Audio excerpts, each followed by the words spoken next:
RG, I don't think that they were necessarily swayed by that. They came in confidently to the next two maps and reverse sweep Paper Rex relatively easily. I thought they were playing phenomenal, and I think for Paper Rex, unfortunately, it was just a bit of a meh day. Yeah, I think another dub for Americas, as usual, you know, kind of as I expected, at least coming into this. I say that, but I literally said PRX was going to win. Yeah. She was against America yesterday. We won 4 Masters in a row. You guys win 1, and you're already piping up. So anyway, NRG had such a good game. It felt like their teamwork was on point. I think especially on this Lotus, it looked like almost like they had a perfect read on how Paper Rex was going to play. At some point, they were understanding the angles that everyone was trying to peek, and actually something got punished so many times. That clip there getting spammed through the box, but every aggressive angle that he tried to take was just instantly shut down. So I think for NRG, they really did their homework for this one. They learned a lot coming back from that Masters London, and they didn't let it phase them. Of course, I was watching Brox to frag out there if you're looking for a lot of eliminations in this game. If you're looking for an IGL, who do you give credit to from day number 1? Who stood out across any of the stages? I mean, Ethan, I mean, if you IGL a reverse sweep to Paper X in such clean fashion like that, and your prep looks phenomenal, you got to give a lot of credit over to Ethan as far as I'm concerned. I got to give a shout out to Vora, though, because his IGLing was insane. His mid-rounding specifically was just so good. It felt like we saw him understanding the gameplay almost as if he had the other team on the minimap every single time. The final game went down on Breeze, and this was where Kiko put on a performance. Of course, on the Jet, Scuba, on the Viper was a player to watch as well. On the other side, for Paper X, who's going to have a bigger day 3, because they, of course, have the day off to prep for their elimination match. Yeah, they do, and I think they have an easier time in the lower bracket. No disrespect to KC. I know that they're kind of like hometown heroes over here, but I think they may, unfortunately, struggle to be able to make it in front of a French crowd because they've got PRX in the lower bracket. And even if they cause that upset, they then have to play the loser of Vitality NRG after that. That's going to be a very rough run. That group is very stacked. That may be our group of death so far. And speaking of the groups, we are here for group stages all of week 0. If you're just joining us, let's catch you up on how the format is going to work.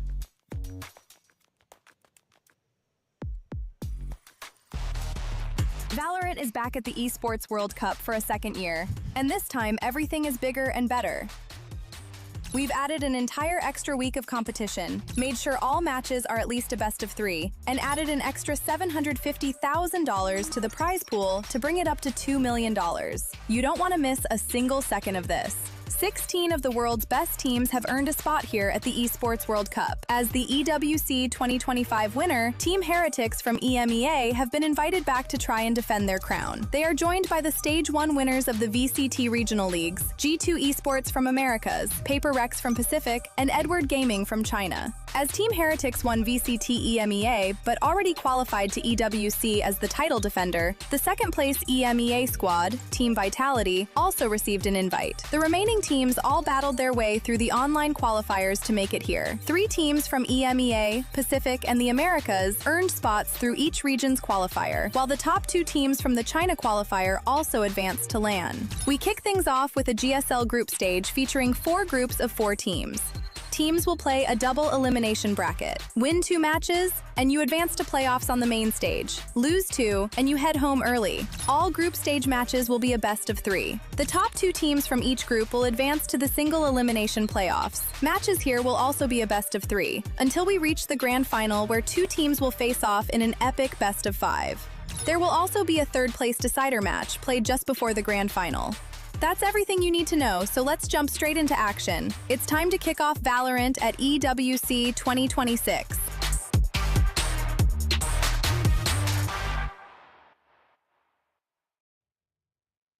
Excellent breakdown right there. If you missed any of it, the big takeaways, we've increased the prize pool from $750,000 more. That's up to $2 million with $600,000 going to first place. You can't win the tournament, though, without making the run throughout our group stages. And if you do make the run in our top... Okay, guys, we are back to the brand new video. Not video, it's a brand new live stream. Okay, so let's go. This is EWC VALORANT Mobile Group C and D round.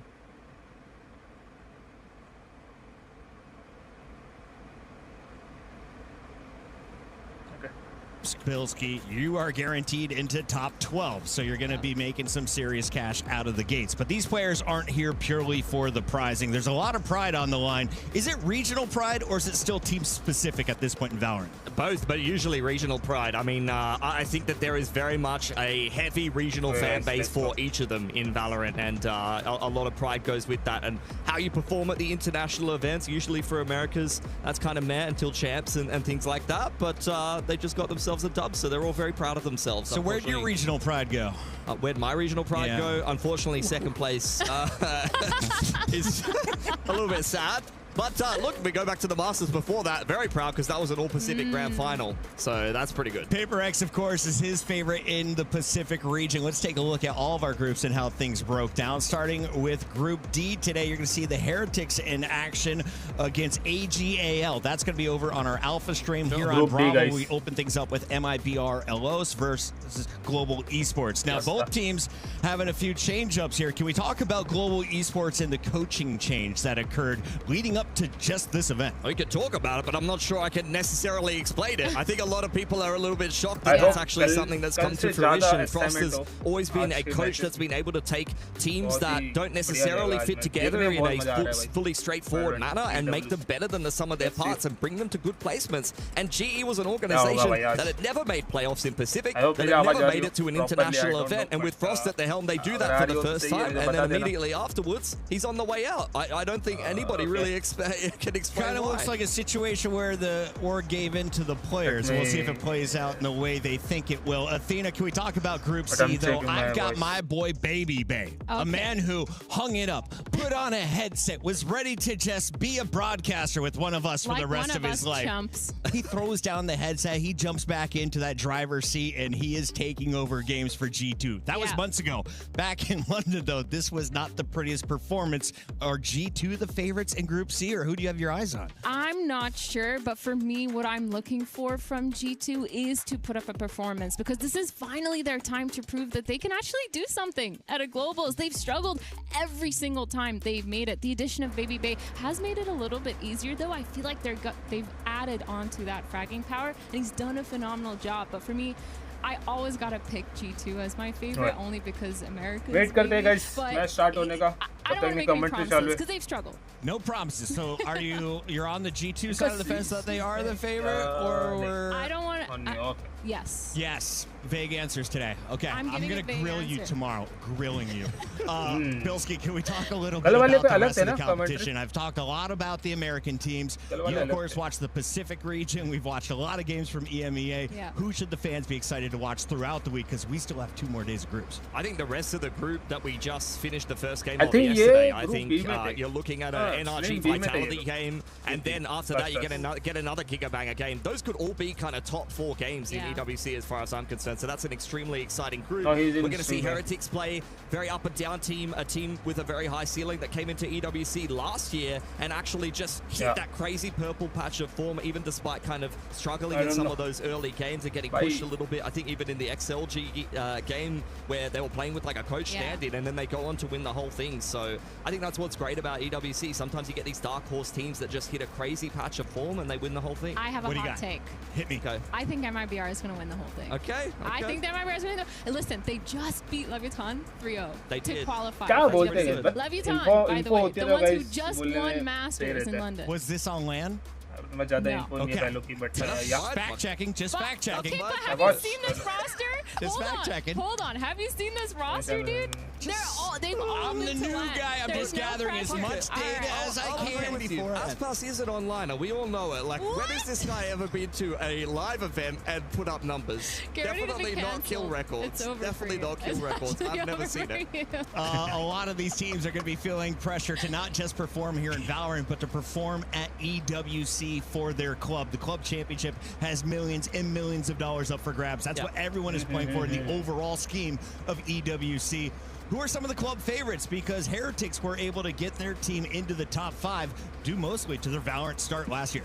Yeah, I mean, you've got a lot of organizations that are representing. I think NRG are in good form right now. You have to keep an eye on whether they're in some of the other games. Vitality are in a good position to make their way early into the playoffs. And I think on the other side of things, you've got a lot of organizations that might not have much more representation in other games. I think Paper X is the perfect example of it. If they come through and win this whole event, they'll at least get themselves into a relevant position in terms of the club championship, but they're probably not going to be getting many points from elsewhere. But as we saw from last year, even if you manage to win one game, that's going to be good enough to get you at least some cash in the club championship. Yeah, I also think we're in Paris, right? We're in France. I'm going to see KC, Carmine Corp. They have the biggest fan base, in my opinion, especially when it comes to the French players. So I'm really interested to see how many fans show up for that team, for that club specifically, because they're across so many games too, right? Yeah. Yeah. So.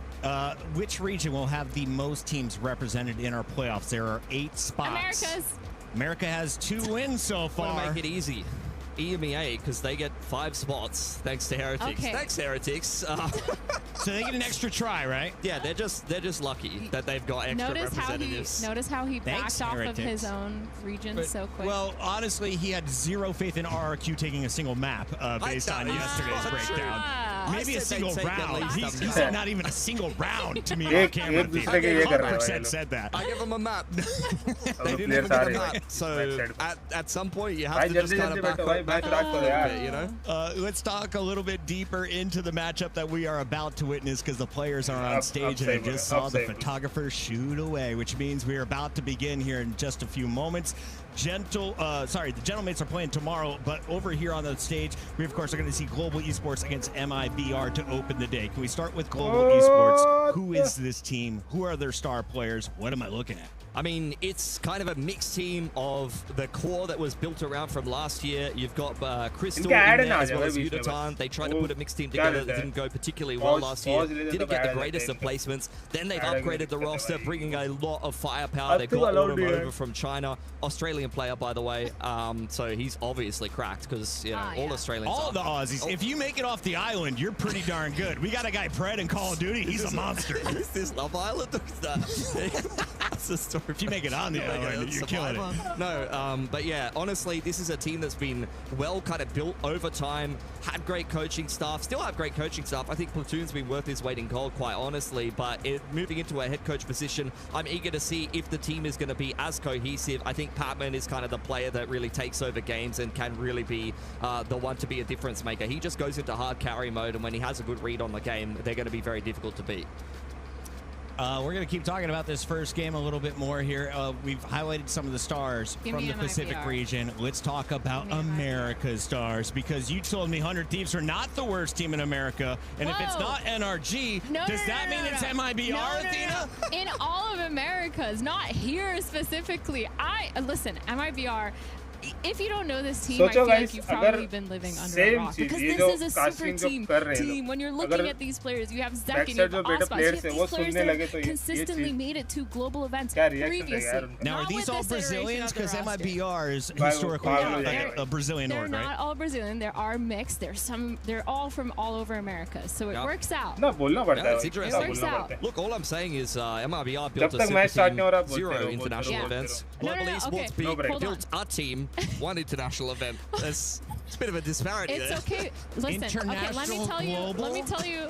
Hold on. Let me tell you about MIBR. They've constantly been in 4th and 5th place. And you said they're going to win the event, I did. Athena. Listen, they've been insane. They've been on the come up. For them to lose in America, they lost 3 BO5s in a row, not to qualify. They were 1 game away in kickoff, and when it came to stage 1, they struggled. They just couldn't find their footing. But from what I saw in the qualifiers for EWC, this team looks very changed. They understand the firepower that they have. They've been going kind of crazy, and I think beating Leviathan in itself 3-0, by the way, is a really big feat. This looks like a shank on his arm, a historic French piece of weaponry on his left forearm. I am feeling like an MIBR win based purely on skin tattooing. Expectations for this match before I hand it over to you guys for agent selection. Honestly, I think you need to take a look at Autumn's tats. He's got some pretty sick tats as well, Bucket. So make sure you scan all of the players before you make up your mind. Expectations for this game, I think I have MIBR as the favorites. They're looking like a very, very strong team. I think they've kind of underwhelmed domestically, but I think there's a lot of teams like that that do only okay domestically or maybe don't hit their heights, and they're still good enough to come into an international event and do very well for themselves.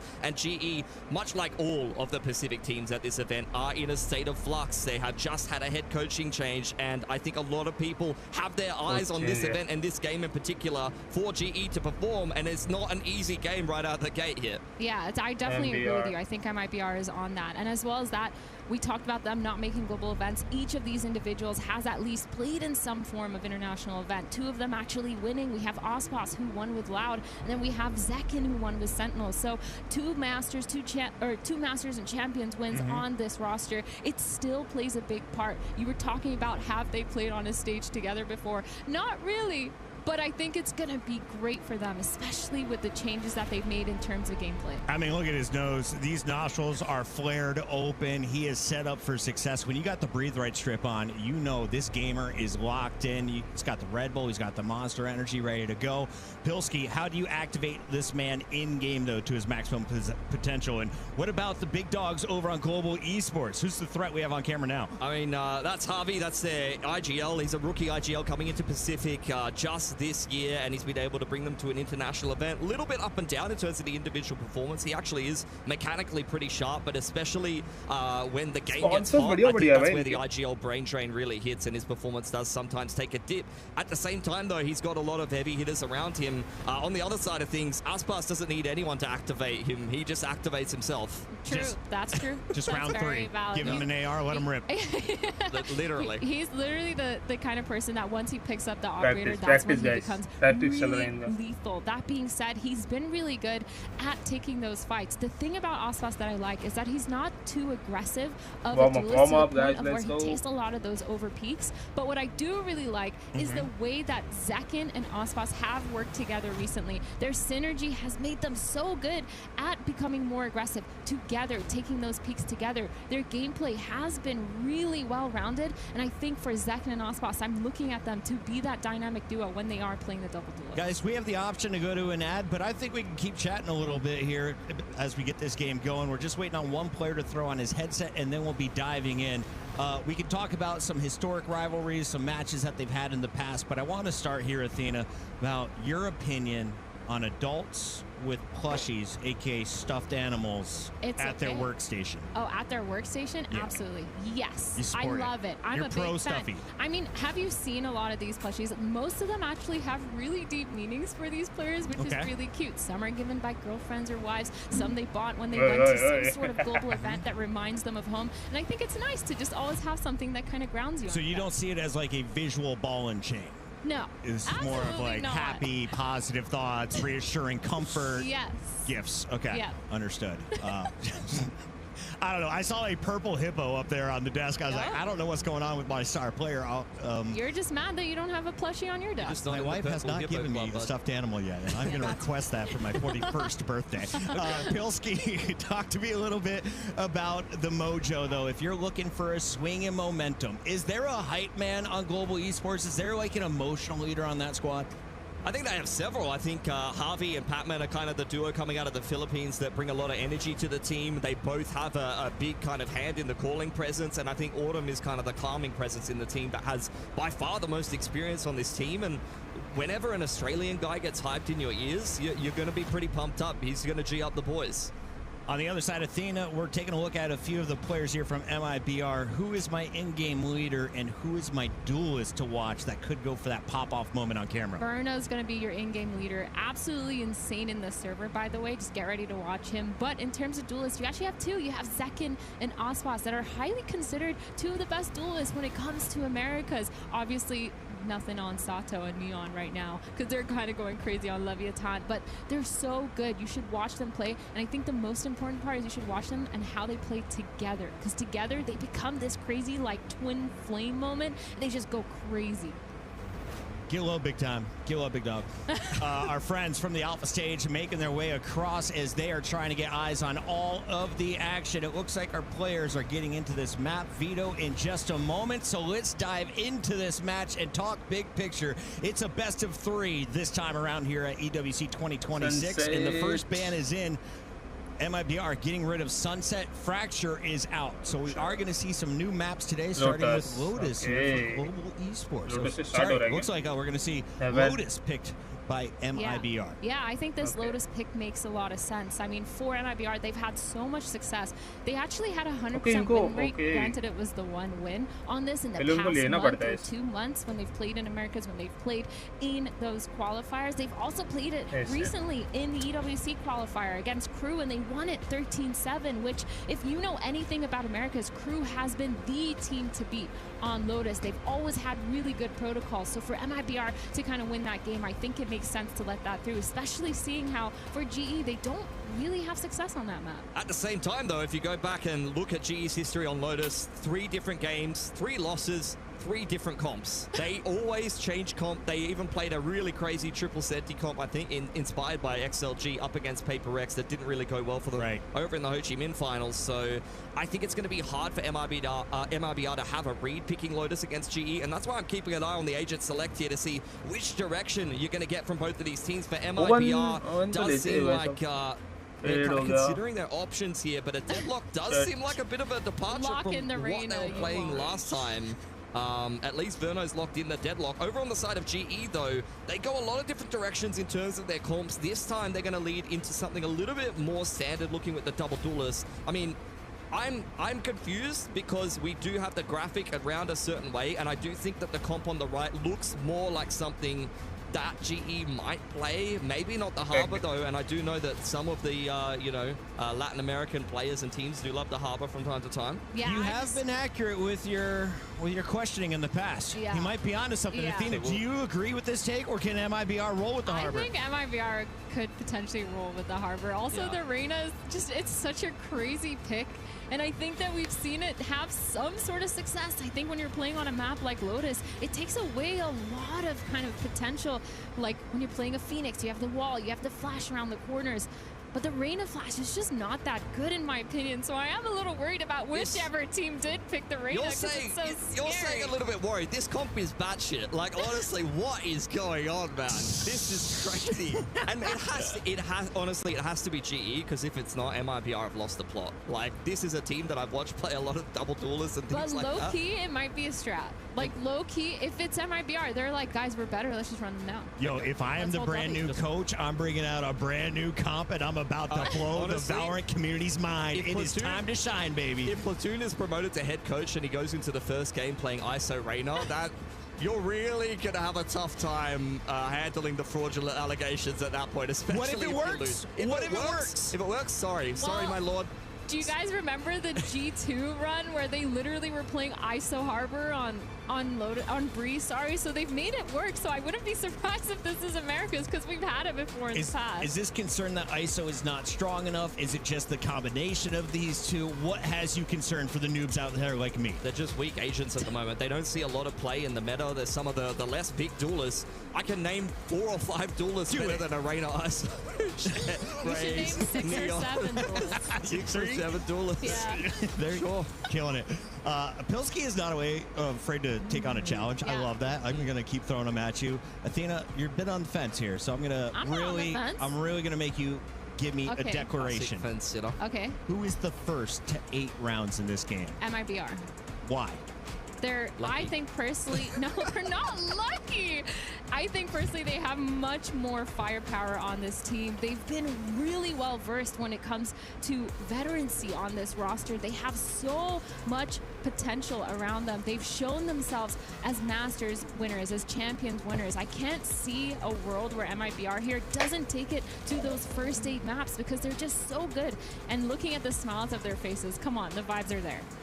Stuffed animals, breathe right strips. You and these stuffed animals, man. My boys are locked. You're really we gotta get it MIBR so far. I'm not really a fan of it. Not really profiling, just observing. You know, it's one of my strengths.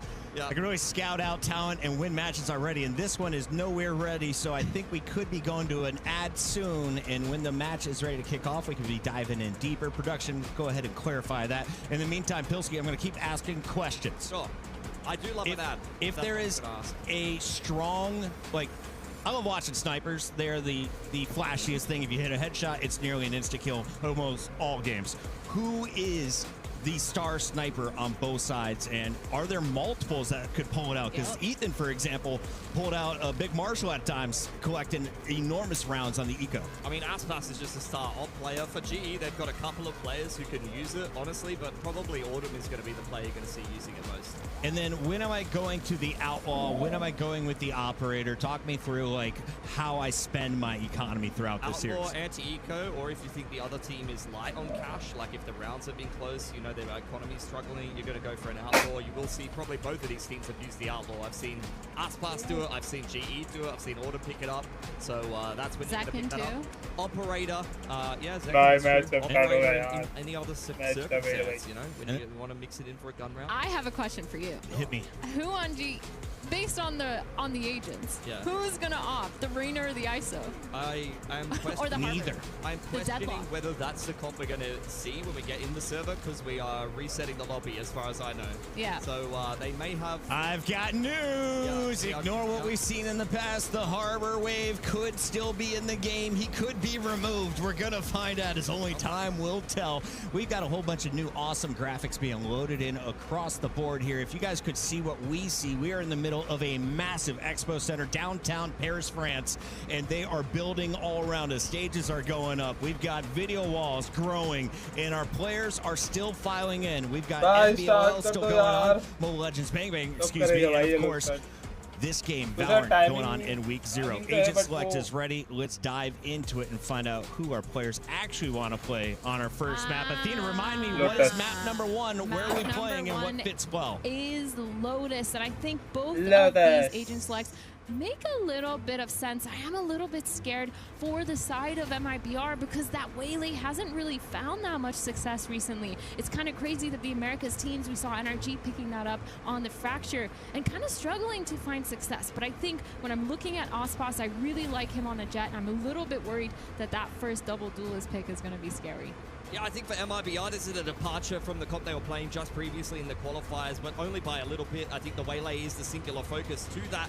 For GE, as I mentioned before, they played 3 games of Lotus in the last couple of months. They played 3 different comps, and this is nothing surprising to see them lean in to get another different comp. Once again, though, running the double duelist, just a little bit of a different flavor. Honestly, I think what MIBR are running, though, the Waylay is going to be fantastic against the Vice. It's so easy to be able to bait out some of those setups and then just refract out. Really helps you work the map here on Lotus. Yeah, that's very true. I think the way that they play it is really important here, and I hope they have some antis because their neon has been really good. And immediately right off the bat, we're going to see an aggro C play with these duelists. The Raise Nades coming in and GE just speeding up. Autumn getting ready for the dash on in. Paint Shell's going to slow down the offense for GE just for a moment, but the double dive on in is finding some impact. Aspas from the backside of the site, cleaned up by Udatan. Burno, as well as the rest of MIBR, trying to force कौन जीतेगा भाई? पहली match और पहला round कौन जीतेगा? Really looking for. Peek through the smoke, goes the way of Harvey. As GE get themselves the player advantage, push on Swan side. The IGL of GE really starting to warm up. And on the other side of things, it's Burno for MIBR that has to pick up the pieces. Yeah, GE starting really explosive, just going, contesting that fight and making sure they're able to push up. First round, gonna get the sheriff kill onto Burno.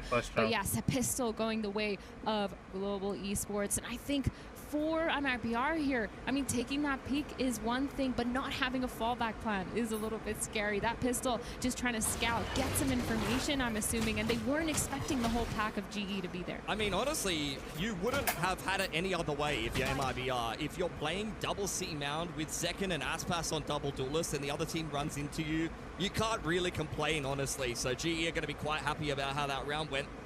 Now into the anti-eco. Haven't fully committed to this buy. Autumn and Zabi with a little bit of extra cash in the back pocket. Have the C's nade over on the A side of the map. Aspas getting active. Activating that refract and does at least take a chunk out of Patman. He's the only player to really invest anything in this round for MIBR. This is the type of round that Puckett would have loved to see.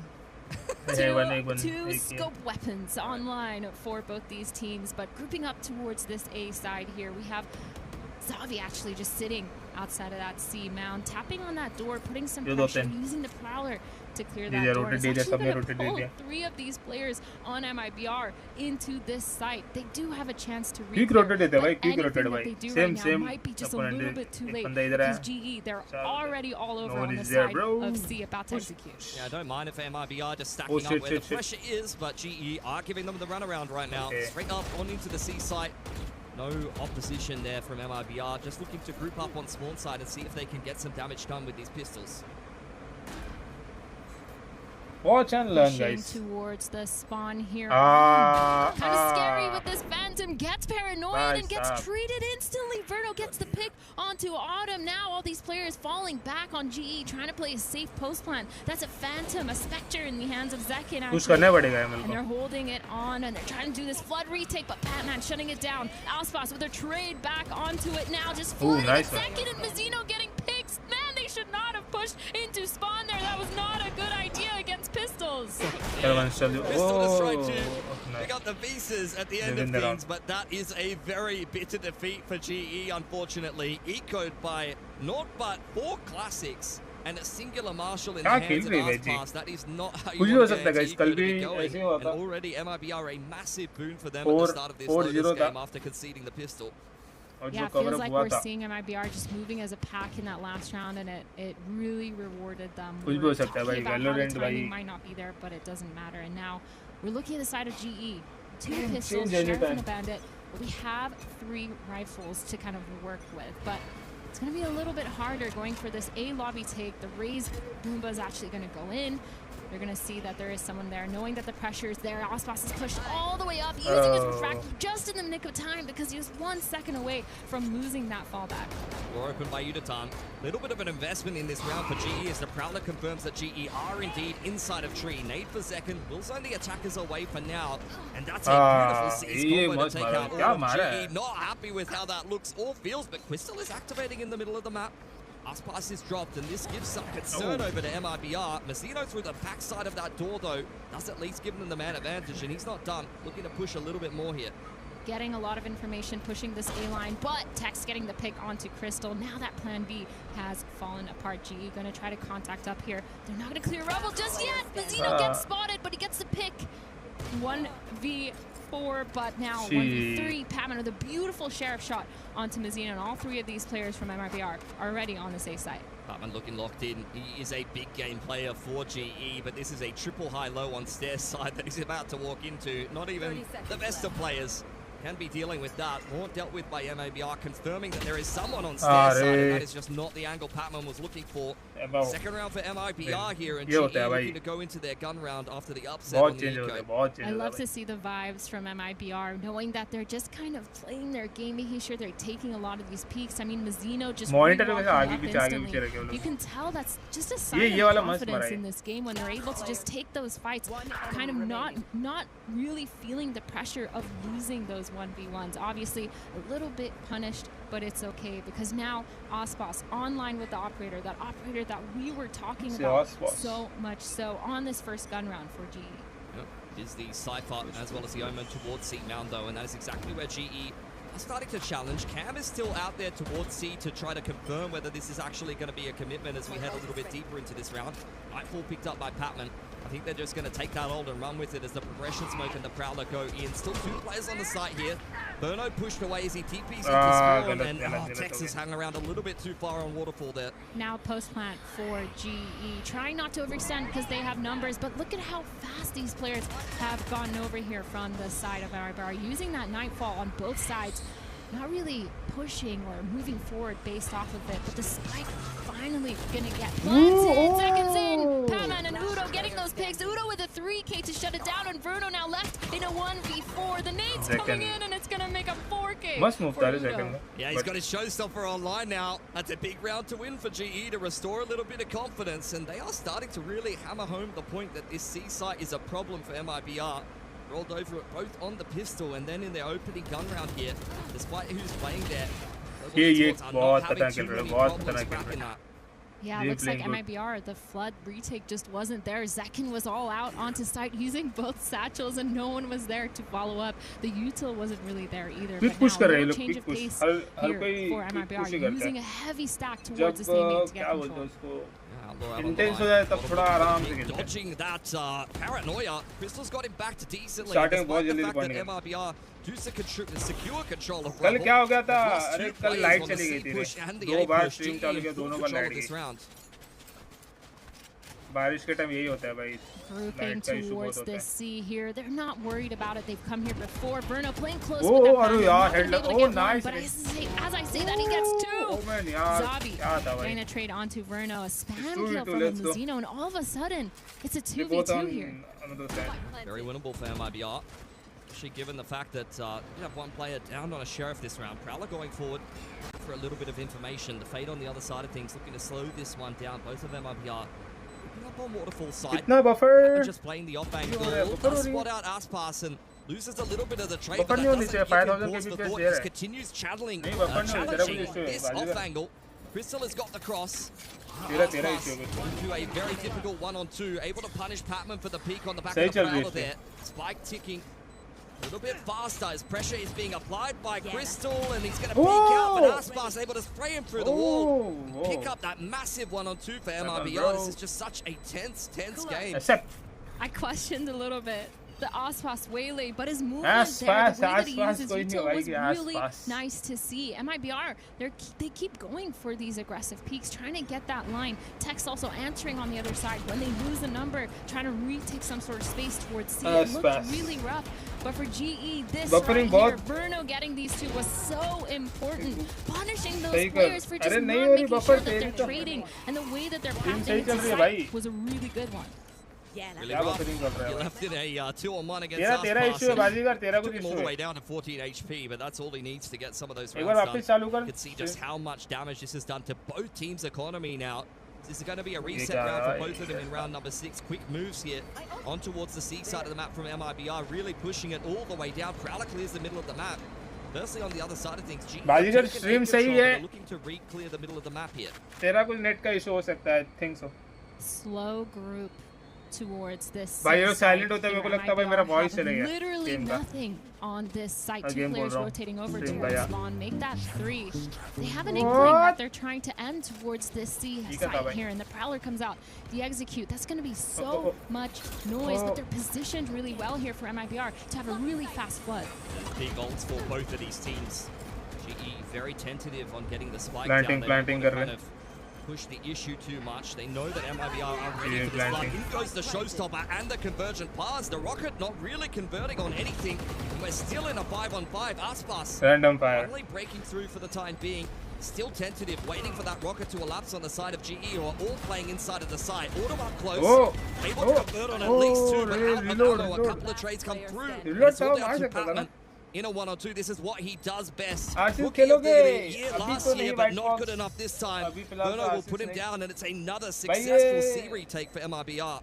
That's crazy भाई, from MIBR. ये That love whole round, they कौन were देखेगा? constantly मतलब- moving in the spawn, constantly rotating, trying to find out where the lines were. It was a little bit weird that they were moving towards that A site where Tex had set up all his Cypher trips. But they Stream looked सही right चल away. रही है ना? They Stream heard सही that चल रही है there ना? was no noise, no pressure. They instantly rotated over. Still a little bit scary. That was a little bit sloppy of a retake, getting picked off when they're running through the smokes like that, making sure they're not in trading Stream and positions, मेरा voice lining up सही a है little ना? bit. It was a little bit scary, तुम but ज़्यादा again, कुछ करना तो बताओ MIBR यार. winning out with the power of their frags. And now on this round, we're going to have a full thrifty here for GE. Sheriffs almost across the board, but knives on the side of Autumn. I'm not playing Big good. round for MIBR to be winning. Need to try to Right, capitalize I off the back mean- of that. Once again, you're getting this refract walk through fast pass straight into Autumn, but that's a difficult shot to be converting on the कोई blades. दिक्कत है. देखने वाले हैं That रे, was मतलब देखते scary. हैं. That was really scary. Autumn with अभी those knives are not chance something मिला तो to मेरे को be messed with. करनी पड़ेगी भाई But stream. GE नहीं किया तो फिर. continuing to take it a क्या ही little बोले. bit slow, just trying to find their pick, find their one. It's okay. Trying to get that Yeah, number okay. advantage so they could pick where they want to go. Looking like they want to end towards this A here, but a little Prowler not going to get any info. Aspas getting the peek, drops Autumn, and all of a sudden, that's a lot of information for them because Mazina First has miss all हुआ, of tree, but second and लगा 3 है. players now on this A site ready to keep it fight for it, make sure they don't get on. First means what? C info line is fantastic. One more. That's a Oh, cracker nice of an one. entry from Harvey, though. But Aspas still getting in the mix with the outlaw, able to dash out of the site now, but it's a lot of pressure here for GE. Oma TP does come in, but unfortunately they haven't checked Tex yet. That's a spike drop. Neural Dev is invested there. And Patman caught on the cross. Crystal was potentially a little bit of a contingency plan here for GE to pivot on over to, but when he doesn't have the spike, there's not much to be done, and Aspas will end it outright. That's 3 in a row now for MIBR. This has been a really big step up for Aspas on this Waylay. I feel like his movement has just become so much cleaner than what it used to be on the Waylay. Felt a little bit clunky, felt a little bit like they didn't have a plan. But now, this in particular made me gasp because it was just so scary. But then also when he's on that site, able to just get away from the fight after taking his pick. His timings on this has been really good. And of course, the rotations from MIBR, it's been so good all game so far. Feels like they're almost a step ahead. They're just there every single time when they know that GE is putting down the pressure. And now for GE, they're probably wondering, what do they need to do? So far, they've had that success on getting onto C. They've had success on getting the spike down, but it's that fast flood all of a sudden that they can't cope with. Yeah, I think a lot of these rounds are just getting quite messy and drawn out, unfortunately. Neither one of these teams really getting the clean execution that they're looking for, and MRBR always coming ahead in those situations. So this is not a particularly easy pause to take as GE, because you're kind of trying to adjust on micro things like, okay, our spacing is off a little bit, maybe our cons are off, maybe we need to make better plans in some of these post plans. But, we'll see what the approach is going to be, whether it is going to be those micro adjustments or whether they're going to come in with a clear plan into round 8. Trying to break this dry spell. Got the pistol, got ecoed. We're able to come through with a gun round in round 4, but outside of that, MIBR is really starting to pull ahead now. Yep, another operator online for Aspas this time. Brought to him by Verno, and they're going to do another C's nade towards this Rebel, trying to punish any A main. The dash comes in. He might get caught by those nades, and Second gets that pick onto Autumn with those paint shells. Mazzino just pushing up. His aim is so crisp. Udo getting caught off, just trying to jump up towards that half wall, and now all of a sudden, GE's plan is just falling apart. They can't get this A lobby. They have no presence anywhere else on this map. And MIBR, they just have the full line, getting the orb. This is just a chill day for them. Yeah, this is nightmare fuel for GE. Post timeout, they immediately get caught by the C's nade. Both duelists hit the deck. Now Patman trying to pick up the pieces. Prowler going forward. Aspas on a pretty dirty off angle here. I don't think this is to be expected. That is a cracker of a shot from Crystal. GE might have a chance in here. MIBR well aware of exactly where GE are. The question is, how many more duels are they going to be given? Mazzino alone on this A site, but Tex to join him. The baby door being held to here by Zakin, and Crystal getting another one. He's the main reason why this team has come back into this round. Walking up here, looking like they're trying to add towards A. Tex with a beautiful flank. Inferno getting that final pick onto Patman. Yeah, that's Tex's position. He's just won like 2 rounds for MIBR from that exact same spot. Perfect timing. Always just valuing his life and waiting in the wings, knowing that his Cypher utility is doing a lot of work on the map, and then when he's needed, comes out from the woodwork and gets it done.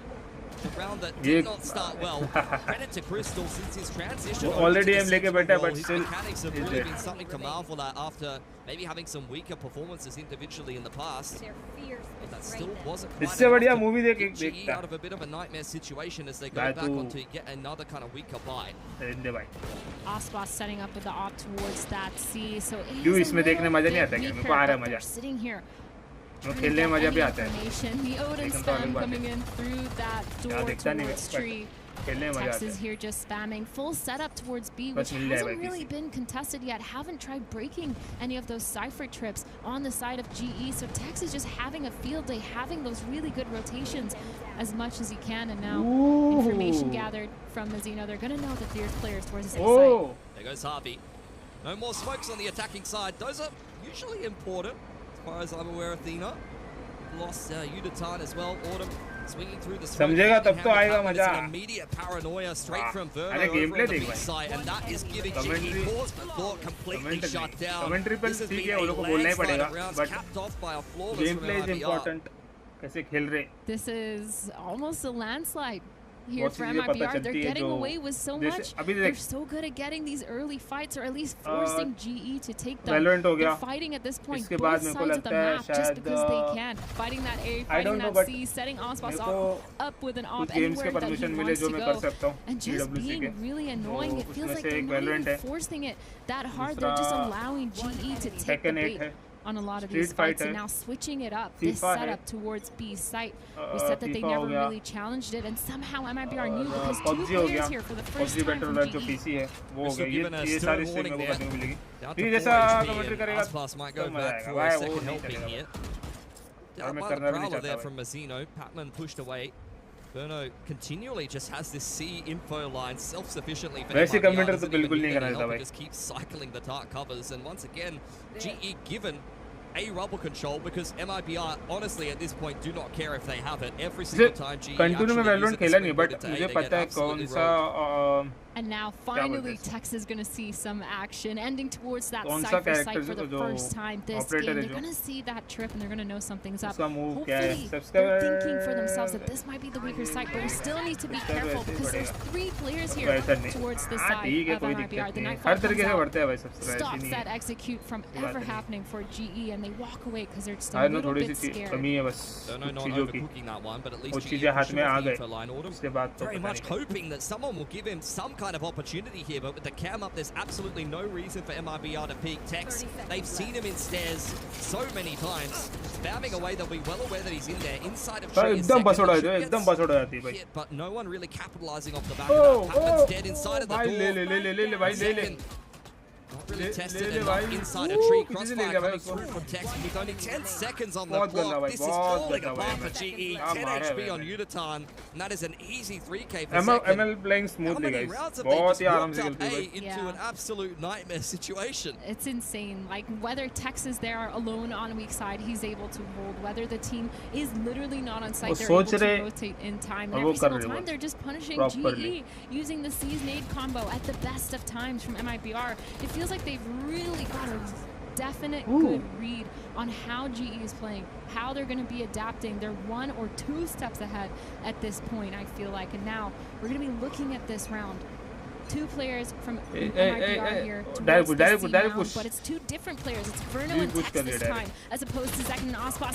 Tex getting 2 picks. He's been a star player so far this game, but the trades are coming in. Javi and Patman both good for 1, and all of a sudden the Nightfall comes in. This execute is gonna be turned into a spike plan. I see that, but Second's already into sight. He's flooded in. Udo getting a pick, but it's not enough. Ospas! Patman! What is going on? Ospas in the smoke with the shorty. Oh man, I mean again GE, they do a pretty good job of cracking on into that C side, but the flood is a little bit too fast for them to deal with. Second diving in with the rocket, and Aspas just light speeding in with the shorty. Able to end that round before GE can really get the comfortable and put their feet up inside of the C side. 9 and 2. This is very rough going for GE. This Lotus pick is excellent on the side of MIBR. Before we end this first half of regulation here. Yeah, definitely scary. Don't laugh I'm like sorry. that. That's too much. Just, you know, reminding you that America's ML guys, देखो easy खेलेगी, आराम से खेलेगी. These players from MIBR, they're set up towards A again, knowing that there's something going on here. Zekin using the nades with the Waylay combo. That was insane, and another punish for Autumn. And GE, they're opting to just run towards this site, but Verno hears that TP. Oh, Javi sticking that insane, and now all these trips are going to slow down the rest of the execute. Tex punishing Udo, but the trade with that rocket. Comes to Steel Garden. Desperation stations here for GE as Verno's able to deal with Patman, and it's a 10 and 2 for MIBR. Just absolute domination here on Lotus defense. I feel like a player that we haven't talked about enough is Tex, and he's on the top of the scoreboard here. No for half time, MIBR. guys. He's been playing so well, and I feel like this player has consistently been a rock for this team, a stabilizer. He's always good for playing that Senti role. His lurks have been insane. He's constantly been really good with those rotates, as you can see on this map specifically. He's always in the right place on the right time. And now I'm kind of excited to see how he plays on this attack side, seeing how he's going to lurk, how he's going to take those ones, because you can tell none of these players on MIBR are scared to take their ones. No, definitely not, and nor should they be. A lot of talent stacked up on this roster, and now they've finally gotten the chance to grace the international stage. They are definitely not going to be taking that for granted. This has been a little bit of a demolition, unfortunately at the expense of Global Esports, who have got to try to get something rolling in the second half. Even if they don't win this map of Lotus, R6 खेलेंगे भाई. definitely R6 need to at least play for a little bit उस of time momentum stream coming होगी. into their own pit. Rainbow If you're Mobile GE, Rainbow what are 6 you PC की भी talking stream about होने in वाली this है. halftime? What are you trying to EWC की. do? So yeah. Other than उस listen. Time हम Coach, stream 'cause I करेंगे was a उसके terrible बाद hype man, I would be like, एक न्यू अपडेट आएगा तब ट्राई करेंगे. If you said that to me and I was RDR 10-2 तो भाई down, I would be like, it's okay guys, let's RDR just go तो क्या ही next. बोलूँ. खेलना है RDR we, को. you could say let's just go next. I might try and just make people laugh. Yeah, Like, yeah, it's a rough game, guys. that's valid. I mean, this is a struggle of a map for This, GE. guys, we're not playing MIBR, we're playing X team that we always dominate. It's इनका पूरा schedule check करना पड़ेगा मेरे जो just pretend. जो A मुझे bit of role play, guys, please. Yeah, and then Osfos is in your क्या बोलते face, हैं इसको? refracting back, getting जो जो space, games Zek and in Storm लोग ने using it प्रोवाइड किए consistently at the जो perfect जिसे भी time. स्ट्रीम करना है इनका Yeah. Schedule I proper understand देख के that. मुझे खुद की भी Playing स्ट्रीम well. एक बार करनी पड़ेगी. Playing well. But it is MIBR's Oh, pick. देखता हूँ. Just be like, hey guys, listen, it's MIBR's pick. Don't worry. They're going to win this one. We go into Tattoo. ours. We're prepped. We Yeah. know what we're doing in the next game. We got this on lock. I mean, it's a big test because, as mentioned before, they do have a new head coach in the coaching booth, someone that has been very intimately involved with the roster. In all RDR of के the मैं games सुबह सुबह recently, करूँगा though. भाई. मैं But वो Platoon रात को is नहीं definitely जमेगा gonna step RDR up मुझे as a पता little है. bit of a leader here for Global Esports, and I do imagine that Harvey and Patman will have many words to be saying to the boys. देखता हूँ. Try to keep them a little bit more focused. Smiles on the face of Autumn. Just one of those या games तो that रात happens को sometimes. RDR हो जाएगी Yep. सुबह. But a Let's see. pistol and a couple of rounds can really, change a man's perception. Starting into this pistol now. Kind of a must-win for GE if they want to kind of give themselves some sort of rounds to work with and not allowing MIBR to इनके run stream away पे with it. कितने views आ रहे हैं? MIBR though, इनके stream पे. I starting don't know. towards 3. अरे कुछ ज़्यादा ही The रह गया. mound info is going to be अभी taken तो- by GE. That Prowler's going to push them all the way back, and that pressure is going to pull a rotate. Osbox Stage- ready into the stage B round side, चालू है. refracting back. Zekin trying to get that pick Final में जो onto होगा, Javi, but it's quarter not going final to work होगा, out. उसमें Javi just being watching so बढ़ good at not सकती है. giving Nice them one, one. But late now, Zekin gets बहुत that बढ़िया pick. खेल The रहे हैं भाई, door हम लोग- is tapped. हम Autumn लोग punishing Osbox for good. standing out in the open, and now all of a sudden they're Team pushing समझ गया. towards the spawn here, wrapping towards C. Yeah, it's a little bit disjointed for MIBR, so they need to make sure that they're not putting a toe out of line on an individual basis. Same can be said for GE though. Just one player on this A side by himself. Crystal has got a lot of work to do when he's completely surrounded. Sheer wall at least keeping A main in check as he slips into tree. In the meantime, Autumn is clearing out all of attackers' spawn, but It's with 3v, no, no, it's it's 4 4v, Boots can 4. be heard on the ground here. Crystal around the corner with the frenzy has got a lot of work to do. 4 bullets left, and at Oh, least दो he's खा able रहे, to दो take को 2 खा with रहे it. इसने. Now all of a sudden a 2v3 here. The nades coming out, Ooh, preventing low that करेगा वो spike man. from being put down. Zekin trying to get aggressive. पेट पे Take अगर that गिरता तो heaven हो space जाता भाई. back, trying to pet. get one. He's dead. And Verno just waiting. पेट तो okay. Tapping that spike once again, trying to get it down, and two of these players walking up towards this A main. So much noise from Verno, but they know that that heaven is clear because of the space that Zekin's taking. The smoke going down. He's going to try playing into that. And all players are up on this front Ooh, side. bacha, Zekin bhai, getting bacha. the pick onto Autumn, and now all of a sudden a 2v2. The paranoia going out, but Udon, he's already wrapped towards the back of the site. 2v1, the spike is half. Scary, Patman, he has no HP. Zekin, could this be an ace to win this round? The nades waiting for that tap being thrown. Patman walking away from it. Oh, So ace आ रहा है क्या? low. Oh my god, the seat going out, the haunt. आ सकता है इस. Nothing yet. I'm tapping the spike. Just gonna stick it, but it's the ace for Zekin. Ace आया And भाई, that is ace आया. just insult to injury I for think Global first ace है. Esports. 11-2 here. They First ace है नहीं, पूरा. desperately needed a pistol here on Lotus in the second half, but it's not going to be coming together. That is just perfection from yet Ready, another well. one of MIBR's stars. Ooh, B का गया. Really good job for MIBR. Looked like they were trying to get towards B. They started pushing towards C. They heard that door open and they were like, never mind, I think they're stacked and wrapping towards that A. But for GE, man, like that was winnable. It looked like they were in the right place at the right time. They had the right reads. 11-2 guys, 11-2. Collapsed onto अभी that तो front मुश्किल B, है making भाई. sure they were punishing it. ML win They're first stuck match. with these not the best weapons. Sheriffs trying to get anything to do, and they're using it to start pushing towards that B main. Desperation force here for GE. And maybe are really simplifying, starting to make their way through tree. Autumn. Oh, doing a little bit of damage here that Harvey will be at least able to follow up on for a moment. But Aspas with a quick reply. Unitarn on the off angle. The Stinger is not the gun for the job there. And MLBR at least able to settle for a moment. Flanks coming in for Patman. Aspas being very sneaky, but I think Patman is well aware. Spike's gone down on the A side. At least the waylay's been dealt with over on Rubble. 3v3 here. This post plan looking a little bit hard. The door's going to get tapped. That pressure is going to be good. Tex is going to fall off of that tree positioning, and now all these players from MIBR are playing backside. The fast flood coming in now, tapping that spike, trying to get any of these solo peeks. Patman getting the pick onto Tex. Beautiful shot. Inferno trading instantly, getting two, and now all of a sudden a 1v1. But in second, he's won that pistol, and he's gonna win this round as well. Really good try by GE here, punishing so many of those angles and being fast on that flank.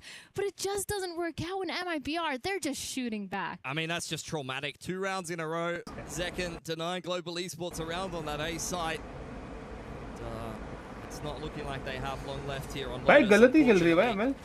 A lot of these हर एक round लेके जा रही है भाई proper लेके. Even in the first half, but भी MIBR have अगर come out on top of those time and time again. निकाले तो थोड़ा. Another force being put together here for GE. दो बार इनका बन They can come up with. It is a glass cannon outlaw, handful of bulldogs. Patman at least has a vandal and some armor. Harvey just with that prowler over. कुछ भी हो सकता है भाई मेरे को. MIBR have कुछ taken बोल नहीं some सकता space but. over there. Lots of C-mount pressure. अभी difference बहुत ज़्यादा है भाई. Walking into Harvey.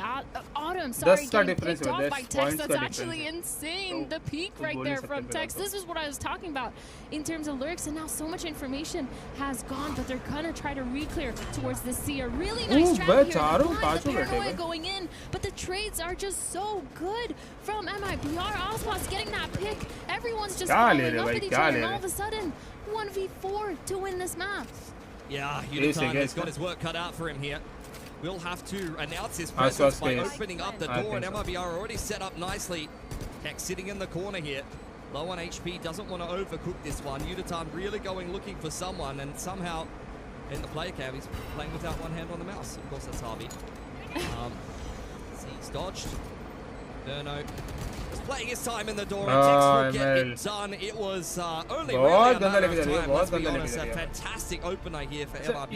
Easy लेके जा रही है भाई. क्या team है what भाई, a क्या way team. to start out their games. And this is what I was talking about. When it comes to firepower, so many of those rounds were won just by First match win हुआ क्या? just by taking their ones, making sure they're aggressively playing, taking that map control, because quite frankly, they feel like it. They feel like they're going to win those fights, and they did.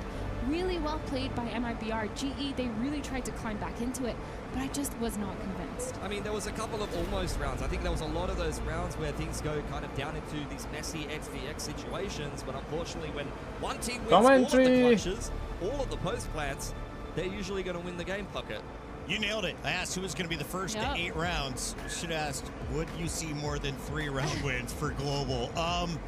Somewhere there is a very frosty smile out there, as there seems to be some issues in terms of where we want to go as a squad. Honestly, is this a problem with a new roster, or is this a problem with just a bad map for them? How has it been in Pacific for them historically? I mean, you were kind of already having your questions here. Yeah. This is yet another comp change. 4 times in a row the last 3 months they played Lotus. They tried to change their comp, and this one didn't really look like it was much better for them. As opposed on the side of MIBR, you leave Lotus in the pool.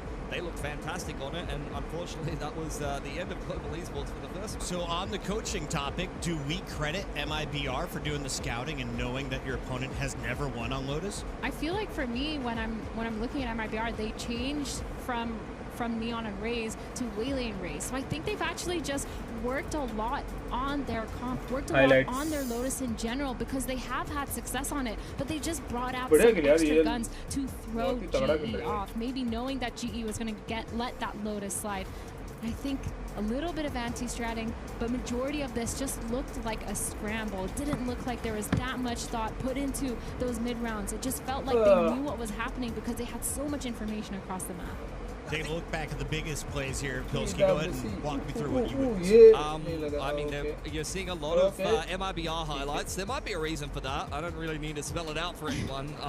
I think for GE, though, another comp change on this map doesn't really come together. MIBR probably smelling blood in the water. I think if I was a coach going up against an opponent that indicates some degree of weakness. I don't think that necessarily is the case for GE. Yes, of course, Lotus has not been going well for them, but it is just kind of how they play as a team, especially with Cross previously at the head of the coaching staff.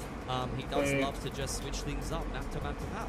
Across our first 6 maps, I feel like we've seen 3 Vice losses. Is this a weak agent or just in bad comps right now? I haven't really had to play as Vice myself personally, so what's going on here, Athena? I don't think it's a weak agent. I think Vice in general, the wall, it's so much really good passive information that you could kind of trade one-to-one for a Cypher cam.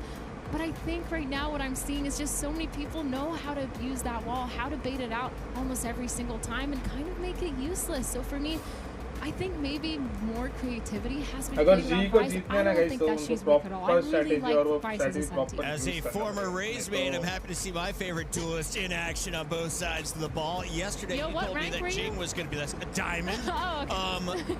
Back when you had 2 grenades, by the way. But Pilsky, talk to me a little bit about your favorite duelist in this matchup. Is Raze Jet still the comp to go with across all maps? Who do you expect to be seeing throughout this best of 3 if we get to a game 3?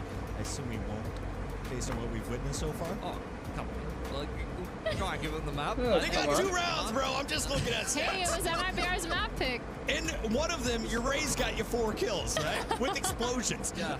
Look, I think Raze Jet very strong on this map. The burst potential is very good, especially against the Vice. You just go up and over the top of the wall. You're having a pretty good day at the office. So I think that's why you're seeing a lot of that at the moment. But there are plenty of other duelists that are also quite serviceable as well. It really just depends on your style that you want to go for as a team and what personality you have on your squad. We want to thank you all for waking up early to watch your favorite game. It is Valorant here, week 0 of EWC. We're going to a break. When we come back, more. Don't take break, guys. इनका breaks यार. Okay. It's a break time, guys. Break time में क्या करें भाई?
shit.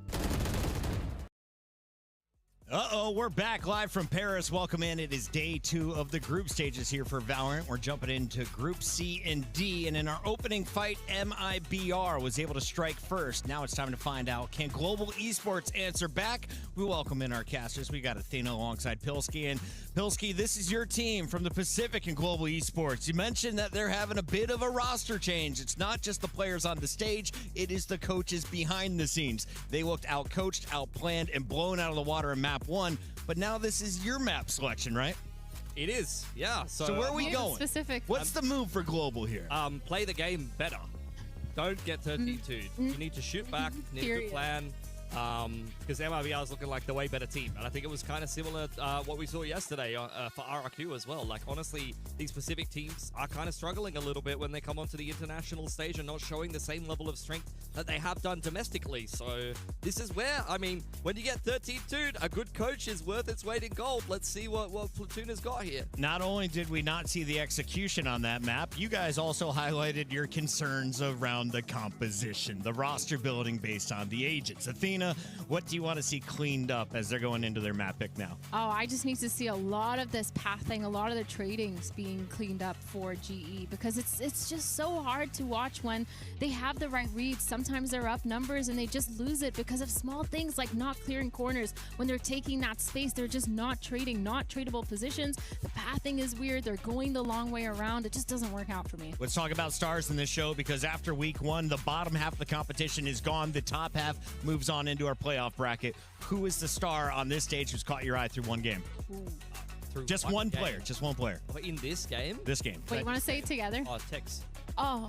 Sorry. I was going to say Tex, too. No, Tex played phenomenal. Yeah, I think Tex, like, he didn't even necessarily do anything that impressive, but he just played his role perfectly. He switched up his Cypher utility. He never gave away his life needlessly. He was always in great positions. And I think, you know, he would just kind of wait in the wings, and then whenever Global Esports would go and actually kick off this side execute, he'd just get a 2K, the round would be over, and all of a sudden, you don't remember many of them, but he ended up topping the board and getting the most kills. How much of that is due to him being American and America really succeeding right now?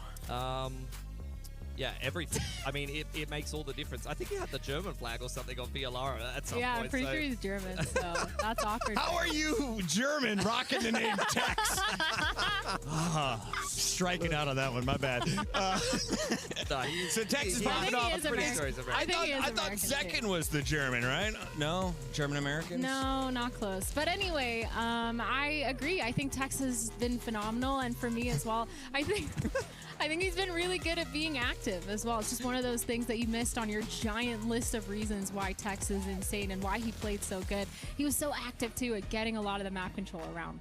I had a fan blowing, made me look extra wide, so we're going to tighten up and get ready for this second game of the day. MIBR is on match point. If they win this map, they are done for 2 days as they wait for the next round of competition. Athena, what do you got going? I will say this, okay? Last map was MIBR's pick, the Lotus. They've had historically a really good run. I think it's a little bit weird that GE let this go through, but it's fine because now we're moving on to Haven, which historically hasn't been MIBR's best map. They've played this around 6 times and they've lost it 4 of those times. Only 2 wins, and even recently in Americas was the closest time that they played it, and they've switched up their comp from the last time that they played this. They had the Phoenix and the Jet last time, as well as the Chamber, but they've switched it up a little bit. I think Waylay has a 0% win rate.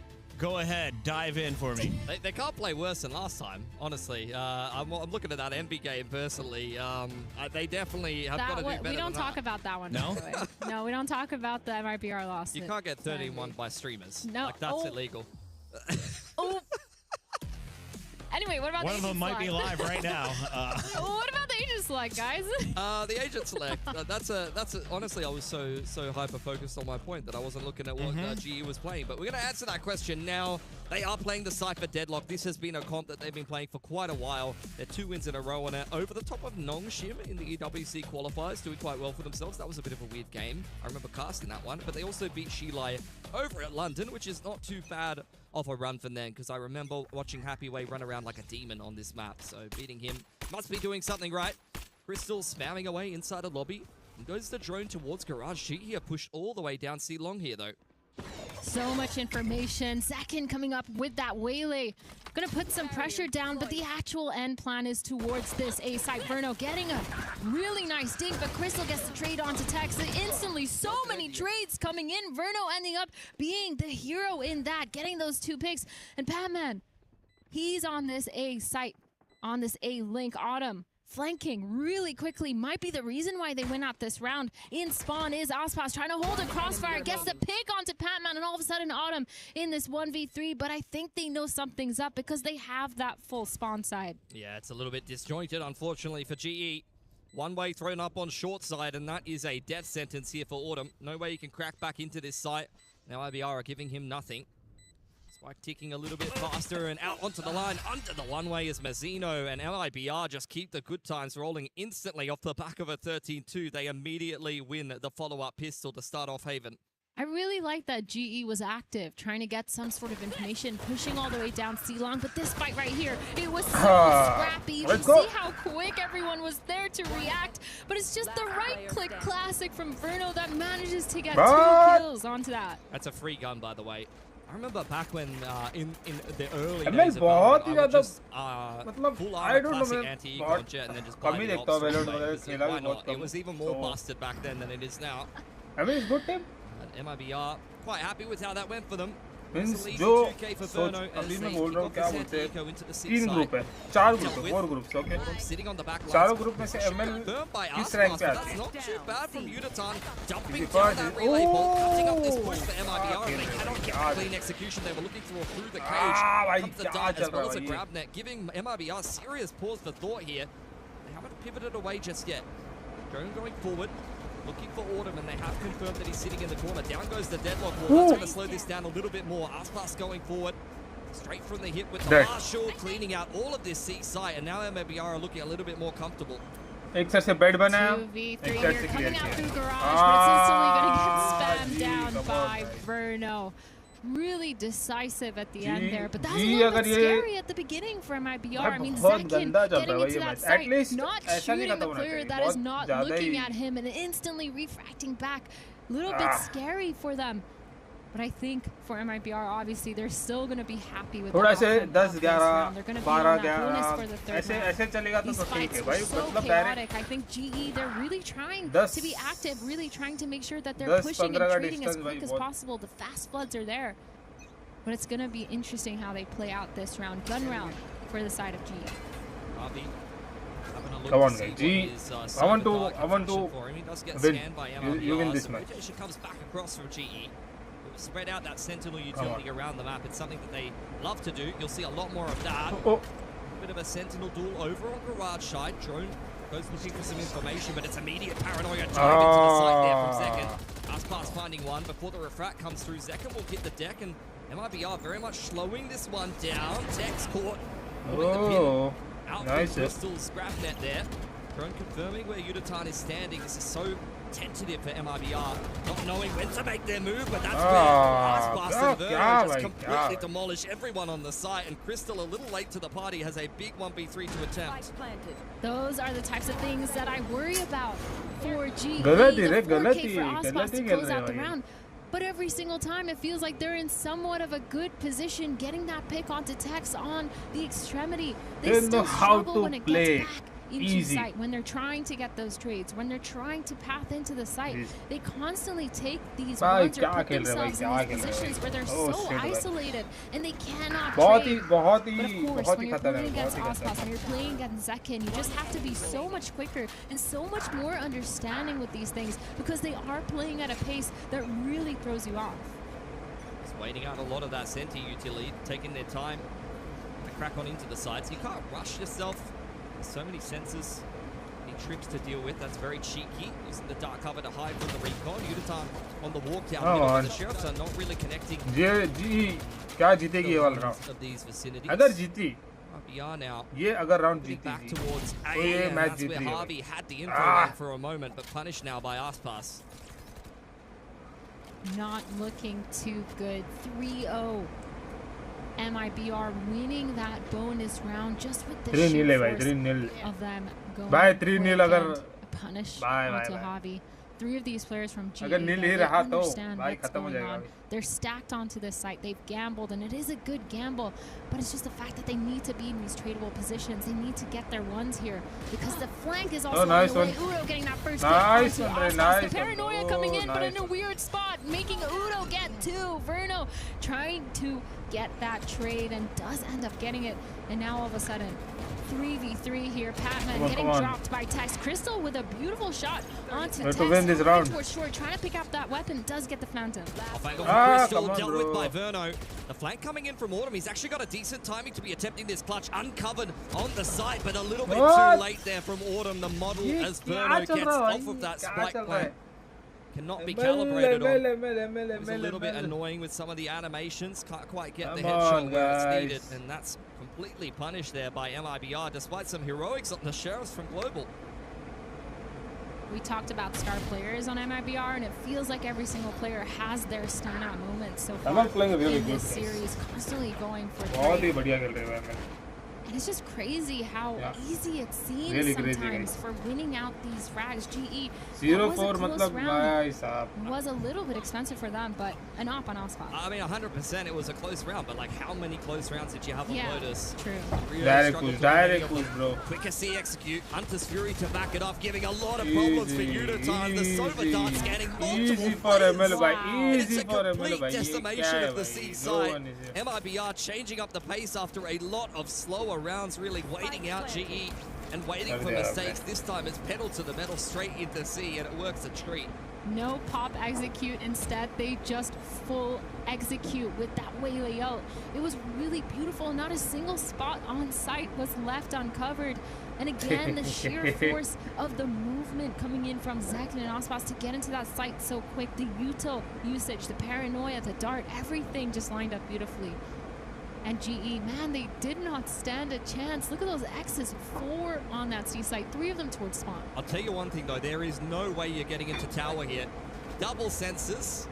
Surely that doesn't work out for MIBR, dealing with both of them in just an instant of perfection. Even both of the sensors were both checked perfectly by MIBR with the dart to follow up. They really just have not put a toe out of line since well played भाई, well played बहुत खतरनाक खेल रहे हैं, बहुत that he खतरनाक could खेल hold रहे हैं. that. Give me a little bit of cope.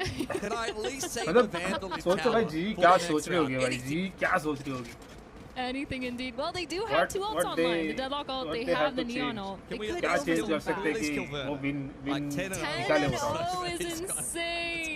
That's kind of too That's much. my IGL right there. Yeah, okay. GE back on the Sheriffs. Funnily enough, were one of the rounds where they were a little bit more competitive compared to the gun rounds, but with the Outlaw and Aspar, I'm a little bit worried they might not be able to Direct plan, right? Direct the plan. overdrive from Udotan, and hand in hand with Patman, giving MLBR some serious problems, but that is pretty impressive for Mazzino to come up with 2, given that he's hit entirely by the relay bolt. Nafta's Fury connects on nothing.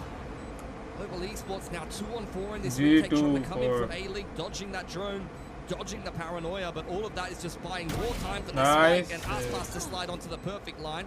Decent trade back from Harvey, and almost a shot through the wall onto Verno there, but with the one-way coming out and a perfect little triangle crossbar. Come on, G, come on. You have to get it done for MIBR. I mean, you can't blame the man for his confidence right now. I still don't think he's even died yet.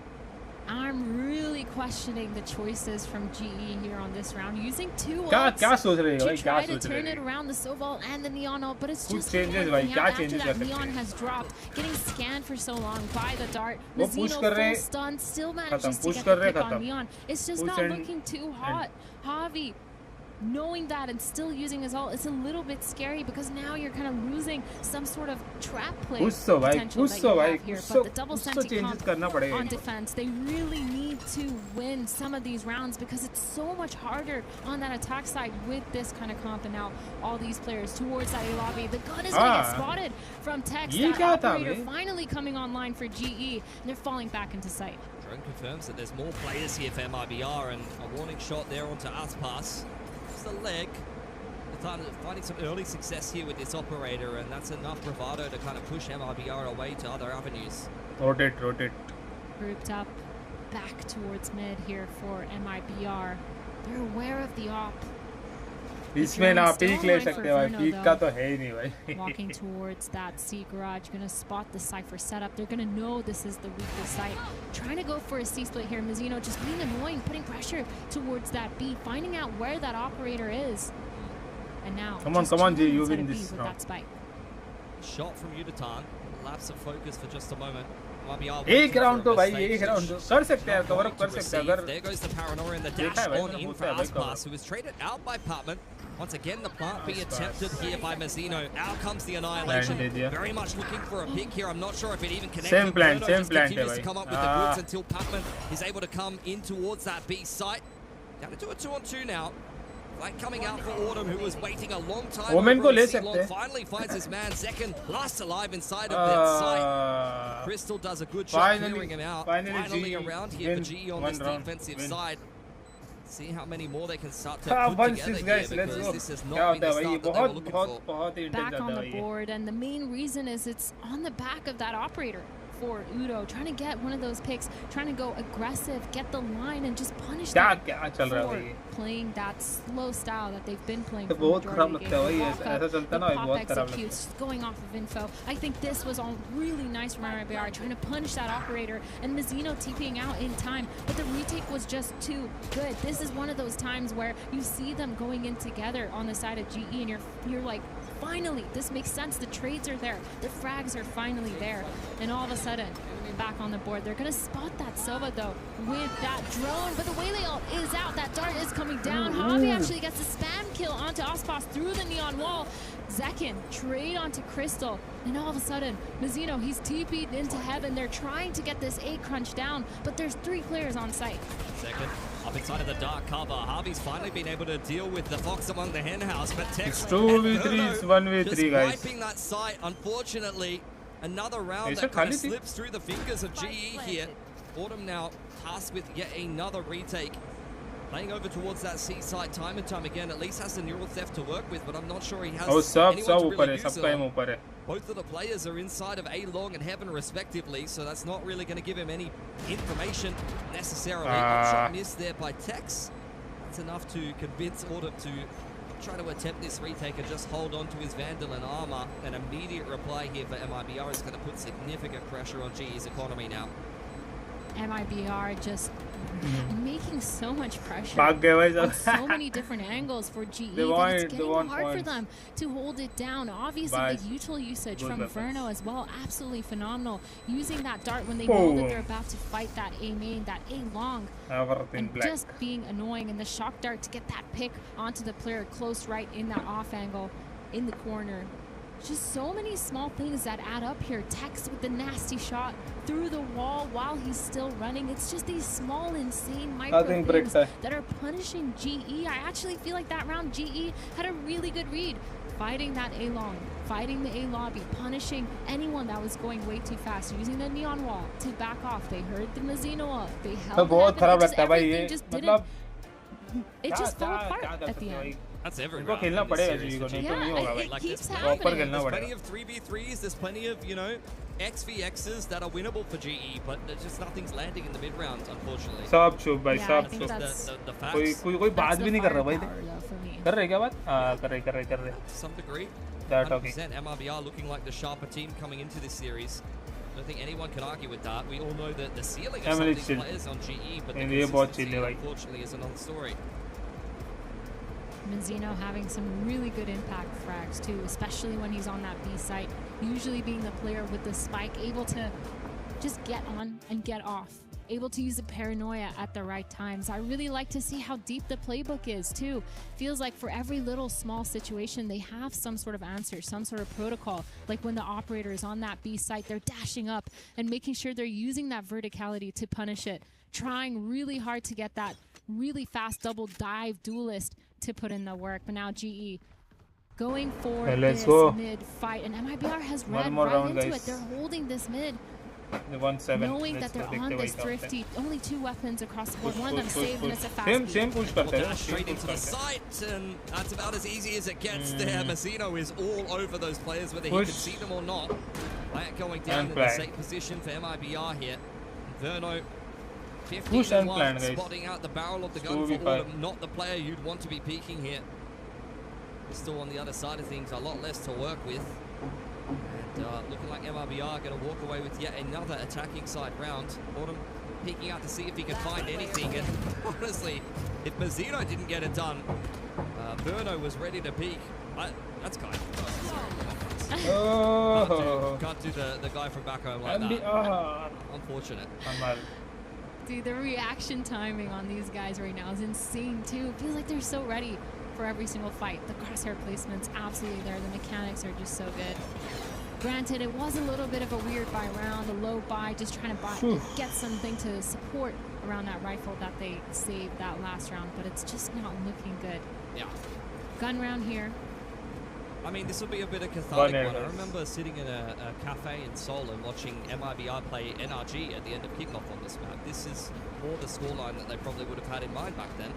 So this might be a little bit of trauma redemption, I guess you could say, for MIBR. Quick split into C. Autumn going to get tested. Not something that has been happening too much so far this game. Refract back, and actually the flood in is starting to go the way of GE. Mazzino dealt with trying to dive through the cage as well. Verno from downtown though, and Tex on the back lines is starting to turn this one around. Out comes the neural theft. Udatan under pressure, playing inside of his fast lane, trying to buy time for Crystal to get involved here.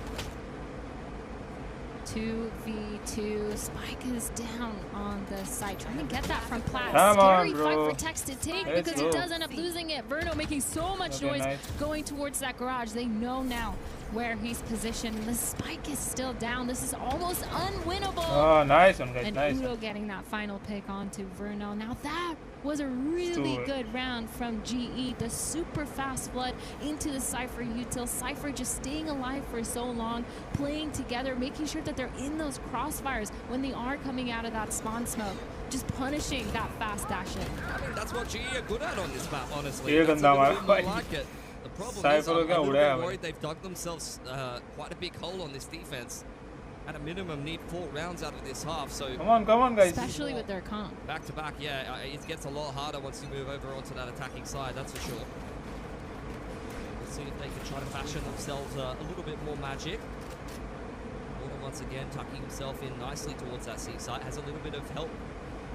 Rotation of Udo Tan. Crystal puts out the grab net. Verno on the other side of things. At least 1-1 on C, and we get fights on both sides of things. MIBR just taking space where it's given, and they've found themselves at least 3 picks here. Really, the world is their oyster from here on out. It's actually crazy how quick that was too.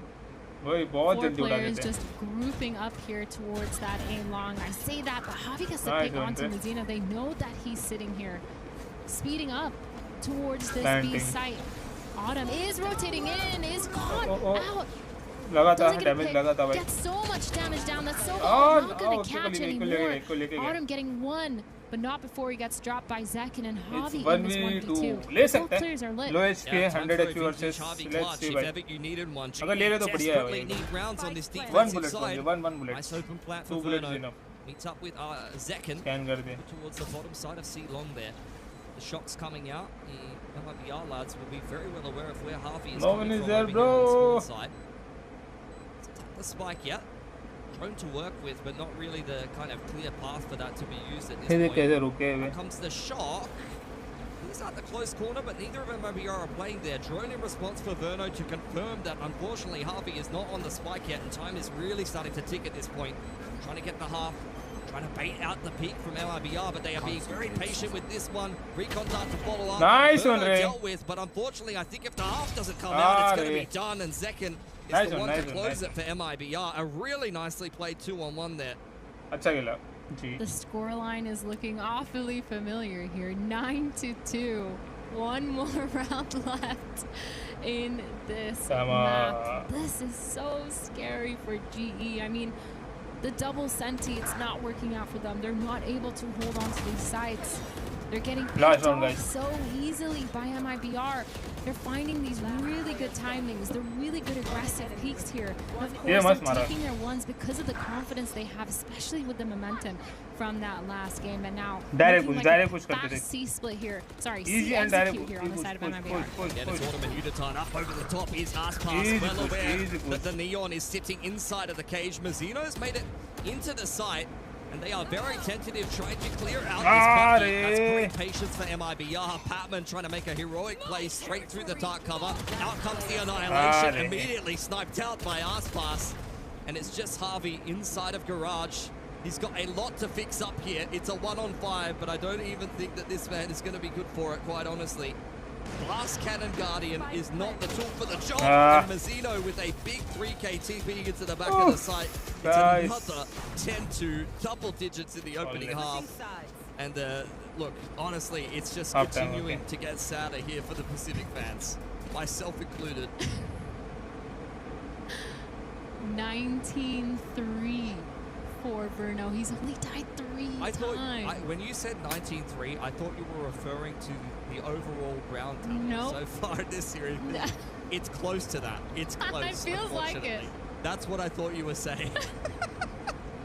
It's so It's actually so painful. Oh man, you guys didn't believe me earlier when I said MIBR could win the whole thing, but with the form that they're in right now, I think, yes, GE, they're struggling a little bit, but it's so many of these close rounds that just show you that the 1v1s are there, the 2v2s are there. Everyone is able to get their own. And the calls, too, have been really good. I'm really, really surprised by their strat book, by the playbook, how deep it is, and the way that MIBR is still avoiding and calling. Clearly, they have a lot more things that they want to call, but they're avoiding using it, because why would you when just executes are working out right now? But guys, हार रहे हो जीत रहे हो भाई, देखने में बहुत मजा आ रहा है. Waylay Jet is really doing wonders here for MIBR. They're able to avoid a lot of the sonic sensors, a lot of the trips in the setup by just good pathing in on the entry, using the refract where it's needed. Saw actually a similar kind of outcome when we saw KRX take on this GE squad earlier on in Pacific. They were able to use Jet really, really well to just avoid all of the double center util, and I think you see MIBR do the exact same thing here to GE, unfortunately. This is wild. I knew they were going to win, but I didn't think it was going to be this dominant. I'm just happy you're in a good mood. That's it. You know, that's the one good thing that we get out of this. Okay. And all the Americas fans. Listen, this is the time for you to convert a little bit. You know, like jump on the MIBR train with me. Need a green card. Oh, this is rough. I think for GE, like let's just say there's a little bit of coke here, a tiny bit of coke. They went out pistol. Yeah. They don't throw the anti. Yeah. Right. Yeah. Perhaps they win a bonus. You know what I mean? Yeah. Yeah. They could do it. Then we're 6 rounds. Yeah. Listen, Let's go. MIBR likes to push a lot, and maybe with the double senti they can prevent that.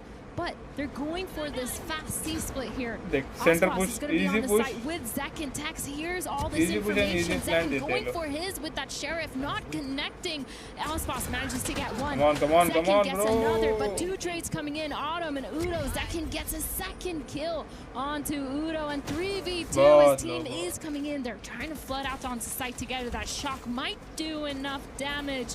They're so lit, picking off onto Autumn and Javi in this one. Is not gonna win it. Mazzino with that final kill. Inferno, man, these shocks. He's gotten like 3 this game already. Yeah, he's good. We know. It's been an excellent game from ML को ना So भाई he's ऐसा like लगा 20 and proper 3 पता है भाई, now? अभी यहाँ से पिक देगा भाई, प्रॉपर एकदम. something like that. इतना ये लोग ग्राइंड Good करते on हैं the ना भाई. Sova.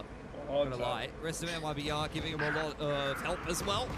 I think both the Jet and the Waylay getting a lot of value fighting from backside with the Sheriff CIs and GE. You could see right from where they kind of get halted up in Garage for a moment, they are very kind of, I wouldn't say afraid, but just taking a little bit of time to get into that C site, unfortunately. And that's where the Sheriffs are having a lot of fun, picking them as they head on their way in. Speaking of picking GE as they head in, this time less success for us. Controlled किया but Forced away for the time being. Very much seems like GE want to pick up the pace. अरे बीच में तो भागा क्या Spamming away उसके? on his Spectre, takes a lot of damage off the hero TP up the top. Easy Get kill checked से. here by Uditar, but he's got just not enough Easy kill HP, से भाई, easy unfortunately. kill से भाई. And that is a double once again from the Omen. Mazzino just continues to conjure magic for MIBR, and Autumn, who's kind of waiting in the back of the Easy site. kill, All he यार. could do was trade out the Omen before क्या Bono चल रहा है भाई cleans ML him का? up. Hey Doji, 12 and welcome 2 to for stream. MIBR. I think this might be back-to-back 13-2s. ये क्या चल रहा है? Mazino's just allowed to TP back into sight. Get those picks. No trade on board. They tried to trade him, but Unitard had like 10 HP because they took about 300 damage getting into B. Unfortunately. So that's how it be. That's how it be here. That's how it be. This was kind of nasty. We're talking about Mazino just being so good, especially with his impact prize. But this round, you can tell he's just kind of styling on them. And now, 12-2. Like you said, we might see that same score line. Fract active for second. Picking up on the line. Easy opener onto Unitard. And the going continues to get rougher for GE. Friend will confirm that Crystal is in this neck of the woods, so MIBR not even really feeling pressured enough to rotate. Still just kind of sitting in a 2-1-2 here, because you could definitely trust Second and Verno to probably get the rest of this round done themselves or very there nearabouts. FIFA के भी होने वाली है guys. Watching हो रही है, party कहाँ है? Party हो रही है ना, देखो ना. The smoke's gonna come in. The actual pick is gonna come in from Navi as well. That Guardian. Beautiful shot. Verno now left alone towards the short. He is going to get slowly crunched. Autumn, Crystal trying to work it up together. They get that pick, and now all of a sudden it's flipped. 3v4. They've gained that numbers advantage. Getting that spike down as well. Holding into this post plant. They just need to be careful here, because these are the kinds of rounds that MIBR have been known to flip over. Yeah, it's going to be hard though against double Senti. Like the double pick. Great spacing and entries in from GE. I give MIBR a lot of trouble getting back in the barrier, as well as the side sensor. You've got the follow-up grab net, even if they are able to make it a little bit deeper into the side. Hits all three players for MIBR, and Autumn capitalizing. Crystal to follow up, and Aspas finally pulls the grab net out, but I think he's better off just saving his Vandal at this point. You know, ideas की हाँ भाई ये लोग कैसे खेलते हैं, इनकी strategies. The opportunity. And they took it. Verno being left alone, knowing he couldn't do anything, but the crunch timings are still there. It's good to see that they're keeping a lot of those protocols. They're not going overextending, playing too needy. Like, they need to get those picks, still taking their time and making sure they're doing it with reason. GE now. It's so hard when you're in this position, because you have to snowball. You have to snowball the economy. You have to snowball these ults. It's going to be so much harder too with this double Senti comp. Crystal and Autumn, Cypher and Deadlock. It's almost impossible. The good thing is they could get so much information with those trips, with holding it all the way back. It's going to be a little bit of a rough one, because MIBR is actually going to face them for an A-lobby fight. Rainbow Six का होगा तब तो और मजा आएगा. Let's see. But the utility quickly pushing GE back away. They'll allow MIBR to have control of the lobby. They're going to start to speed up into C now. This is where Tex, fantastic on the opening map on the Cypher.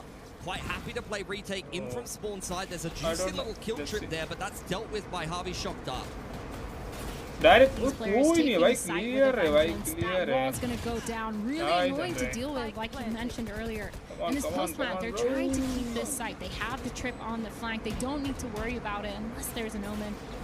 And now MIBR in this 5v5 retake. It's really hard, especially when these players have so much site control. But Autumn playing towards that back side. The TP comes in. Padman getting one, but Mazino, Verno, and Osbos are so good at clearing Crystal. Left to the 1v3.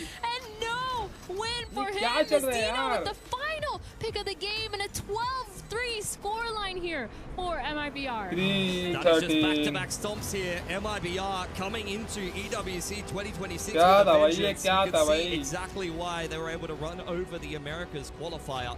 Doing very well for themselves, and unfortunately another flat performance from a team coming out of Pacific here into EWC. I think that last round is kind of the cherry on top. That is exactly what GE's comp is meant to be good at. They get into a 5-on-5 post plan. All of the Sentinel utility down, and MIBR just retake with 4 players alive. Insane, actually insane in MIBR, just proving themselves. They're more than just a super team. Every single player knows how to play together really well, which is the one thing that I feel like MIBR was missing for a long time. Verno, really good IGLing here, making sure his team is staying consistent, and they're still active in the server. Is Verno always this greedy, calling strategies so he can go 21-4? No, he just does that naturally. He just does it on the solo on a regular basis. It looked easy for MIBR. Is this simply a बहुत skill easy निकाले हुए difference? matches. Is it a coaching difference, a team difference? Pilsky, there's a lot that goes into Valorant for someone who's newer trying to follow everything. How would you break it down in the simplest form?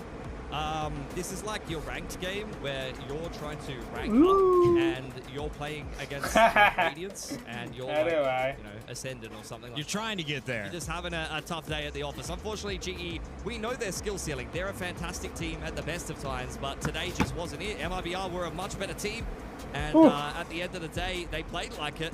Both of these maps were completely landslides in their favor, and you can't really argue with the star power on the side of MIBR. GE, unfortunately, just not really showing up to this one, and they'll have to go down into that lower bracket and pick themselves up, much like RRQ. Yeah, it's kind of insane too. Not a single player on MIBR went negative throughout this series. They all ended this series positive.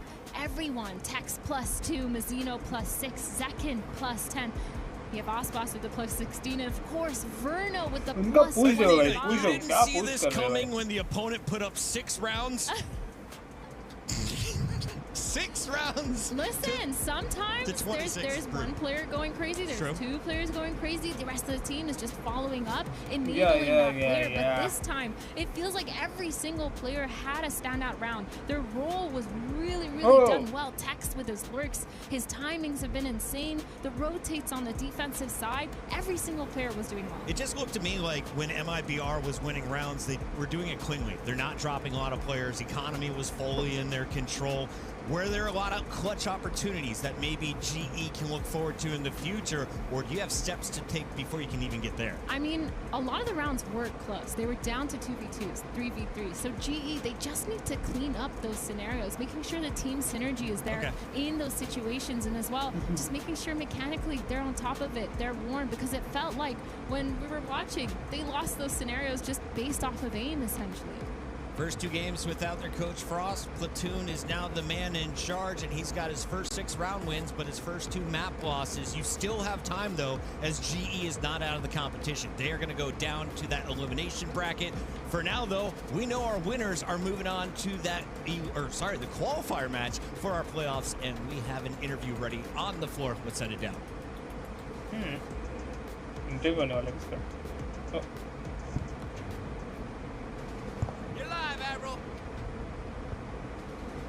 Thanks, guys. I'm on stage with Aspas here. Congratulations on winning, man. That game seemed probably a little more simple, a little bit easier than you expected. How'd you feel about the performance? Felt really good. Was nice playing international stage again. We played really well as a team. We practiced a lot, and we could show what we are practicing. Talk to me a little bit about the preparation coming into this event. Your qualification was really smooth.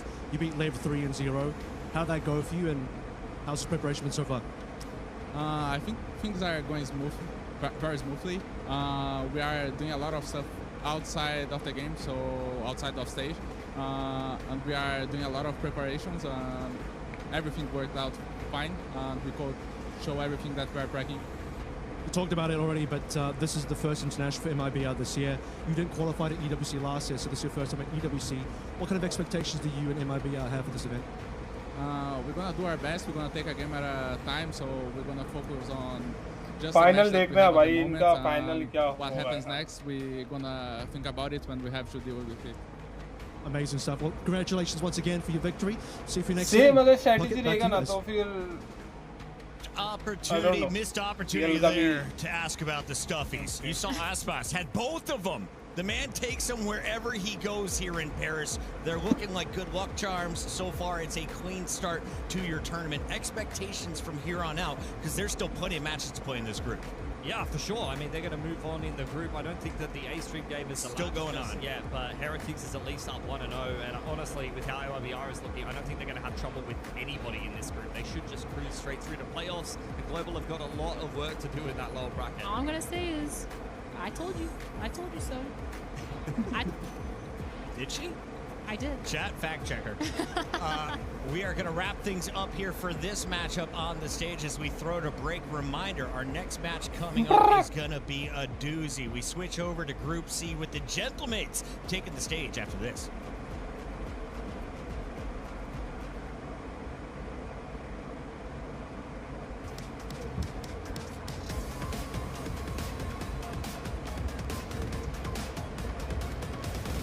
photo shoot.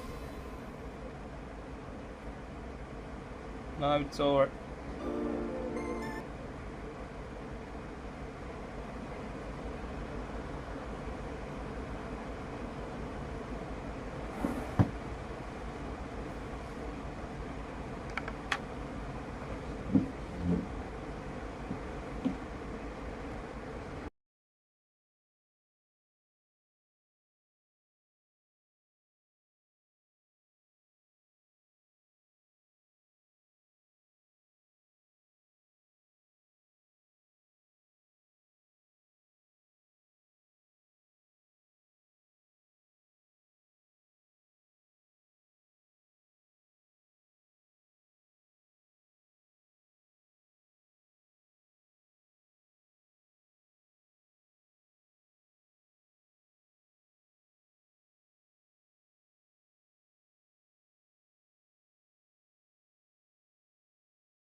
कहते कहते आवाज का ऊंचा हो जाना, आंखों में आंखें डालकर लड़ जाना, और ये कभी ना सोचना कि कोई क्या सोचेगा। ऐसा अक्सर होता है, पता है क्यों? क्योंकि मेरे लिए देश से जुड़ा हर मुद्दा, हर सच, हर सवाल एक लड़ाई है बस। न्यूज़ 18 इंडिया पर देखिए आर पार। अब देखिए न्यूज़ 18 इंडिया के YouTube चैनल और अपने स्मार्ट टीवी पर।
The Esports World Cup continues right now. Welcome in, everybody. It's Chris Puckett. We've got a lot of noise in this venue, and for good reason. Fantastic competition has been heating up throughout the group stages, and it's time to reveal the final group.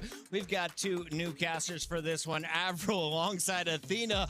Avril, I want to start with you as we take a look at our teams. XLG coming out of China. Of course, Shilai Gaming. On the other side, you have Gentlemates of French org. Who do you think has more fans watching right now? Oh, it's got to be the French team because we are in France. I have to imagine that if Gentlemates end up going through, just like we see from, the KC backing and also from Vitality, the French fans are going to go crazy. Now, I don't know if the audience at home can hear the marching band, but we're getting ready for the opening ceremony here at EWC. This is just week 0, and this is a qualifier week. So, Athena, you got to win 2 matches to get into that top 8 playoff bracket, right? That's what everyone is here for on week number 1. As we take a look at Group C, who are the favorites in this group? I've got G2, Gentlemates, XLG, and of course, Nongshim, who will be playing over on our Alpha stream against G2. This is kind of hard. I usually side with G2 because I'm an America's girly, but I'm also looking at Nongshim. I'm looking at them to have their redemption arc. Yes, to figure out what's going on with their team, especially when you're looking at Dambion, not the Neon for some reason. No, I think he's going to be sold. I am sold because I got cope for Nongshim as well. I got some heavy Nongshim cope. I'm like pseudo Pacific at this stage. I hang out with Pilsky enough. I'll just swing my way in there. The thing here is Pacific is kind of underperforming this tournament so far. I think Nongshim might be that last hope, perhaps. Dumby, I think he's going to go back on the Neon for sure. Yeah, agreed. Yeah, I don't think Global Esports is your real hope Hey, in let's go. Group D. Let's take a look, though, at our Group C competitors and what we expect to see from them. Both teams looking very good in their qualifiers. The 3-0 run for XLG. On the other side, a 2-0 run for Gentlemates as they drop just 2 maps. Who are the star players, though, on both sides of the fight for this one? Athena, I want to start with you. Who are you excited to see take the stage today? You have to talk about Martin on Gentlemates. The guy's been insane, literally all stage long. Literally in globals, even when they're losing their games, he's still phenomenal. He's so consistent on fragging out, being that duelist, being absolutely insane. And the other player I have to shout out to is Mini. Only because now he's on that duelist as well. Yeah. I mean, they're the role swap, right? Bippo and Mini, not that long ago, end up swapping between Sentinel and Duelist. On the Shilai Gaming side of things, though, I'm looking over towards a couple of players here. I will name, obviously, the Duelist of Raga. He's definitely one to watch out for. But I felt like at last EWC, he didn't really get the show up. The player that did show up big for me and has been showed up all year long for this XLG squad is Happyway on the Sentinel. I think he's a star on this team. I think, personally, might be the best player in XLG. I love that you guys called out the 2 players with the most fun names to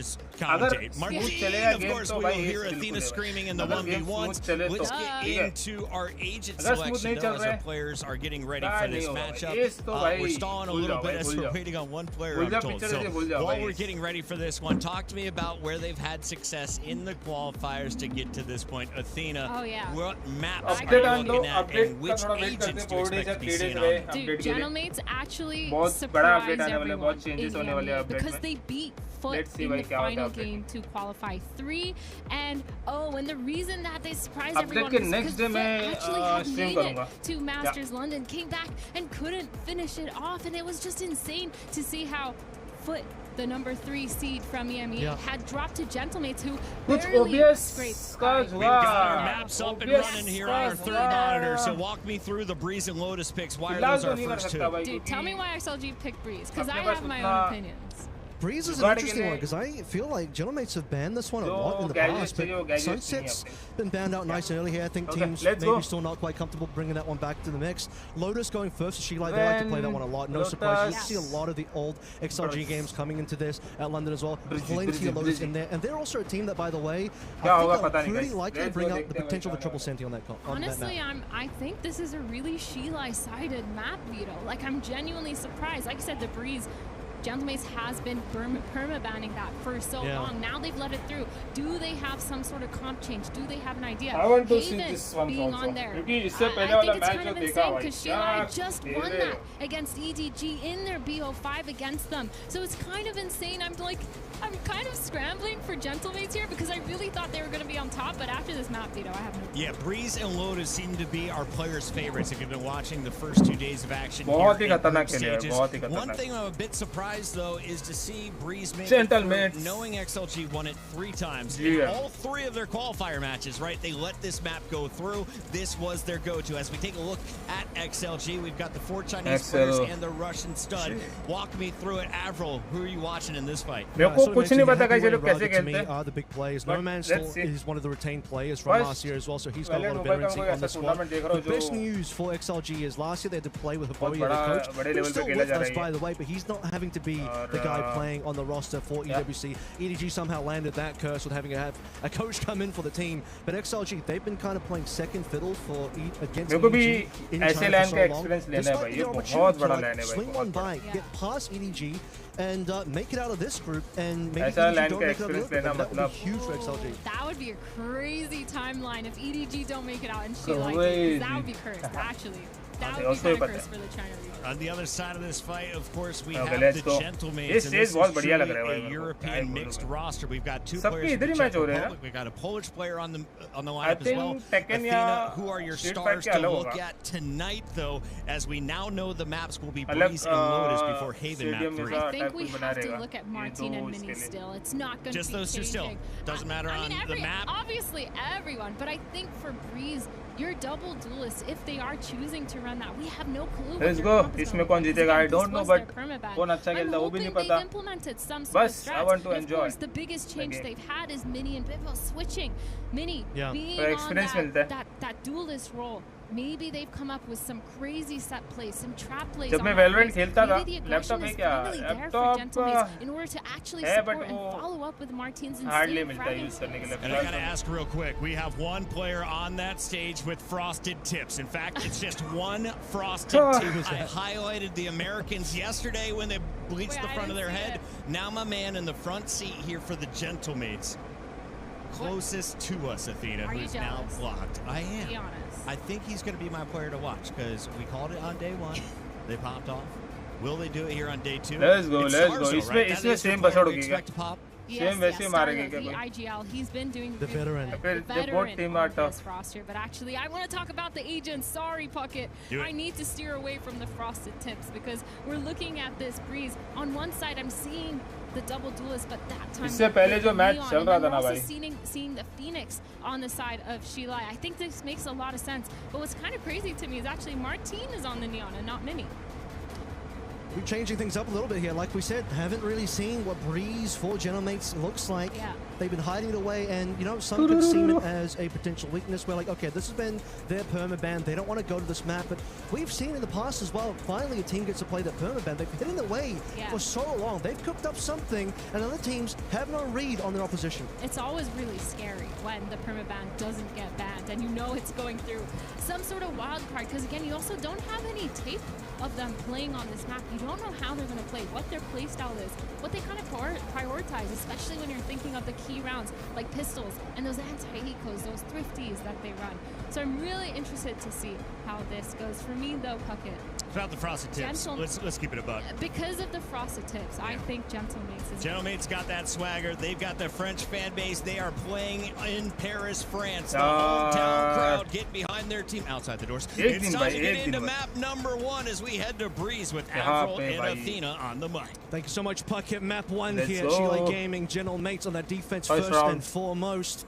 Our first time taking a look at Gentlemates on this map in the entire year. I think I can't even remember when the last time they actually managed to play a Breeze was, but not in recent history. C, first round. Let's go. We'll have to figure our way through this one, but like you sort of said here as well, I do think that overall, especially with the Lotus in there, same situation होगा या फिर कुछ अलग a होगा. bad one for Gentlemates. Intense That could be a quick वाला 2-0, चाहिए but भाई. otherwise, I mean, if we get दोनों to Haven, tough खेलने चाहिए भाई. दोनों tough. that's a map that has been kind of a bad win rate for XLG, if I'm honest. I mean, it's been bad, but they just won it against EDG, which is insane to me. Like, I think that, for me, just kind of just cementing it. Yes, they're playing in the same region. Maybe they have a little bit more tape on EDG, and that's why they ended up winning it out. Lots of anti-stratic that could be going on. But I think it's still insane because EDG themselves are just absolutely phenomenal in their gameplay. We've seen so much firepower when you're looking at those players. And it just...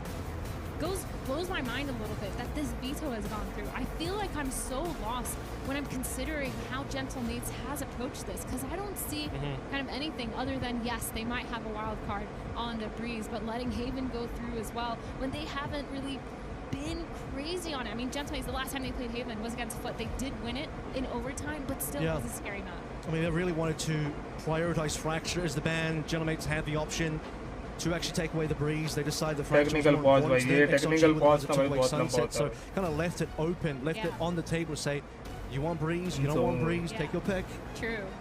Yeah, I think it's kind of crazy, but I'm really excited to see what they've cooked up in the server, at least for Gentlemates' side. Now, talking a little bit more about Shilai, I'm really wondering, because when they went to the Global, really they beat wonder. DRG, they beat GE, Global Esports, and then they beat G2. Exactly. Which G2, they've kind of been known now to struggle in the Globals. They've been known to not perform, to not put up the numbers. So that's still a little bit interesting for me, because it makes me curious on how XLG can perform like that. And the only games they ended up losing were EDG, which regional advantage, they have the tape on everything. And then they lost to Lev as well, Leviathan, who ended up winning the whole thing. So I feel like we didn't really see XLG go very tested for the middle ranks of this team. It's actually a weird one to me. I feel like this team has a ton of potential, but internationally they've been kind of middling. But China overall, outside of EDG winning champs, is just the rest of China just feels like it's EDG and everyone else. XLG need to come in here and prove that everyone else is damn good as well, and that includes second seed coming through from China in XLG. Tech pause done. Round one to start out soon. Okay. In Pistol 1-0. here, looking like XLG is going to be starting towards that A side, using the dart to get some sort of info here, but Made's actually getting so much. Playing slowly, guys. Playing slowly. Block pushing. They're exploring as well. It's going to be droning out through, but this is going to be the opening happening over on the A side of things. No man already on site. A couple players there for the Gentlemates. Keeping things interesting around yellow. Do note the late activation from Leo to come through a little bit later. You talked about the mid control for the Gentlemates. Should be coming through double doors now. There we go. First blood, Raga down. He gets his trade though. 1 for 1 so far in this now 4 versus 4 scenario. Still waiting for Leo to come on through. Double doors now entry from both Crocs and Martin. But Happyway trying his luck against Martin. Not going to end up working out. 2 left, and Leo finally now will activate through doors. Lysol having to hold on for his lone sim. Does Leo have the angle? Does he have the timing? Because certainly Lysol doesn't have anything so far. 1 versus 3 might just be a little bit too much. Easy kill. First round, Gentlemates. Yeah, really good retake coming in. They were so ready with that flood. The fight towards mid as well, getting all that information towards B. Looks like a really nice start here for Gentlemates. Very active, making sure they're not just sitting stagnantly, which used to be a problem with theirs, just being stagnant, not really changing a lot of their defensive setups. And now this change with Mini, with Martine, leading the charge, able to get onto site. Looks really good for them. And for Shilai, I mean, what can you do at that point when the retake is just so good? The flood is there. Doesn't really matter. But now, guns on the board for Gentlemates and Shilai. They're going to do their best to get as many orbs with these sheriffs, or with these pistols here on the side of A-Main. Leo definitely probably activated a little bit too late in that particular round, but now stack up for Shilai Gaming. In fact, playing this one patiently, see if maybe somebody from Gentlemates walk through into shops. Very silent. Here we go. Flash on in. 4 members have already approached. The Mini just makes short work of the defense so far. Lysol will respond with 1 into star, so the rest of the Gentlemates will start to bring their forces through eventually. Appleway also fell in the middle of that as well towards Belt, so just low numbers here for XLG. The cleanup should be arriving in short order here. Big shot from Raga. Secondary available. Doesn't quite get the third, but puts himself in a great position and maybe gets the work done with Lysor. But if he stole the rifle there. I can't believe this. Lysor and Raga being the reason why they win this round. that's kind of crazy. As soon as I talk about Gentlemates knowing what they want to do, they struggle on that retake. The flood just wasn't really there. The trades, everyone's going in one by one, not clearing those close angles. It's kind of detrimental for them. That was it a 3v5, I believe? Yeah, it was. Start of the 3v5, you see Raga hitting these two disgusting shots. Martin, obviously behind the smoke. Then the upgrade as well. No one saw the rifle being picked up, and Lysol really makes a lot with that. And now the tides have been turned in terms of this economy. All pistols on the side of Gentlemates, and they're trying to do this quiet B stack. I think just holding, waiting for some sort of contact play. They're not going to get anything soon. Group D था ना, हाँ Group D कैसे गया था first match second match वैसे I think तो मेरे को नहीं लगता जाएगा ये वाला भी कि वो बहुत ही खतरनाक था भाई way too aggressive. ये बिक चुका है भाई giving up that full A for retake.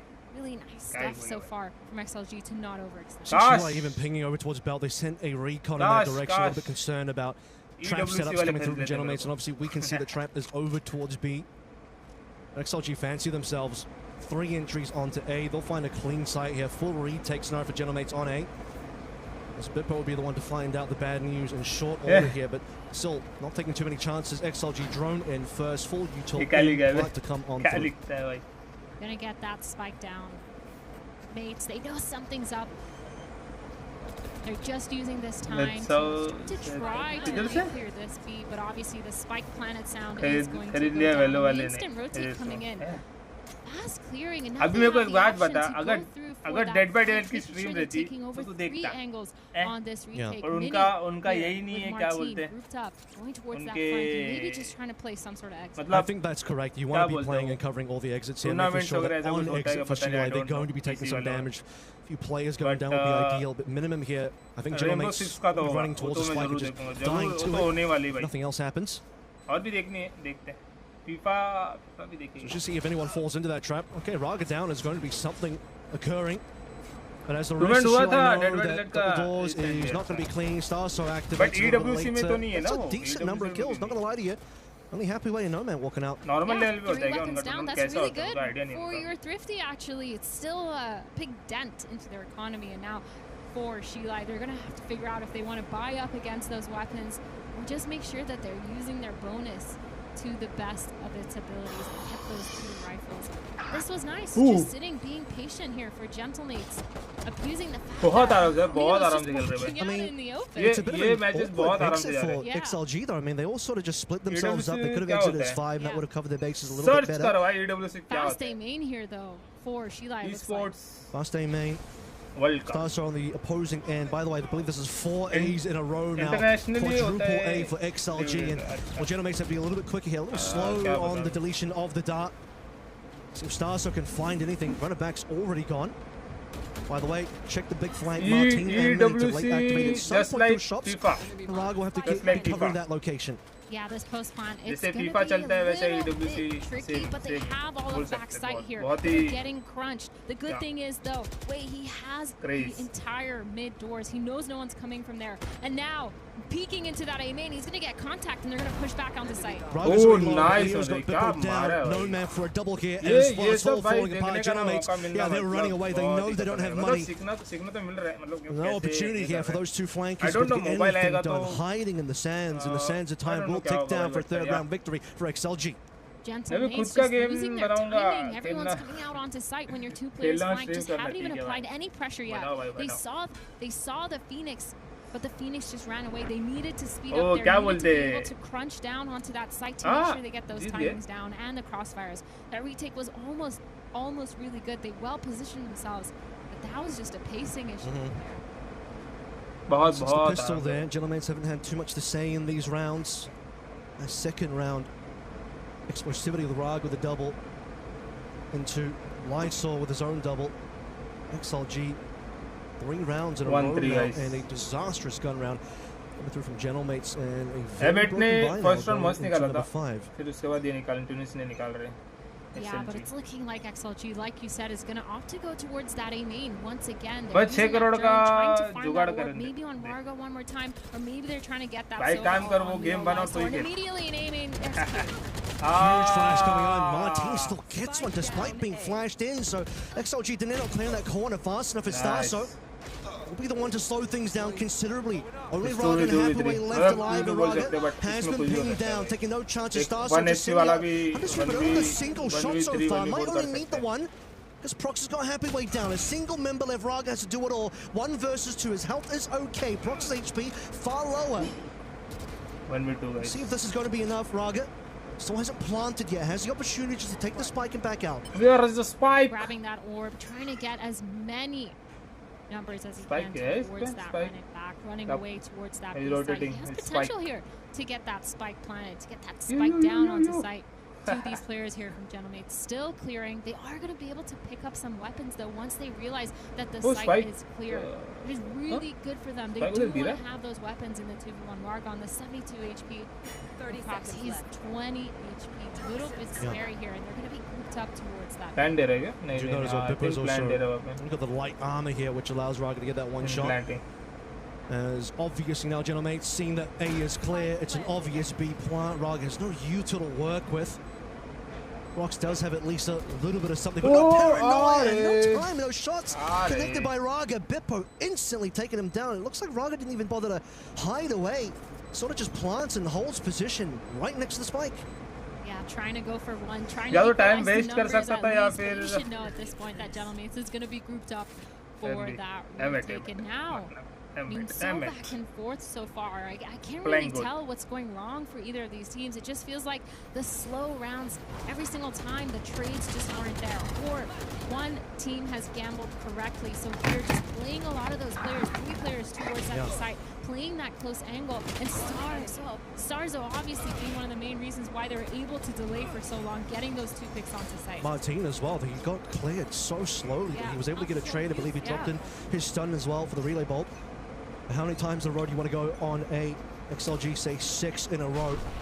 This time now going to be a little bit more difficult. That's a really nice bit of util coming through. Paranoia as well. Hunter's Fury, though, going to be trying to find its mark. It's W's Leo getting that one done, but no hits connected. Martin will get the cleanup hit, and it's a complete flawless as XLG gets stuck in shops. You know what Gentlemates says? We're close today, so. Gentlemates knowing and being tired. Sheila just constantly taking that A main orb. They know that they farm it over almost every single round now. They've gone that pace every single time, and they've chosen to contest it, even with that Sova ult from the side of Shilai. It didn't really put enough pressure for them to stop fighting it. They continued to push forward, continued to get that info, and I think it was really well played. But now, when looking at this buy here, Shilai, everyone has rifles, but there is knives on the side of Nomad, as well as a Stinger, so nothing too crazy. I'm kind of looking for an op here so he can get a pick, but he's opting to do this play with the knives, looking like a really fast bait to mid-split.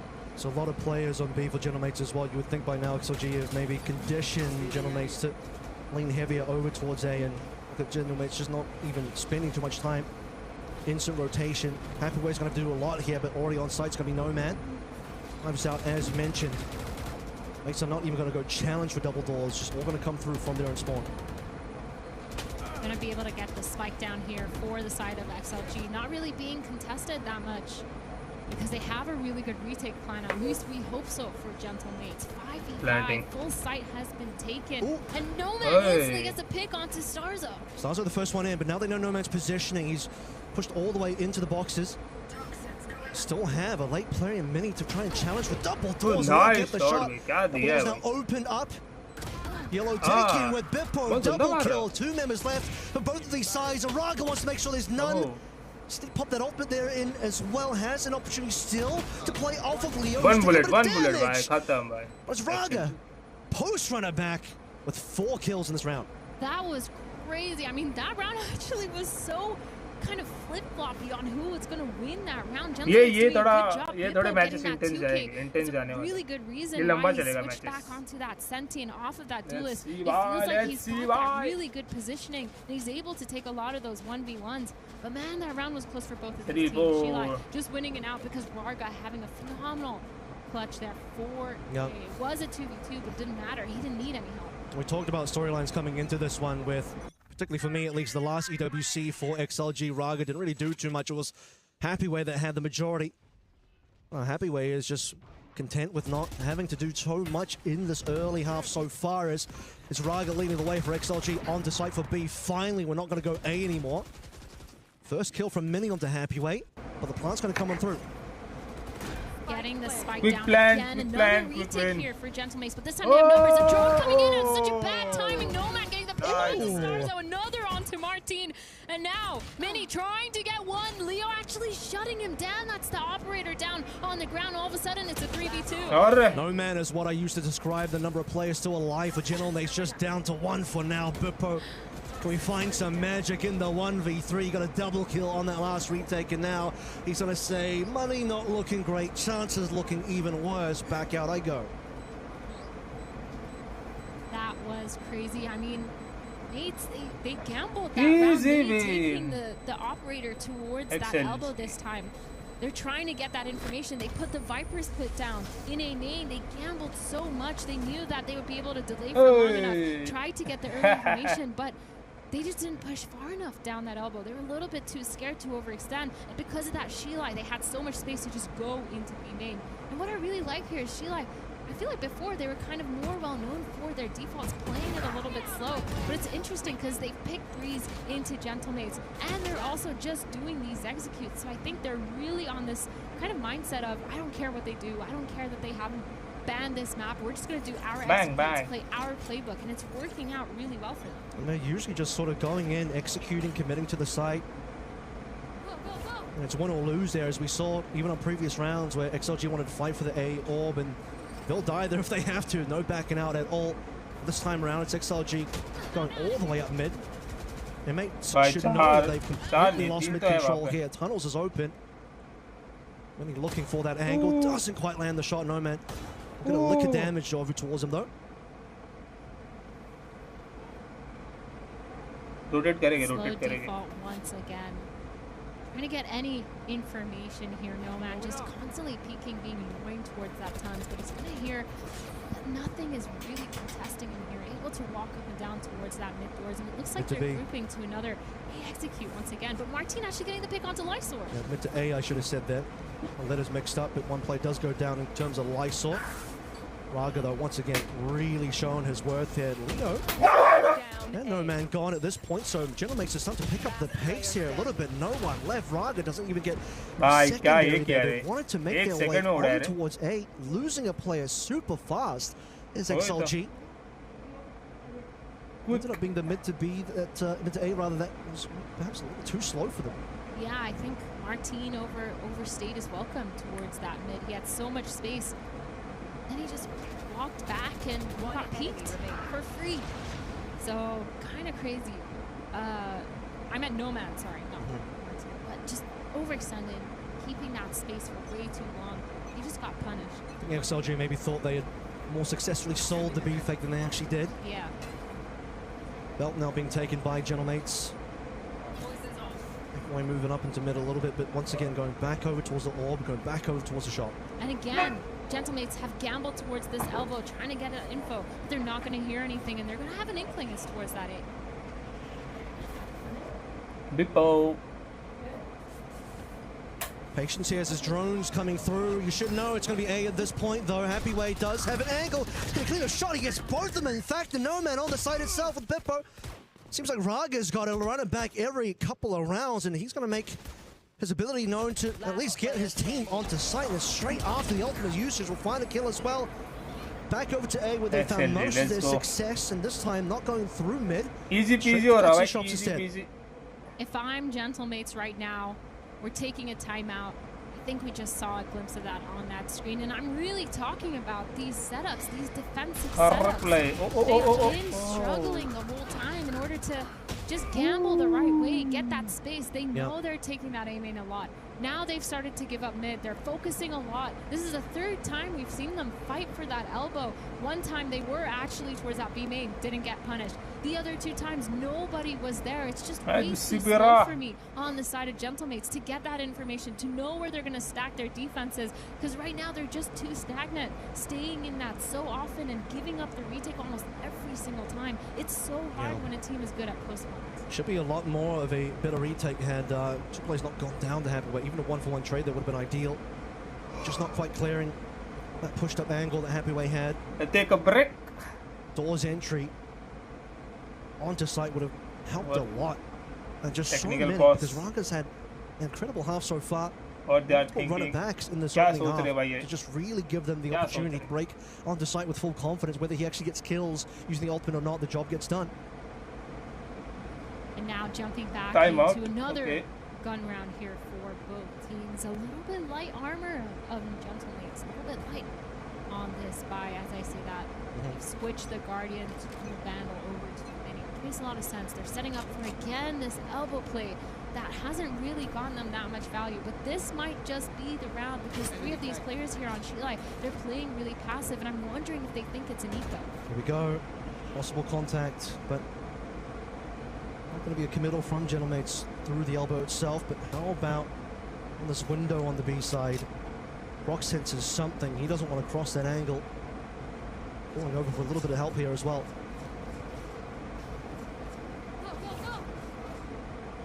Big rotate coming in from the side of Gentlemates, and it looks like Shilai Gaming, I'm not really sure where they want to end either. Just kind of making noise, putting pressure anywhere, trying to see if there's any reaction from the side of Gentlemates. And I'm convinced that Shilai thinks that there is a thrifty going on. But they're going to group up towards A, and the actual rotate that's been made by the silent push. That 2-2-1-2 towards mid might be beneficial because they're able to rotate into this A side a lot quicker. But it's just down to Pippo and Starzo to actually hold it down for long. Okay, this is a very fast rotate. Look at the defense. Orb is going to get taken. That's going to give a little bit of time. Martin has arrived. Will that be enough? First scan coming on through. You got to know that this is for sure going to be the execute. No man caught by that scan as well, but so far still alive, still hanging out, still available for his team as Bristol Gentlemates try and flood nice back one. in, but straight into the loving arms of Raga, Easy who once plan. more is just getting a Nice, lot of work nice. done here. Spike planted down, Pit in there as well. 3 versus 3 now, 2 3v2. instead. As he takes down Bippo, and it's just 3v1. Prox alive. He's only got a XLG. Guardian as well. XLG. Only 2 rounds left to play through, so you know your boy ain't saving, but he's Playing going to like run into the Lion's Den. The winning condition this round for Shilai Gaming was getting onto वो that कितना site, पास getting है that भाई monitor Viper's के? Pit down, कितना पास especially बैठा है after भाई वो? getting He's out. Viper's Pit online. कितना Prox पास है is भाई? out, कितना saving पास that बैठा है? weapon. Makes a lot of sense because that winning condition is just so hard to beat. And again, Gentlemates just able to allow Shilai Gaming to get onto site almost every single time. We need to see the post-plant statistics for this because the spike has been down, I'm going to assume almost every XLG single win. round, if not all of them. It's down a lot. I think a few of the rounds that didn't go down included the A main hold with all the util dumped defensively, where they just completely crunched them in there. Of course, we had the round as well that ended over towards A, where they were able to have a pretty successful Martin tucked away into a corner with Starso getting a number of kills. Beyond that, it's not too many memorable defensive rounds for Gentlemates. Look at their economy right now. Kind of in shambles.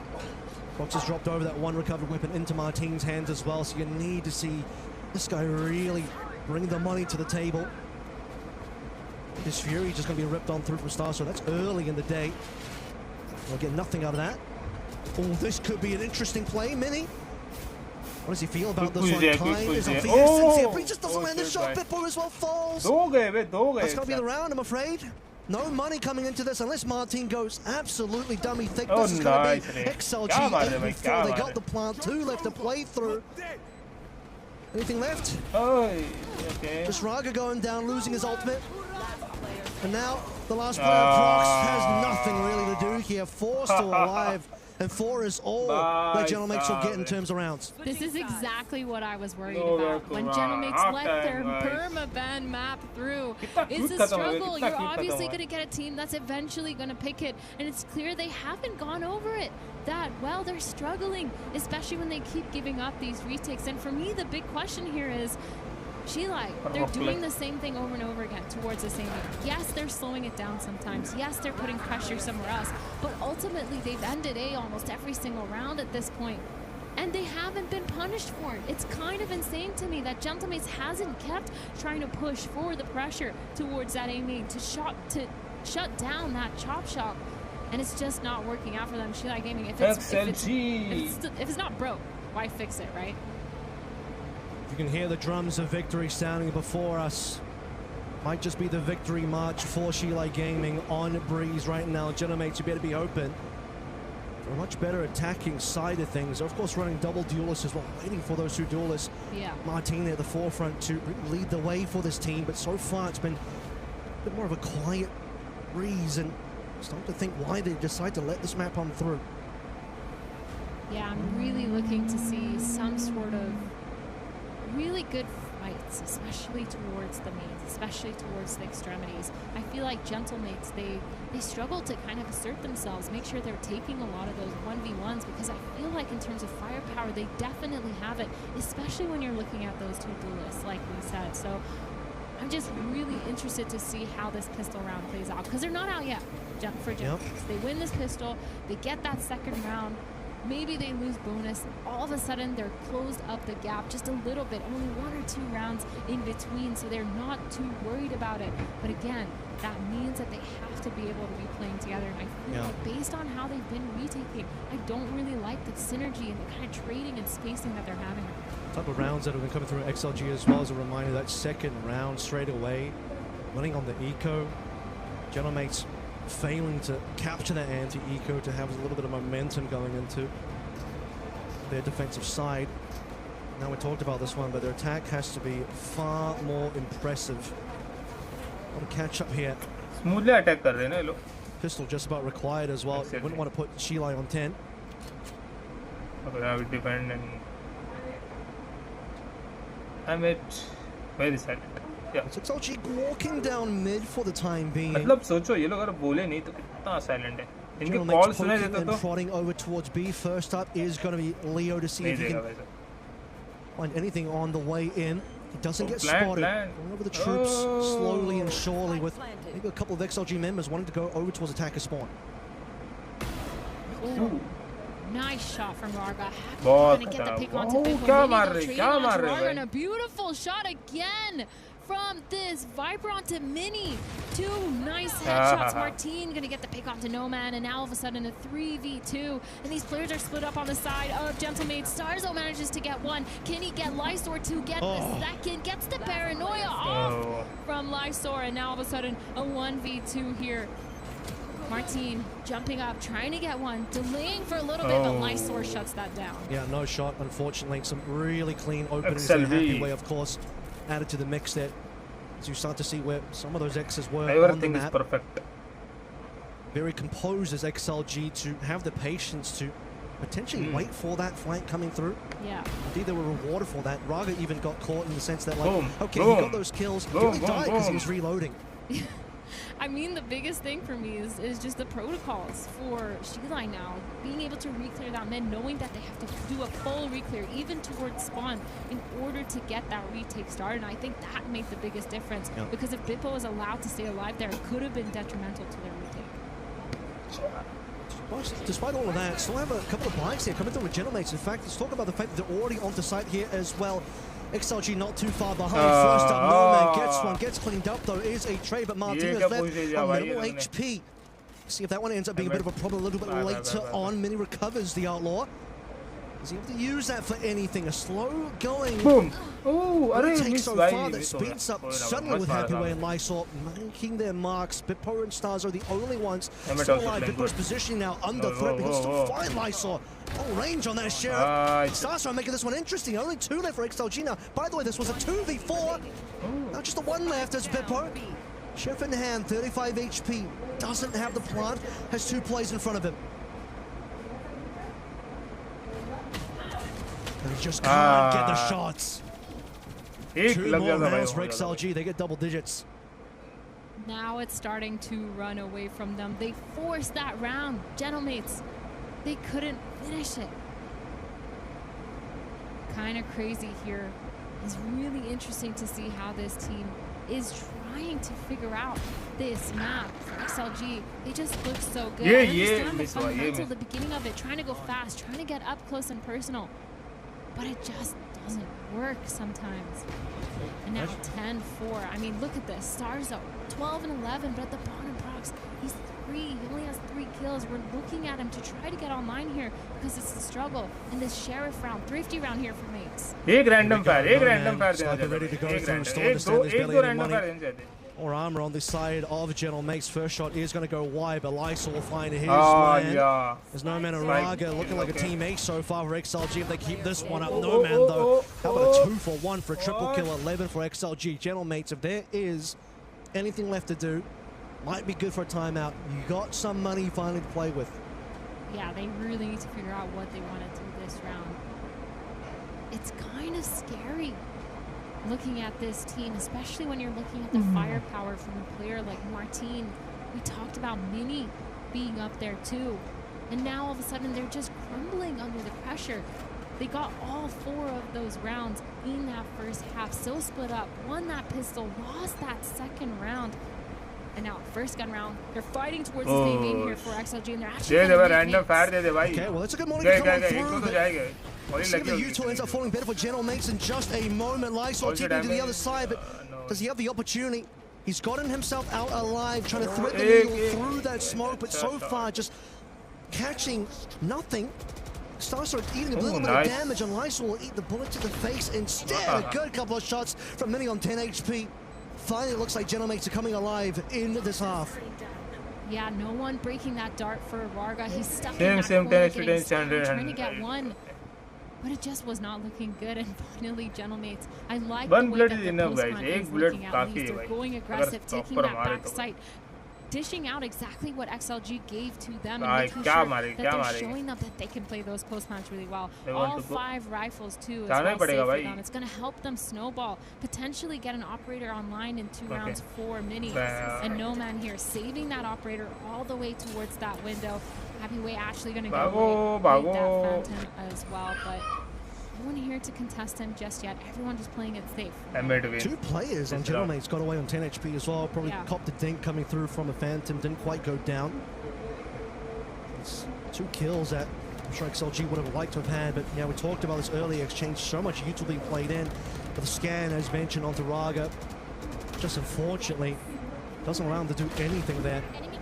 Yeah, those 2 picks from Mini as well. Being really nice. He sped up so quick to the point that Lysor was not ready for him. But now we're looking at that operator still from No Man. He's setting it up towards that mid. He might meet 2 of these players. And Starzo also has the Sova online, so definitely want to get their winning condition. अगर 8 एमएट यहाँ से come back कर दी ना भाई. Towards that A, a little A split potentially. They're going to back off of mid for a little while. Putting pressure towards that 11 close आते हो गए. I mean, they're throwing everything in there. This stage route as well. Wait towards mid as well. Heavyweight could be activating soon, but it's Lysol that cleans 2 members up. No possibility as Gentle Mates just get locked out. Starso. Quick game, Emmett quick game. And he's got to play for something here. Gets the singular kill, but the rounds left to play is just so minimal. अगर proper मारे. He's going to walk into the operator. No Man checking the angle. He doesn't want to let anything slip through. 1 bullet is enough, भाई. एक गोली काफी है भाई इसकी. Okay. One more for Starso. He's got nowhere to go, honestly. They know exactly where he is. He'll cross, and a miss from No Man. No shot, unfortunately. Yeah, spike. Okay, so spike. 30 seconds on the clock. 3 of these players here, not overextending still.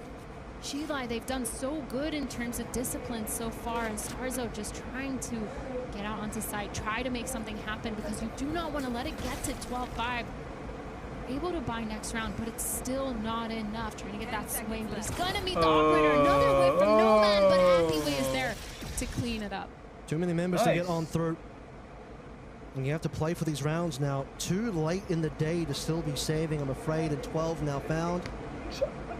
Into a very comfortable map point for XLG. That execute from Gentle Mates being just a little bit questionable. This right here, that kill. Proc, sorry, just running out through that smoke. No one is able to come out.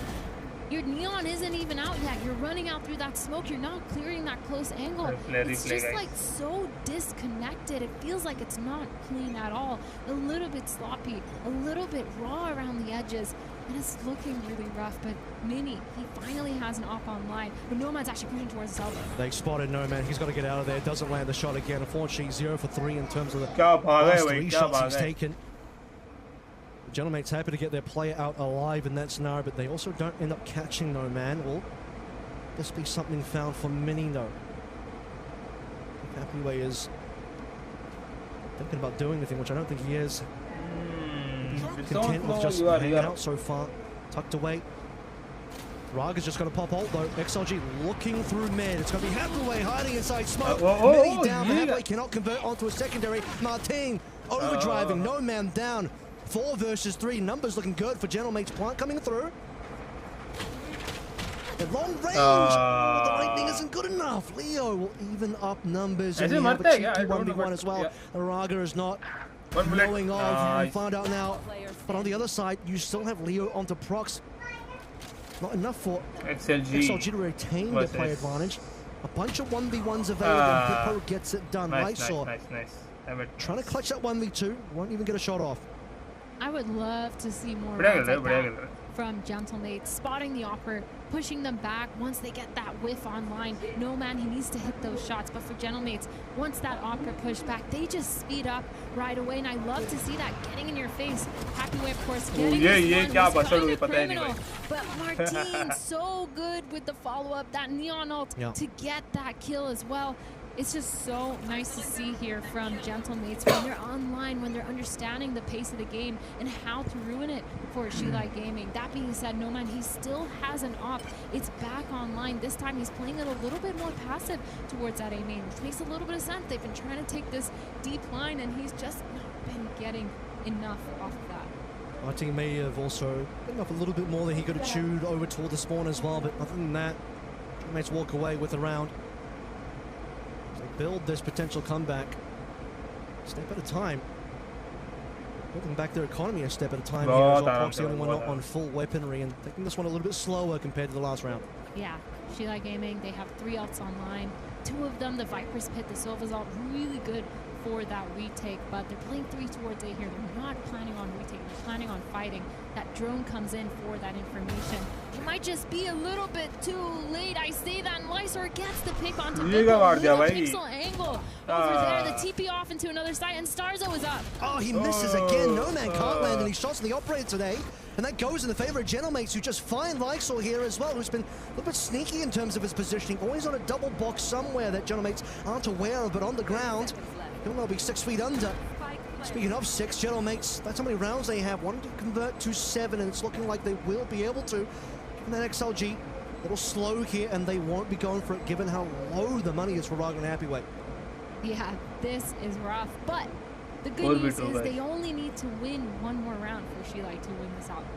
They have the Viper's Pit still. They have the knife. They have the Sova. I'm sure they're coming up with a plan right here. No man, he's been whiffing a lot of these really important op shots. Of course, when Lysor starts off, gets that insane pick with the pixel angle through that mid doors, you need that follow-up just to shut down the execute. But instantly, it was kind of not there. The whiff didn't help.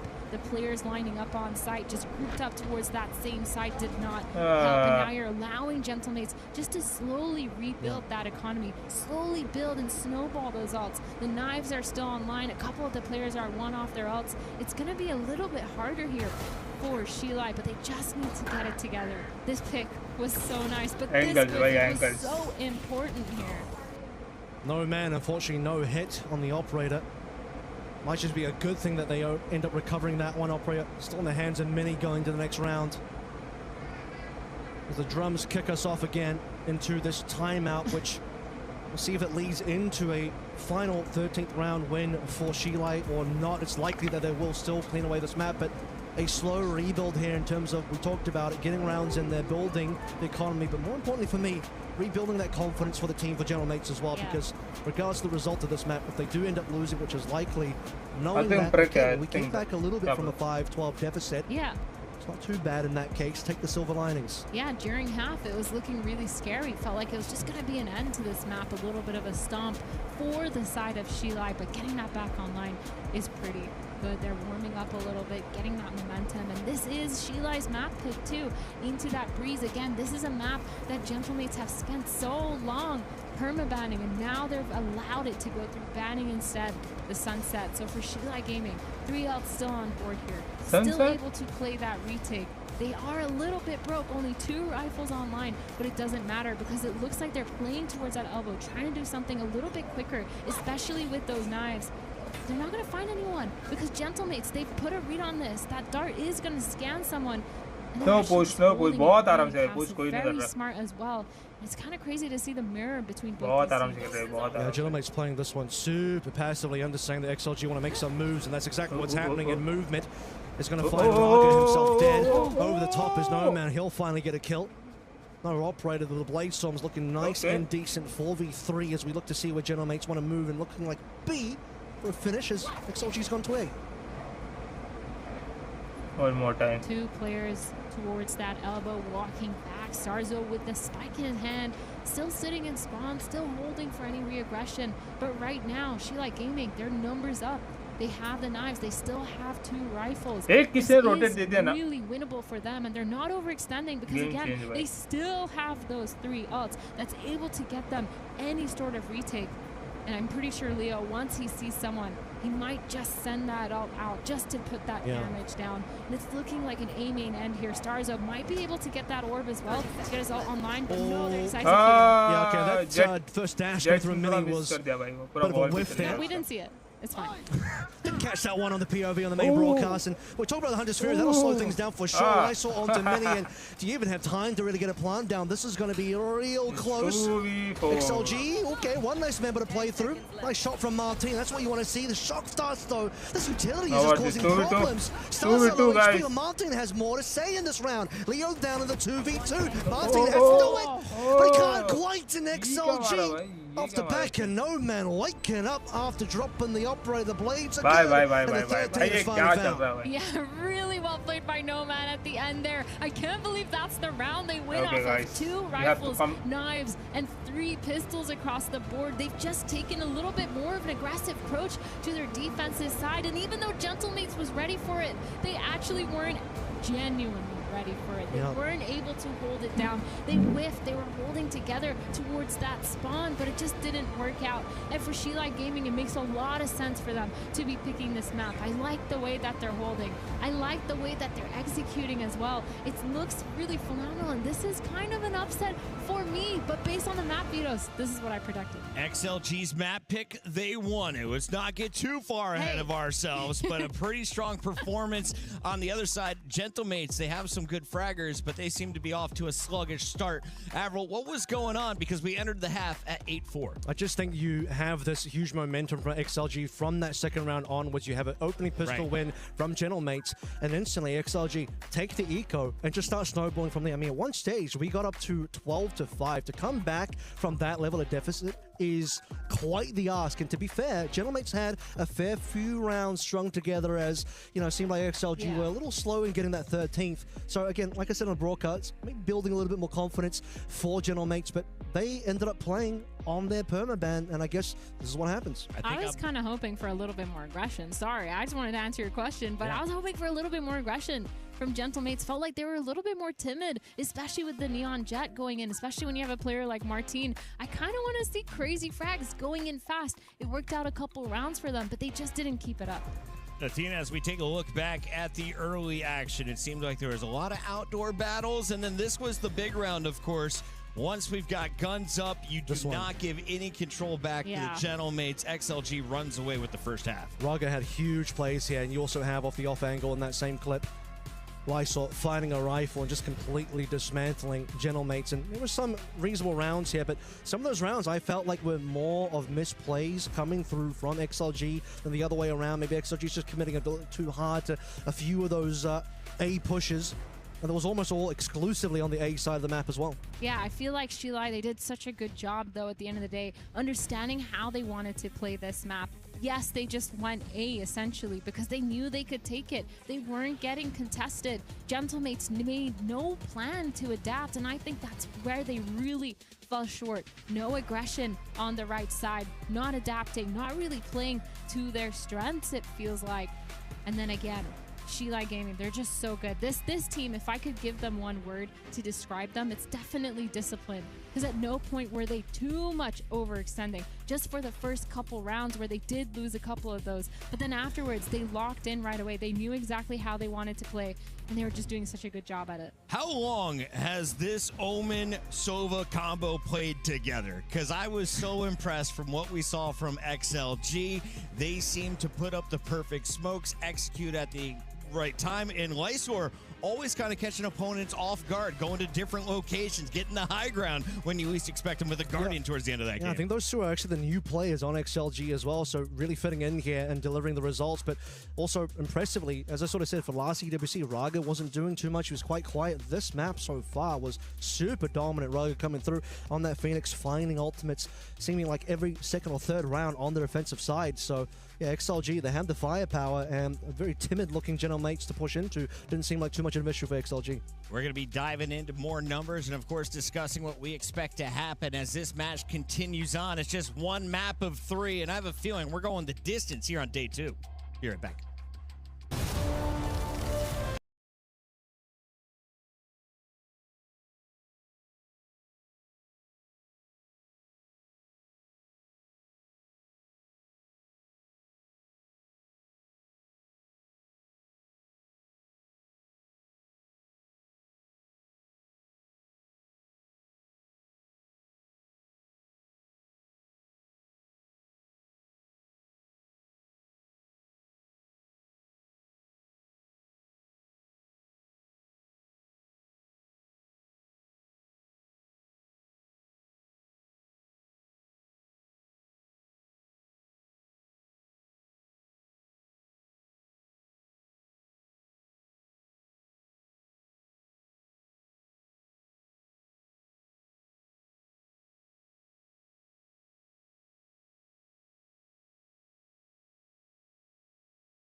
cheesy, man. I'm not about it. It just, I prefer when you just go the double duelist. Yeah. Raga's having a hot hand right now in terms of his gameplay. Make sure he stays on the duelist. You know, it just seems like if you just kind of double up on what you were already doing on Breeze, transfer that over to Lotus. Plenty of teams play the double duelist here anyway. You're having a good time. I think the triple Senti, the win rate on that for Sheila has been pretty poor as well. This is the opportunity for Gentlemates to capitalize. Gentlemates, what do you have in store for us? Because it has not been looking good for EMEA recently, as we are seeing Sheila Gaming one game away from making it to the next round. Of course, this is the first round of group stages. Yeah. 2 wins, you move through to our playoff bracket. 2 losses, you're done here and get to watch the rest of EWC. Avril, coming into this, what were your expectations for both teams, and what did you learn through the first opening rounds? I thought like this was a kind of 50-50-ish type of matchup. These two teams haven't really played each other yet. Sheila, despite being second coming through from China is a bit of a rough region in terms of, do they have that many competitive teams outside of EDG? And Sheila's still trying to prove that right now. Gentlemates, they kind of below some of the other EMEA teams, or at least maybe on par with BBL, but they're not quite up there with Vitality. So Gentlemates is still trying to prove themselves as well. So going to this game, 2 teams that haven't played each other, 2 teams with a lot to prove. I think it's a bit of a coin flip, although that changes when you have something like Breeze coming on in that you've never really seen Gentlemates play. I've heard drums today, Athena, and I just heard a roar from that side of the studio where the Heretics are sitting. They're playing against AGAL, and this is a matchup that has been going on for what feels like a decade. Yeah, it feels a very long matchup. I mean, to be fair, our first game was a little bit of a blowout. It went really quick. And the second game, I mean, so far, it wasn't that close, so it makes a lot of sense. But I definitely need to know what's going on over there and what the score is, because it sounds really fun. And a reminder that over on Alpha, they will have a second series later today while we get ready to watch that from the green room. This one, I expect to be a speed run unless the Gentlemates step up big. I want to see someone take that first step. Athena, if you are looking at the Gentlemates fan base right now, who are they cheering loudest for? Who is Mr. Dependable? Oh, reliable. Who's going to get us through? It's definitely going to be Martine right now. Just Martine? I mean, the whole team, yes, but Martine, he's just been so good over and over again in the last stage, in the qualifiers. I'm really surprised that he didn't get to perform that much, but I think on a map like Lotus, where we've seen Gentlemates be a little bit better, a little bit more kind of confident. We've seen them play it before. They had a struggle a little bit towards stage 1. They didn't win it that much. I think they played it like 4 times. They lost it 3 times. But then most recently against Team Liquid, they played it. They won 13-10, which was maybe not that surprising because Nats wasn't playing at that time, but still a really good run to get them to play that next game against Foot. I want to see Starzo lead the troops on that Gentleman squad as well, as someone that is a hard veteran. The frosted tips. And is he the one with the frosted tips? That's my man Beep, isn't it? People, I don't know. The whole team looks gorgeous. They could all use a trip to the barber with me next week if they make it through group stages. If not, you're getting cut at home. We take a look at Starzo out of the gates. The fate is going to be locked in. So walk me through the agent selection. No Sovas this time. No triple Senti from the side of XLG either. Thank you so much. Playing some normal Valorant today. Raga and No Man lock it in the duelist again. Again, I'm just saying, Raga's got it going right now. You got to keep this momentum pushed up. He had such a good first game, and Gentlemates on the other side keeping their comp the same, which makes a lot of sense. You want to have that comfort going into it. You started off with a little bit of a wild card, letting your breeze through, and now you just want to play on your comfort, on that map that you know, and the one that you've definitely put a lot of practice into. And so I'm looking at Sheila here to make sure they're playing off of that momentum in order to win this map, because they have that tape. There might be a little bit of anti-stratting going on, but for Gentlemates, if they want to take this to a third map, they really need to lock in. Are Sheila switching up their Jet player? If so, why do you decide to do that amongst your duelists? I thought we saw Raga playing the Phoenix earlier. Yeah, I just saw him locked in as Jet. I think it's just the Raze player more likely coming through and who's more comfortable on that agent rather than Raga can just play it all, to be honest. Yeah. Raga, last EWC, and in general has played a ton of Phoenix, rather the Jet. So both of them pretty comfortable in that one, but probably just trust Nomad a bit more in the race. Yeah. I think also just whoever wants to op on the map can op. And either way, when you're on the Raze and the Jet, both of you can op. You can use that Raze satchel to get into a lot of those really good positions. So I'm not too surprised by it. I think it makes a little bit of sense.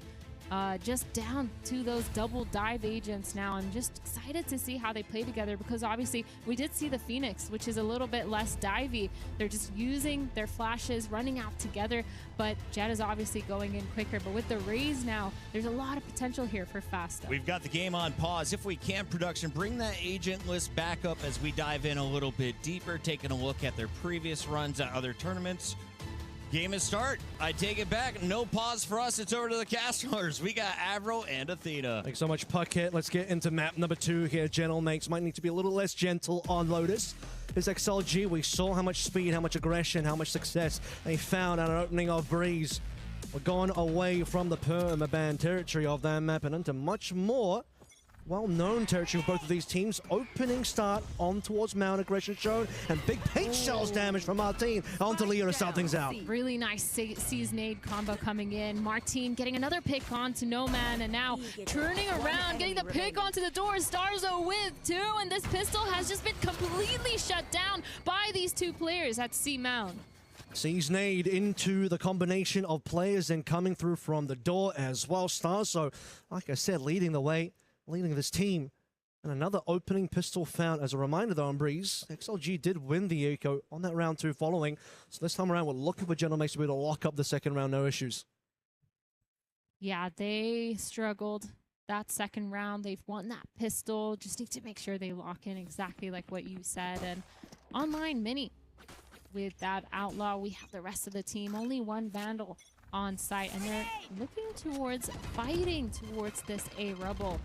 Gentlemates, that is. Shilai, they have full Rubble control. All 5 players are here. They're full gambling into this execute. They're tapping that door to set the Prowler out. Sorry, I mean the dog, and the execute's in. Onto site now, but Gentlemates are very close by. Let's see if Happy Way might be able to sneak his way through into the stairs section. He's hoping for an easy kills here. He'll get nothing. It's Starzo again that just delivers for the team. A triple up.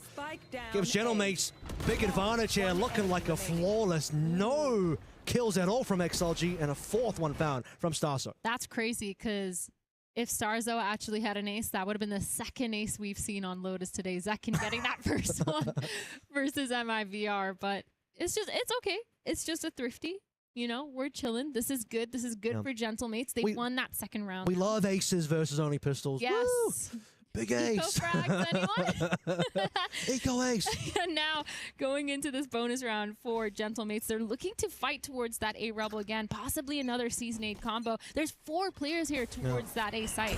Look how advanced that Nightfall is coming on through as well. Might end up finding something of value in this particular round, but lots of action taking place over towards Rebel for the time being. 2 players in that door. XLG will quieten things down a little bit. Do note the pillar gameplay that could take place in the 1v1. Relay bolt to slow things down, and Raga can't even make his way through. They're just running into Mini, and Martine activates around the tree, completely unseen by XLG. This is insane. This is a completely different mates than we just saw in Breeze.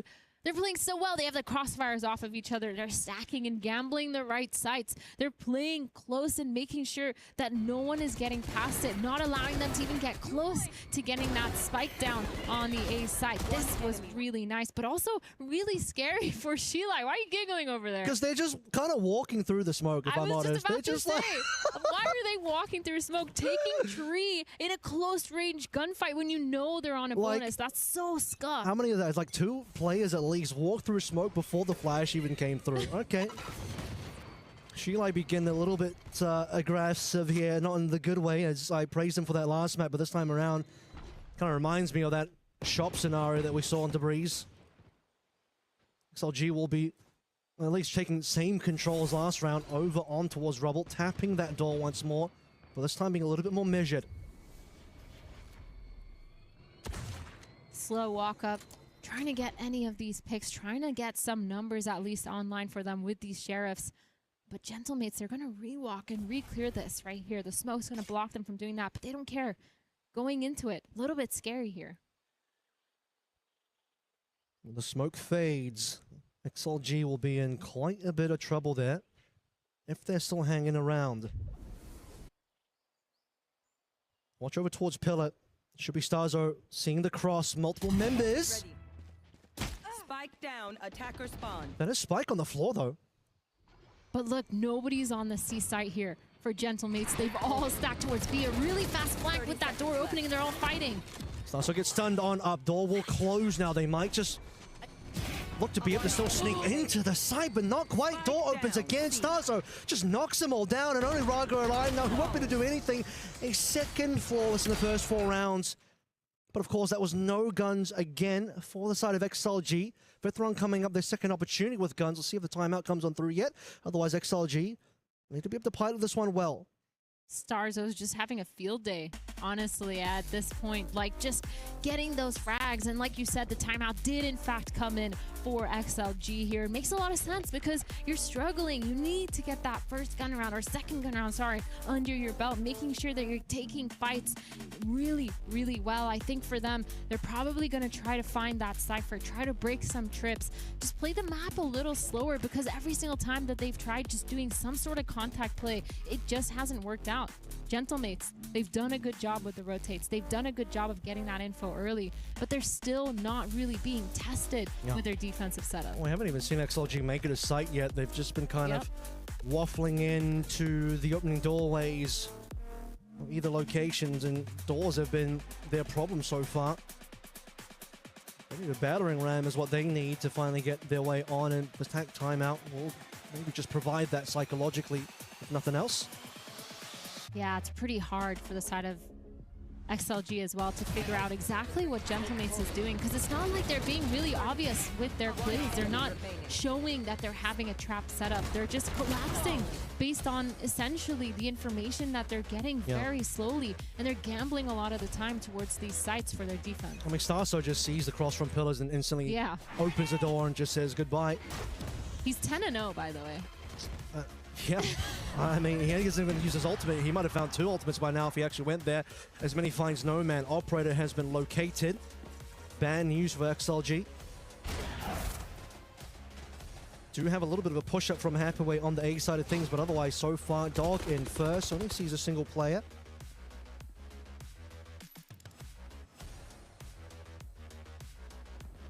Even later on, you can imagine if this does come down to a retake, 2 big ultimates potentially online for mates. With the numbers advantage, Gentlemates, they're not too scared to over-rotate, and the best part is that deep cipher trip towards that B main. They have so much passive information, they don't even need to worry about this site at all, knowing that right now, the only person that can get past it is potentially Jet. So that's why Starzo's sitting there listening, but they have the Nightfall for that retake, not afraid to play it onto that site, and they're letting Shilai finally get onto site and get the spike down. Yep, playing super passively here. It'll be a 5v4 retake. Mates playing for the full retake scenario, and now those ultimates will need to start coming on through Martin as well. By the way, 1 away from that showstopper, but should be Nightfall first after the Prowler has been spent. Here we go, rip it through. See how much XLG end up dodging out or respecting it. Well, Raga falls super early. Mini wasting no time onto Happyway as well. This is falling apart quick for XLG. Leo, the only one who was super off-site, now has to do it all. And it's already been covered. Starso leaves nothing on the table. He licks that one clean. Whatever Starso ate in this short break between maps, I gotta know, because I need that in my life, because he's absolutely fragging out. He's going crazy. And the best part for me is he's just confident in going for a lot of those peaks. He's just taking his ones a lot of the time, or he's just positioned himself so well that he's able to get a lot of those frags. It's really nice to see him, and following up as well with his duelist majority of the time, not necessarily having to do the heavy lifting, but instead having to get that trade in is really nice to see. Now Gentlemates again going towards this A main, fighting for this rubble, not allowing XLG to get as much space as they can. On the other side, Bippo here just spotting that C. Gonna spot it out with that Cypher cam. Well, it's going to be a stinger round coming through from an XLG with Raga and Happyway saving a little bit more money. Dog coming in on towards C as Bippo might have to give this one away. He does want to operate, but he just doesn't find the shot. Has to cage for safety. Doesn't even get that down either. There's no man. Nice upgrade. Finally, I mean, this is the second time really that XLG have even seen this site and gotten the plant. Okay, Mini. There is a crossfire here, though. Do they know that Leo is around the corner? Well, they do now. Good flash, but no option to get the kill. Finally, it will come through, but Martin trades on that showstopper. 3 versus 3. Already still there for Lysol. That's the biggest gun that XLG have. Otherwise, they're still kind of broke here with Nomad. Being the one to be able to still turn things around. That's your rifle gone. Pull the rocket, maybe. Pull through the ultimate. Nomad has the capability. Gets the kill, but doesn't have that rocket available now. Raga versus Martin, and Martin says, all me, baby. That was crazy messy for both sides. XLG almost having a really good round. Really sucks for Bippo there, throwing his Cypher Cage, but it bounced so far back while he was blind, he didn't know where it went, so he was just spamming F on the floor and nothing was happening. But that was rough. Again, weak side with that op. See right here. Yeah, he that is didn't know where it tragic. went, and sucks for him. The Sky Flash hitting at the perfect moment. But of course, Mini with a really quick follow-up. Martin following up with his rocket as well. I think for Nomad, he probably should have used that rocket a little bit earlier to deny that retake, because now they're in this position where they could have won it out. They could have done some serious damage. And 2 ults online for XLG. What was bro thinking? Because I'm thinking the same as you. No showstopper, no win for XLG, and they are in the hole. At least by this time, Umbree's mates had gotten a couple rounds in. XLG still looking for one. Here we go. Now, this time around, showstopper will be played. It doesn't do anything, but does clear the site, so minimum value is still there. Full retake now from Gentlemates. Full retake, but no, man, he's not scared. He's pushing through that smoke, trying to hold as much as he can. Using the satchel, but he's caught off guard. Bibbo getting that pick, and the retake starts here for mates. Overdrive in. Full flash is a little unfortunate, but still the kills are decent. Stars are finally full. Second death so far in this entire half. Through the wall, though. A little bit of damage from Lysol. Not too sure that he even realizes that's been happening. But poor Brock's low HP, but lower HP is Leo and Lysol falling apart now. Only Happy Way, and he's got way too much to do on the other side of the smoke. Is all 4 from Gentlemates. And Happy Way only gets 1. Again, the rotations. They're so quick on it from Gentlemates. They know exactly what's going on, the pressure when it happens. They were so ready, holding that smoke, not overextending, not trying to fight into that cover. And it just worked out for them. Again, another round here for Gentlemates, and it's starting to run away here. Not a single round for Sheila. This is looking really rough. They had a chance to win this here. That neon stun coming out, denying anyone from falling back from that smoke. And again, the crossfires just weren't it. Everyone, you can see on the site, they're positioning, taking those ones instead of playing close together, playing some sort of crossfire, being in tradable positions. Bro, private band host karo Asis mobile ke agar possible hai to. Even on Breeze, you had still 7 rounds found by Gentlemates. Martin Starzo Har game still tumko cartoon positive kyun on that lagte map mujhe despite pata everything else, but right now you have Starzo himself individually more kills than the entirety of XLG put together, which is a crazy stat line that XLG are not happy about. EWC में match खेला जा रहा है भाई, मतलब ये game खेला जा रहा है, ये कार्टून मैच गेम नहीं है. Playing with the door here. देखो आरसीज मोबाइल में होस्ट करना मतलब Raga blades out. Backing away. He wants to play for the retake. This is going to be a full fight of XLG very shortly. Spectated mode नहीं है ना, that's why how can I host? Really quick retake here about to happen. They're waiting Okay, for let's that go 7-0. waiting for the rest of their team to M8 get 7. online. Mini just deciding here, but the Viper's Pit is going to go down. Starzo getting the first pick onto Nomad. That Viper's Pit is their winning condition, trying to play into it and making sure they don't get picked off or spammed. Okay, here we go. Lysol trying to make the big flank happen, but he might just run into another player. Cancels it indeed. Bippo still looking though.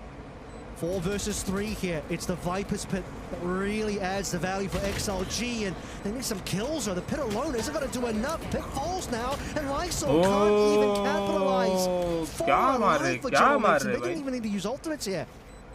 This is insanity. I've never felt more like a fraud than I do right now, saying this map veto has gone the way of Shilai. I really thought this Lotus was going to look different. I thought it was going to be a lot closer of a game. I bet Shilai feel like more of a fraud right now. Too far. Okay, too far. 0 rounds. I'm starting to think maybe they should have played the triple Senti. Clear headshot है तेरे, I clear wanted them headshot to do something a bit more normal, but if this is what normal looks like, maybe they got to get abnormal, because they spent so long playing triple Senti on this map, they've kind of forgotten how to play double duelist here. Yeah, it feels rough. Feels like they're just not able to get on the same page at all. But we're starting this round 8-0 4 of these players here for the side of XLG walking up towards B. मतलब most सभी games launch के बाद ऐसे Martin off the rip. Get the kill onto Leo. There's a little bit of a mixed exchange here until Starzo and Prox start to come in. Raga, we waited for him to come online. He's got the double up. 2 versus 2. Interesting start. Doesn't get caught by the paranoia. No plant yet though. His mates will be patient here. And they play together in time. Mini. बहुत महंगे आते हैं भाई ये guns Has at जो least got a skins little तुम bit देख of रहे angle हो. onto the side, but sees nothing. There's going to be a double It's entry. 100k, Retake for General Mates. 23 HP for 50k. Prox. इतना invest करते हैं भाई तब जाके gun. Raga in the corner. Now he knows Mini's position, but he doesn't know. I don't know ये लोग को direct. He's just there. Yet, and that is a shot we're looking for. Lysor! Off angle, doesn't get First round spotted. निकला भाई इनका. And late into the day, we are finally going to get the first round on board for XLG. We're back on the board, and XLG just knowing that they just had to group up and execute, and it was kind of crazy because mates actually used 2 ults. I think in लोग की अगर इनकी खुद की अगर ID रहेगी, mail ID रहेगी तो फिर they tried to fast flood, but it just didn't work out here. Raga with that pick was so nice, getting that 3K. That's the main reason why they won that round. And now for Gentlemates back towards the same name, they have these 4, 5 rifles, and they're just fighting. Lots of flashes, lots of util coming on through, and it's No Man Lysor that find their kills first. XLG. Prox and Starzo respond though, 3 versus 3 still, and it's not going to be feeling too bad after this one numbers-wise, but can they get Happyweight down? So 1 for 1. No Theft's going to reveal Raga, who doesn't get a kill here, as Leo will get a plant in a 1v2.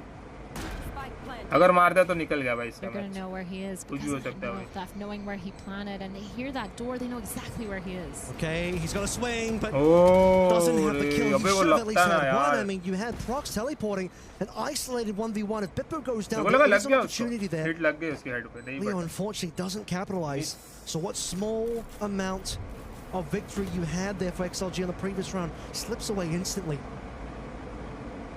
Gentlemates not letting it affect them at all, changing up their defensive setup so often that G-Li, they're struggling to figure out how to kind of play against it. I wouldn't be surprised if we start to see XLG go back towards that B main, because that's literally the only round that they've found success in, or at least put pressure towards A main. Once they hear those nades, once they hear that the stack is actually there, the strong side, that they can go back and say that. But they're starting towards this A once again. They just need to slow it down just a tiny bit. It's so obvious where Gentlemates are fighting every single time. And Martin's going to get that first pick onto Raga. Prox with a pick onto Lysor. Now this is a bloodbath. Mini Martin getting picks to drop. Martin with a 3K to end that round. Just want to run it back again. XLG constantly 2 rounds in a row. Major aggression put over towards Rubble's side. I think they're just assuming that surely there wouldn't be this level of response defensively 2 times in a row, but not a single player from XLG able to really get into a good position. Leon Hathaway, as mentioned, managed to find a kill, but they just didn't get off the mark yet. ऐसा अगर rainbow six mobile में आया तो guys जो जैसे इनके gun effect होते किल effects होते वैसा कुछ चाहिए यार. Most of the time if they're fighting थोड़ा ये हो जाए क्या बोलते हैं, they have so many players there, and now 3 players actually from Gentlemates. This is what I was talking about in terms of changing their setup. Okay, well that's going to be the trip gun at least. Traded for the paint shells. Note the lack of equipment on the side of XLG. It's Hathaway that actually has the only rifle on board. XLG just going to commit to this one. No Man would like to find a lock here, but he's taking damage from the boombot as Leo already falls. Still don't have a kill coming through just yet from that showstopper, but Starzo is just making it hurt for XLG currently. 3 versus 4 Spike on the floor. Hathaway trying to dance with Starzo across the doorway, but the doors have been bye. It's all done. No Man, no teammates, no chance. And no round to be found here with just a stinger. It's 3 versus 1 with M8 looking at 11. XLG basically only going to walk away with a single round on this half. It's heartbreaking. It is insane. I did not think this map was going to be this one-sided. I don't think Sheila did either. It looks like they came into it with a game plan, but they're just not able to execute, because every single time Gentlemates, they have the right read. Now No Man not able to do anything against this up-down stack here. The high-low from Martin, and it's just kind of insane now. You're Half in this time, guys. Half time, guys. You have to consider what's going wrong. And you look at the scoreboard. It's 20-5 for Starzo. 20-3, I think it was, for Martin. I just missed it there. But that's still insane that these two players are just having such a good game. And most of the time when you are watching Starzo and Martin, they're going out together. Martin is in front, up and in charge, and Starzo's there to get the trades, using the C's to get the nades down as well, using that haunt at such a good timing to pull the crosshairs up and away. The util usage from Starzo has been insane. Not only that, but obviously he's been fragging out. The only round that XLG found was on that B site, and in the case as well, I want to have to say they get quite fortunate that they didn't walk into any trips. It was a pretty heavy Cypher presence in terms of all the util that no one ended up walking into from XLG's POV, and Raga, without that 3K, things would have been pretty rough. In that round that they won, still came down to a 2v2, mind you, so could have still gone the opposite way, could have still been the 12-0. Most of these rounds, you didn't even see the site for XLG. They couldn't even make their way onto the site for a plant, and the few times they managed to get a plant not on B, very, very well fought retake. Ultimates or not, but ultimates being played into. Nightfall, clear everything, play through with Mini on the Neon, and it's all too easy. It's just the fact that every single time Gentlemates, they're able to fight and gamble the strong side, able to get the deep line every single time, getting the fights, forcing Shilai to go into those scrappy fights. It's crazy how much they're forcing them to play at their pace. If I was Shilai, I would have just slowed down and tried to understand what was going on, making sure we understood and took all the pointers that were kind of given to us by the Gentlemates. The pressure, the util, the nades, everything that's coming out. Let them use it, let them expend it, and be able to come back and re-clear. But they just didn't have the patience for that. They just weren't able to. And it felt like every time they moved, they're thinking, well, they're going to fight A again. Let's go towards C. Gentlemates was there. It was really good gambles by Gentlemates. Really good setups as well. But it's a new half for Shilai. They literally have to win this pistol to get a shot at this game. And they're trying to fight towards this long, in order to do it. Okay, we're going to start things quickly here. Straight away, Nomad just jumps into his death. At least Happyway is going to be able to respond. Mound is where it will take place for all of these kills for the time being. The smoke will slow things down just a little bit here. Slow is not a word I would use to describe XLG, though typically, particularly on the attacking side, they go for a site, they commit to this one. And the defense, though, things have slowed down quite a bit. Slow and steady, still walking up, trying to contact back into the C, re-hitting after that 10-second mark, making sure they're getting the timing down. Starzo, beautiful kill onto away, and again, this man is just on fire. We talked about the two players we wanted to see. You mentioned Martin, and I had Starzo, both showing up big time. Only two players left here for XLG. You talk about them needing to win the pistol. Doesn't look like it's happening. I think it's a 1v1 for Gentlemates, and it just might be a 13-1 match. Finish on this Lotus. Going to map 3 in just a while here. Not too long now. There's only one more round is required. And if you are the side of Shilai Gaming, not enough time to save you from this. Yeah, this is looking dire. I don't know about this one. It's just so rough. You're going to have to force. You're not going to have the best weapons. Maybe sheriffs, maybe some sort of stinger at best. Luckily, they got that strike down, but it's still just not going to be enough because here they are fighting towards this aid, but every single time they've chosen the right side, they've lost the fight. No man, okay, he's trying to get a forward angle here, but just instantly gets chewed up by Prox, who walks away with 5 HP. Another player to come through into the mix. Starzo trades onto Leo. At least XLG get a single play here, but they're not going to get too much more. This is where it all ends, ladies and gentlemen. Only 2 players left alive with nothing to play for. One round is all that XLG are going to get because Gentlemates come back with force. That's insane. Gentlemates 13-1. I think that's the best scoreline we've seen so far in this whole tournament.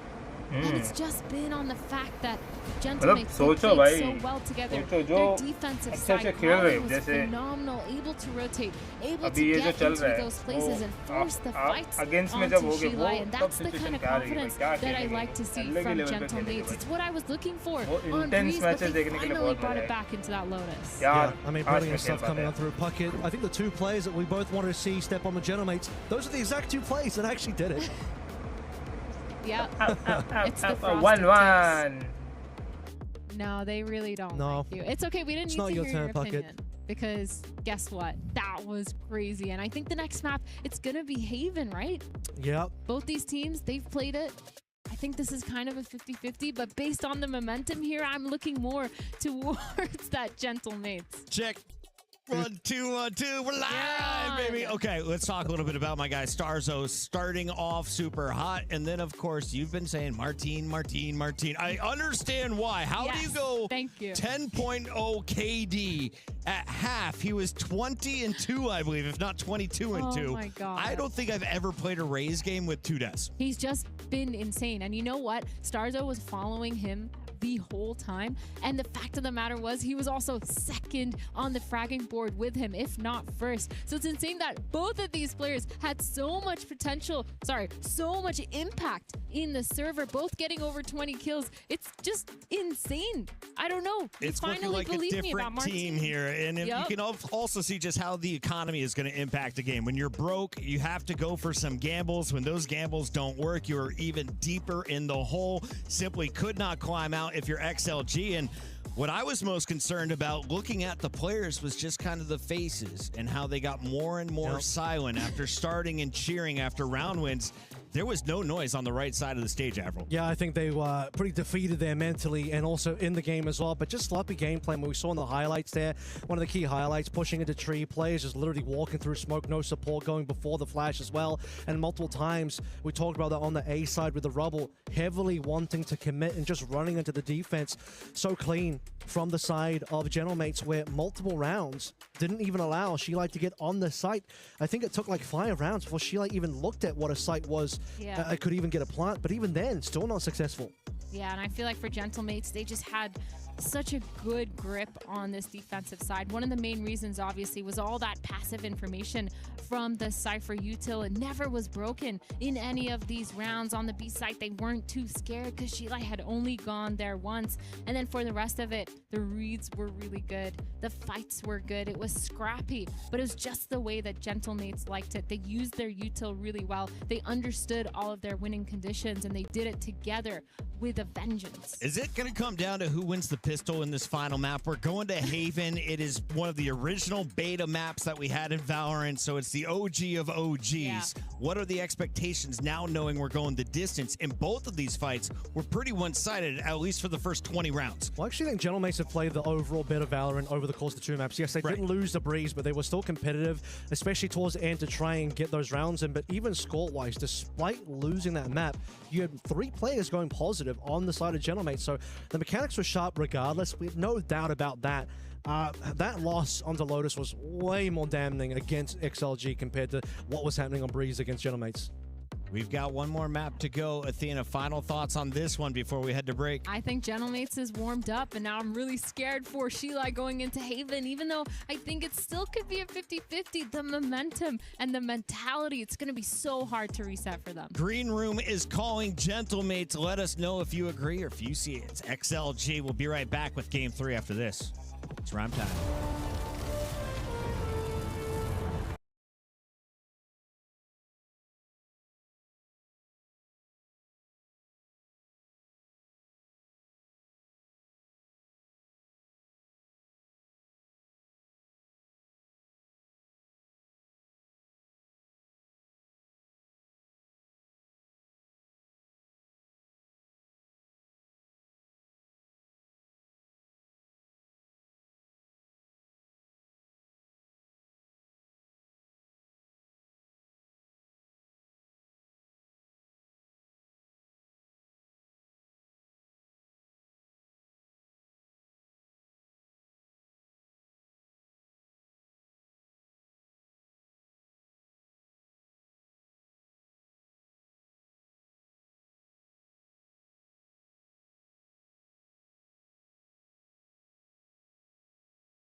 Ready to react to that prompt, you will receive a point. You understand the rules? Yes. We do. Ready to go? Yes. Of course. Let's get it going. Riot announces that your favorite map has been removed from the pool. How do you feel? Okay, show the camera. And now let's show each other. Have you got the same one? Yes, you do. Well done, boys. Right. A solid start. What about when you lose a 1v1 and the opponent is left on 1 HP? Think out loud as I'm well. looking for the correct one.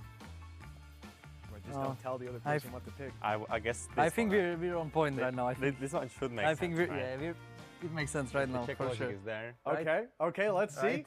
Show each other what you chose. Yeah. Yes, nailed it. 2 for 2. When your luggage doesn't arrive, Luggage? your luggage doesn't arrive. Get inside. Maybe I'm the, overthinking a little bit. get inside the head of Martin. Martin, are you thinking what I'm thinking? I'm thinking what you're thinking. Just trust your gut feeling, Martin. All right, boys. For 3 out of 3, show each other what you chose. Oh. What about when you get 30 kills in an official? It just makes sense. Oh, where are you going with this one, Minnie? I don't know. He Martin's got made me his already. overthink. He made me overthink, to be honest. No, no. You want to lock it in? How do you feel? Take a look, boys. Let's go. Let me take you to the practice room. You're in a scrim. In between rounds, there's not much noise going on. The calls have already finished. And then you hear from just outside your headset that your teammate has farted. This one maybe. Not this one. Maybe this one. All right, show the camera. And now take a look at what the other put. Yeah. Let's go, boys. You lose on your map pick in game 1 of a best of 5. Happened already. We lost few first maps already, Yeah, so nothing much. right? I think we're thinking the same, Yeah, right? we have to be We're thinking cool The like best that, of right, 5. Martin? That's all you got to think, right? First Right, map, Martin? plenty more to go. That's right. Whatever. You can always bounce back on the next. If you're on stage and you get knifed. I think this one is fast again, to be honest. I mean, this one could be, but... There we go. All right, boys, show the camera. And now show each other. Let's go Yeah. again, boys. What is happening today? We're on a streak. Pick one of the sprays to describe your coach. Okay, there is one choice that could be obvious. I'm just going with this one because, you know... Show each other what you chose. Okay. 7 Good. out Okay. of 8. We've Oh, hit bless the you. record. Can we beat it? What about if your teammate whiffs the easy kill? I think you need to make tasks just for us, like new question, just for me and Martin, yeah, maybe. two on the same page. I mean, it seems like it. Show each other what you chose. This is ridiculous, boys. 8 out of 9. Getting more and more impressed every single time. Describe your IGL in 1 stick. Okay, let me. Not this one for sure. Are we thinking the same, Martin? It depends if you're in a funny mood. Boys, show each other your cards. You've done it again, boys. You've done it again. Minnie and Martin. I mean, this synergy. I could have told you this before this piece, but it's off the charts, boys. Well done.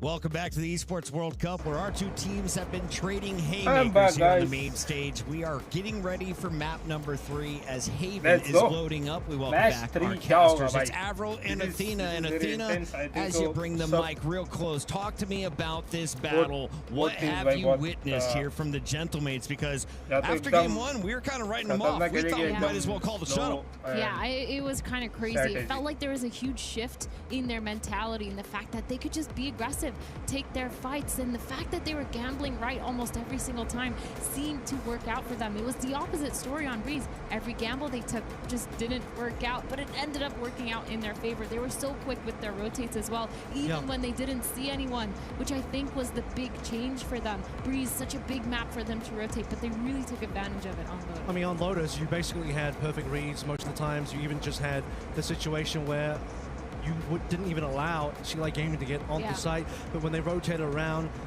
really well read by Starzo multiple times and just catching Sheila out to not allow anything to happen. He had the best scoreline just about next to Martin on that map, 4-0 in first bloods as well. So just completely catching Sheila lacking, and Sheila multiple times just wanting to try and push their luck and push on through no matter what.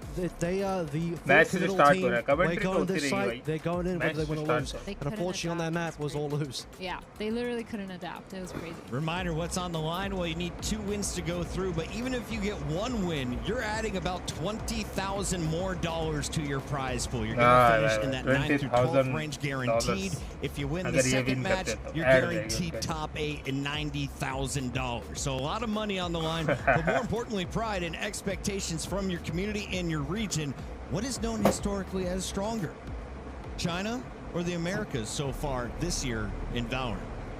Americas. China and America. For sure. This year specific? EMEA is, Gentleman's is EMEA. Right. Yeah. So I'm Yeah. talking Move it, guys. about the Kaun power ja rahi hai rankings. aage? So America's #1.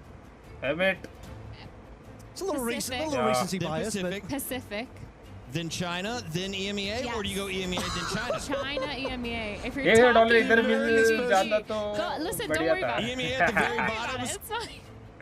$1,000 So wait, so we got China, Nah. Gap, then EMEA, $1,000 right? का Is that तेरा what we're पीछे saying? रहेगा रे. That's what Yeah, we're a couple of saying. gaps There's in there. actually $1,000 5 और regions. The चाहिए, gap वाह. is like just the We for had fun some of our region. coworkers walking Trap behind PC us. It's वैसे always मुझे fun करते to हैं, troll मुझे everybody करते on the set of the Esports World Cup as we're getting ready Kakuka. for the final map. We're getting into Haven. Is it again our duelist to watch? Are चलो, we let's going go, to देखते हैं भाई, strategists? कौन So जा रहे let's हैं भाई. slow this down. Is it Yeah. an IGL Next that'll round. decide the series? Athena, how do you see it playing I out? mean, probably the way that Starzo was playing last game was kind of insane. And I think when you're thinking about Haven, at least for these teams, अब देखना मुझे Gentleman's कैसे has had a खेलते हैं lot more लोग. कि success दोनों on it. दोनों They've टीम had टफ है 3 भाई, टफ है. wins दोनों on this so tough far. Team है. 3 losses, making them at a 50% win rate. But when I'm looking at the other side for Sheelight, they've struggled a lot on this. They've lost this almost every single time they've played it recently. We've got the क्या लगता है map बाजी? loading up right now. I'm hopping off the तेरे mic. Pass We जो headed इनके पास over. It is जो भी Arrow इधर and सामने वो Athena, दिख the रहा है, ठीक है, decider जो भी here on PC या day फिर 2 कुछ भी of हो, इसमें से groups. कुछ भी एक है तेरे पास. I got you. I got you. Double A, it's versatile. Use it Let's anywhere. go. Round None 1, of this match 3. USB-C charging. We're जो old school जीता here, वो back in the batteries, and we're back on for map number 3 here. आगे बढ़ेगा. Double duelists online for see. the side मैंने- of Gentlemates. And what do we have here? A कोई ना. Killjoy on Haven. I feel like it's been a while since I've seen that. In a minute. Yeah, in a minute. 5 players here towards this A. Gentlemates just opting Okay. to stick So आराम से together. आराम This से खेल रहा है, Phoenix आराम से now खेल रहा है. No for pushing, no Martinez pushing. back from that Link, breeze. silent, Mini put. on the Neon. It's working अब out होगी well बसड़. for them so far. At least Line से कैसे in करे थे? this Line से EWC करे. qualifiers, the switch up to Mini on that duelist has been one of the मतलब क्या main रही थी इनकी talking strategy points थी? for why this roster has switched up. They're able to implement that Neon क्या really pick देंगे लोग? क्या pick nicely, देंगे and वहाँ से? now can they keep up the momentum I want to see. I from want to that see. भाई last उधर game? देखो भाई camera. Players here from XLG, they're ready for it. Leo takes a bit of a damage into the opening, but it's going to be Martina and Mini to finish off those players. Only a response from Raga so far. They need a little bit more from that on the XLG side of things. Nomad still making his way through from CT, but he's late in the day here.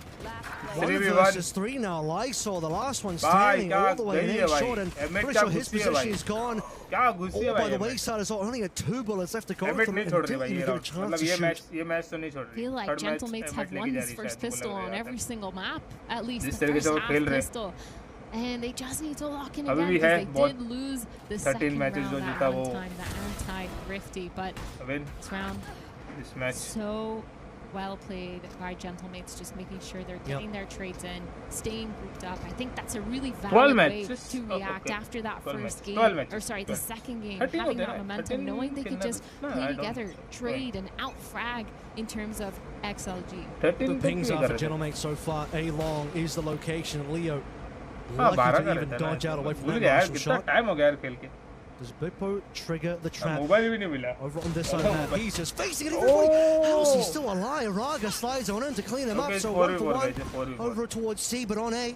It's looking all Gentlemates so far. Leo trying to hide behind. उनको नहीं पता, उनको नहीं पता वो He's इधर been है. flashed out, and he's so lucky that he's not been pushed ये into ये so खा far. सकते हैं, ये खा सकते हैं, एक दो को तो खा सकते हैं. Oh, gets a headshot, but just doesn't get the kill on the Starzo with 180 kill. And now all of a sudden in this post plant, but Happyway's already walked out here, trying to get any of that एक right में है ना? advantage for this. एक right में I think so. हाँ एक right good में. for them because this Thrifty, it's just going to be a little bit too hard to get those fights. Hold. No man over towards the A line side of things, but they're not playing for exits. They're trying to get their way onto site itself. इनका reloading बारी है यार ऐसा looking Raga on our ऐसा screen. It's यार not very Rainbow dead looking Six Raga on our Mobile screen. यार As please यार Martin कुछ gets the तो clean up एक there. गन No एक man, गन बस a ऐसी sole वाली surviving ऐसी वाली एक member. गन He's यार just gonna have to run at the spike and die.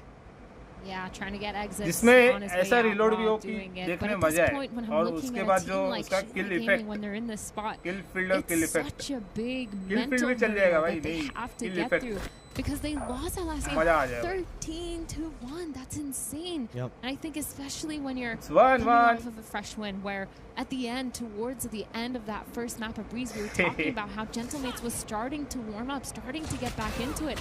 So now it's a little bit scary for them because they're thinking, are they just warm? Were they just whiffing on us a lot of the time? And how do we fix it? They weren't able to adapt in that last map. And I'm really looking at them to be able to adapt this game because it's Haven. You take too long to adapt, you're going to lose your sights. You're not going to be able to have that defensive setup the way you want it.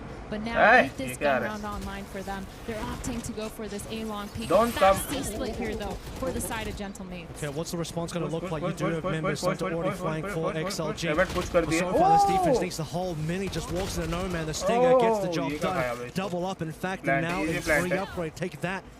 It's coming, it's coming, it's coming, it's coming. Slide on in for Raga. That is just gross. He doesn't get the shots in Starzo. Looking better so far. क्या skins है यार, क्या skins है. Spike planted. It's a beast. Dina's shaking her head over there. Skins, beast skins. But Leo does at least bring one back. Not enough. It's 3v, I'm afraid 1 versus 3. Starzo's low, but Leo will be lucky to even find the one. You get a scan, but you can't even walk in.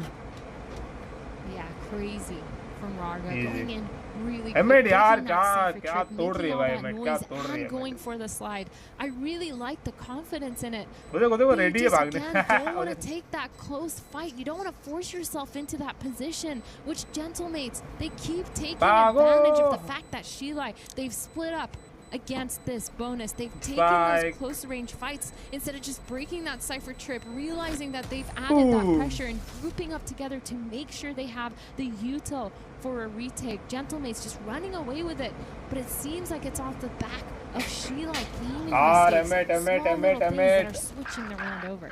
I want to see a fast tag timeout here from Sheila Gaming before you let the game get too far away. इनको देख के ना भाई खेलने का मन करता है. This might not be the round for it, given they have no money. Maybe it is because there's still something to be done here. Raga going to come through.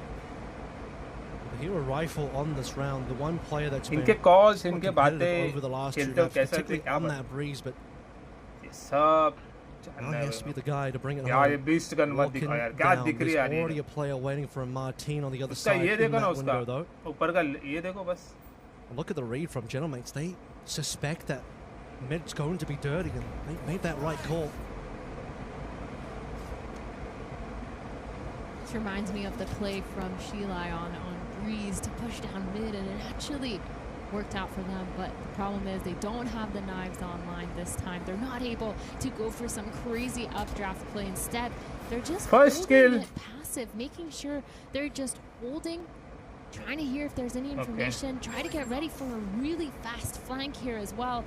As that Neon on Raga pushes all the way through, but they know it's going to be a C execute at this point. So much noise here. XLG ready for this one. No man, does he have an opportunity? Not like Martin's so quick with it. Raga getting caught up with the triple spot. He's just missing his shots. At least we'll find the one of the Martin. Misses Enrique just yet. Causing a little bit of slowdown, but there's only 2 players still alive for XLG. They're both playing together. Gentlemates, they're not too sure where the secondary is. They'll know it now that Lysol's thrown in the paranoia. Nice, Raga, good for that kill onto Prox. Mini's still unknown though. Can Raga get more? He's just a hero right now. 1 versus 2. It's just a little bit cleaner. 10 HP on बढ़िया people. बढ़िया That was so winnable for Raga. Again, that hero rifle online, trying to put in the work. Again, doing the same thing, almost deja vu with that fast C flank, but this time a little bit more successful. But I like the pressure that Raga has now put onto Gentlemates. They're very well aware that at any point in time, Mike that पे could be broken on their flank, and someone's just going to come running at them. Here we go. It's a technical pause, actually. I was going to say, good time for a timeout if that's the case, because this is about the exact same time that we did see a timeout last time on Lotus. Didn't help out XLG enough. Why technical? Why they certainly need the help. This was A near heroic play, the only rifle online. Instant replay. Starso had their number, still looking good from that last map, transferring that. मतलब क्या काम करते रहेंगे ना एक जो है जो मैच दिखा रहे एक जो है again for Gentlemates, they're just taking these fights, running these executes. अच्छे किल्स है वो एक साइड में निकाल रहे हैं उसका रिप्ले या फिर उसका हाईलाइट निकाल रहे हैं but फास्ट काम चल रहा है close and personal, whereas for Shilai जैसे मैच खत्म struggling a lot of the time to understand the space that they should be adding in between Gentlemates. For me as well, I'm looking at them to just be adapting a lot quicker, making sure they're changing up their setups. Try something aggressive towards mid again, but this time with weapons and make sure you're able to trade. Don't be so readable here for the side of XLG, and make sure that Gentlemates has at least a little bit of a concern that you're going to be fighting back. Because right now, Gentlemates, they have so much space across the map at all times. They're not worried about too much aggression. They feel like they can take every single part of the map for free, and especially when you see them just running into garage on that C in zone, they know it's just a killjoy alarm bot. XLG as well. Second year in a row here, EWC, and last time around they got grouped. Didn't quite make it out. 1-2 against Sentinels. Called it a close affair, but not quite good enough. And now, opening out, it's been a bit of a disaster class. These last map and a half here, Haven, and also Lotus for Shilai Gaming. And I mean, this is a group where you saw Nongshim and G2 on the other side of this group C. Well, Gentlemates looking like the so far superior team, and Shilai would have to get through one of those other two teams potentially in that lower bracket if they don't get their act together here. What I'm seeing in terms of the gameplay might not be enough to escape groups in EWC 2 years in a row. I think the way that Gentlemates is playing right now, though, is the way that I expected them to be playing. That's why going into the series, before I saw the map beaters, I was so set on Gentlemates winning. The past 2 games that they played in that EWC qualifier were just so convincing that this change-up of getting Mini onto that duelist, putting Bippo onto the Senti, that change-up changed so much for them. They're able to implement that Neon. They're able to play these meta comps. And the thing is, too, after the Neon nerfs, it's still working out for them. I like the way that they're playing it. They're playing it pretty quick. They're using the stuns for most of the executes very, very well, and they're able to just trade off of each other, which I think is the biggest thing here for me. Martin and Starzo have been the stars of that last map. And I think going into this, I'm looking at Martin again to be going crazy, but also Mini to be following up, because so far they've been diving that together. As we get through this tech pause here, figure out what the problems are. We have a little bit of time to talk about the fact that score update and result updates. Heretics have defeated all gamers in the other bracket, in the other stream, 13-11 on Haven. All gamers did reply 13-11 on Ascent, but then on Lotus, Heretics cleaned them up 13-7, which means that for China and Pacific so far, it's just not been their tournament. And looking at XLG now as well, likely to fall unless they do something special for the remainder of this Haven. If they go down to Gentlemates here, it's an all-Americas, all-EMEA show for EWC. Yeah, which is crazy, considering the fact that this is China's #2 seed, just in general, following EDG. And then on the other side of EMEA, you have a team that barely made it out of groups. They went 2-3 in that first stage. The only reason why they made it out was because of that differential. They were on top of, I think it was Navi, but they were there, made it out of groups, had a struggle in that playoff. Come on, guys, let's go. Anything going, but then they go on to beat the #3 seed of EMEA in Foot. So now it's just this wild, crazy ride of who is going to be the better team, because both these teams have shown potential. I think match 3 before. They've been at the top of their regions. They're just trying to figure out how they can apply that here and make sure they're making correct adaptations. As a perennial bridesmaids of the Chinese region in XLG here as well, given that EDG not coming in with their full roster and having to play with a coach, EDG themselves might not be able to pull themselves through in their bracket, so it does fall upon XLG as the next best team from China representing their region to shoulder the weight of the burden of that entire region, unless AG as well can do something special. But it just seems like all 3 Chinese teams don't have a lot to say so far. Not much better as Pacific either. So like I said, all Americas, all EMEA with, how many is it, 5 EMEA teams. Yeah. all looking for victories now. EMEA teams. They'll all get it as well. It's actually crazy, the groups, though. It feels like so This many is of the all EMEA teams have been new pitted for me. against each other, at Ball, least you stuck in the sub same नया है भाई groups. मेरे लिए सब. I think I'm thinking of that मेरे को देखना है भाई रेमो सिक्स सेज sorry. कैसे So खेलते. many teams that are stuck बहुत different. together, I but know. at the end of the Ball day, versus too. mobile और रेमो सिक्स सेज People बहुत like ज़्यादा different है भाई. PRX, the second place in the world, almost every single global so far recently. They've struggled too, just lost against NRG. This really feels like a tournament where anything can happen. So a lot more happening for Americas and EMEA, though. A lot less happening for the opposite, unless we can now, after that very long tech pause, thank you for staying with us there. So if XLG can get something together. Well, I did mention that a tactical pause would have been good there for XLG, but they did get a long time to wait. I do like this operator buy, though, from Varga. I think this is going to help them out tremendously. Being able to get that line without being way too aggressive, overextending, which is the way that XLG like to play. They don't like to get really deep into that A lobby. Just yet, that operator is going to let them get that hold, get that A line, and it's going to be really nice for them to see. I think it's a little added pressure as well for Gentlemates. They're going to learn or have to learn or adapt on how to push that operator off, making sure that they're just not getting that space for free. Let's go! That deep line the whole time. Operator for XLG map 1 on Breeze was used by No Man on the Jet 2 mid-level success. Didn't really get that many shots. No man, no hits, unfortunately. Map 2, well, they just didn't have any money for it, really. They were broke the entire game. So many rounds they lost. So now we finally get Raga on board for that op, and maybe on the Neon we'll find some level of success. But if not, it's going to get ugly out there. And this is the type of round as well, given where the economy is, highly likely going to end up seeing XLG save if this round doesn't quickly go well for them. Let's go, let's go, let's go. Let's have a look at this one. Going to be on the line. Already flashed out is Raga. Doesn't even get an opportunity to get that shot off unless he just wants to rip it through against the fast lane for now. But it's going to be all of M8 heading back over towards mid. Slowing it down a little bit. Decided Gentlemates not full executing into that beat. Just applying the pressure. Gonna try to fall back somewhere else, depositing Bippo into a really nice spot here to catch off any of those rotations. But XLG, they have 3 players on this B site. They're really gambling hard because Varga has that full line towards A, but the Killjoy turret going down. I mean, that's all it took to start to bring over some rotations from XLG. One turret going down. Heavily immediately responds. No man.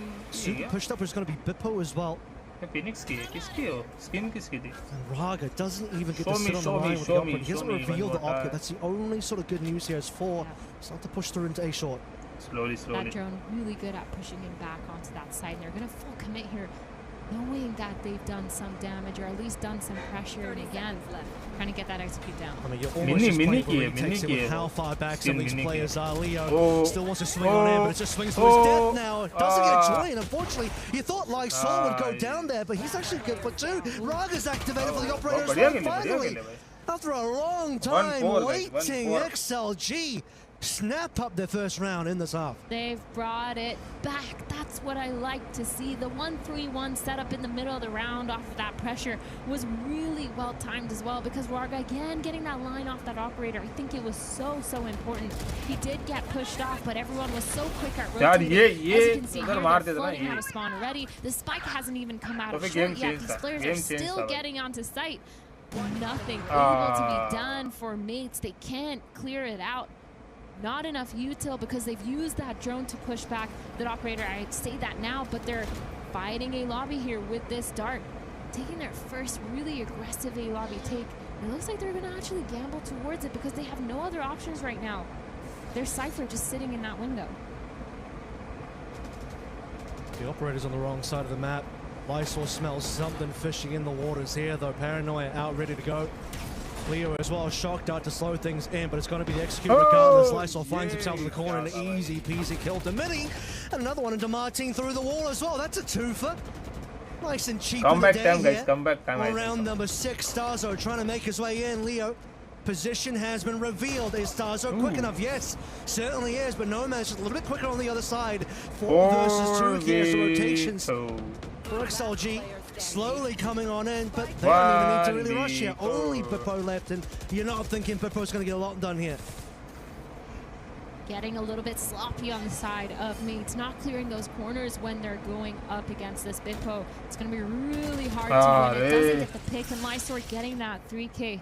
But man, Gentlemates going back towards that A, they tried to fight it a little bit more aggressively because they thought that XLG might have that operator on there again, and they were hoping to run it down. But actually, break change everything, guys. 3 of these players on this side, Lysor just playing that anchor role and doing a good job. One of those kills being a spam is kind of insane. You can't really adapt to that, honestly, unless you're just able to get that trade, able to get up close and personal. Now for XLG, this is looking pretty promising. They're back on track. The op again online for Vargan. He's opting for the C also a lot of confidence coming through. Heard big cheers from the side of XLG on stage. A bit of a pop up out of the chair as well.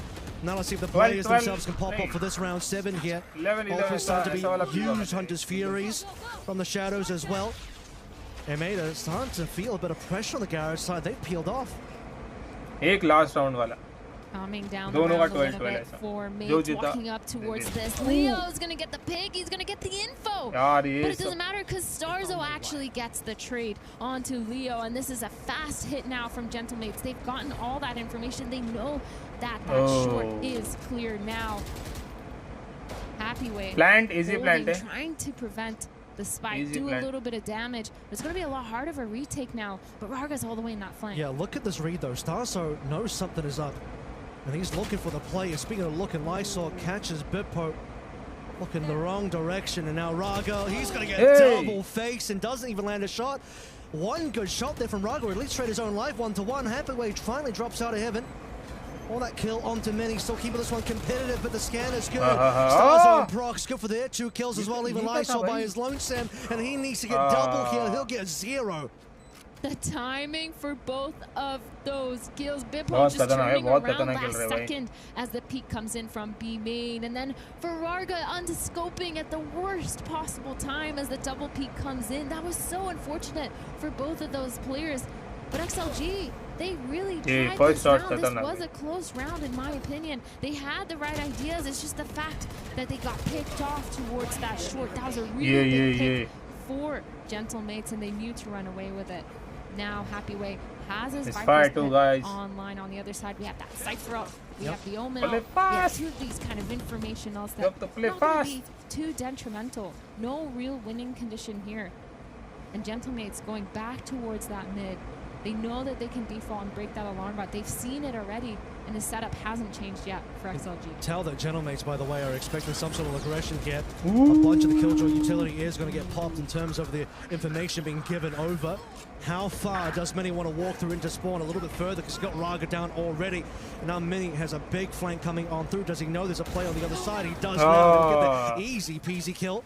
5 versus 2, and XLG can't even get a single player. Look at the money that Leo's completely zeroed out. Have to start thinking, is it going to be a save? Yeah, Raga unable to find anything. I think we need to see that aggression elsewhere.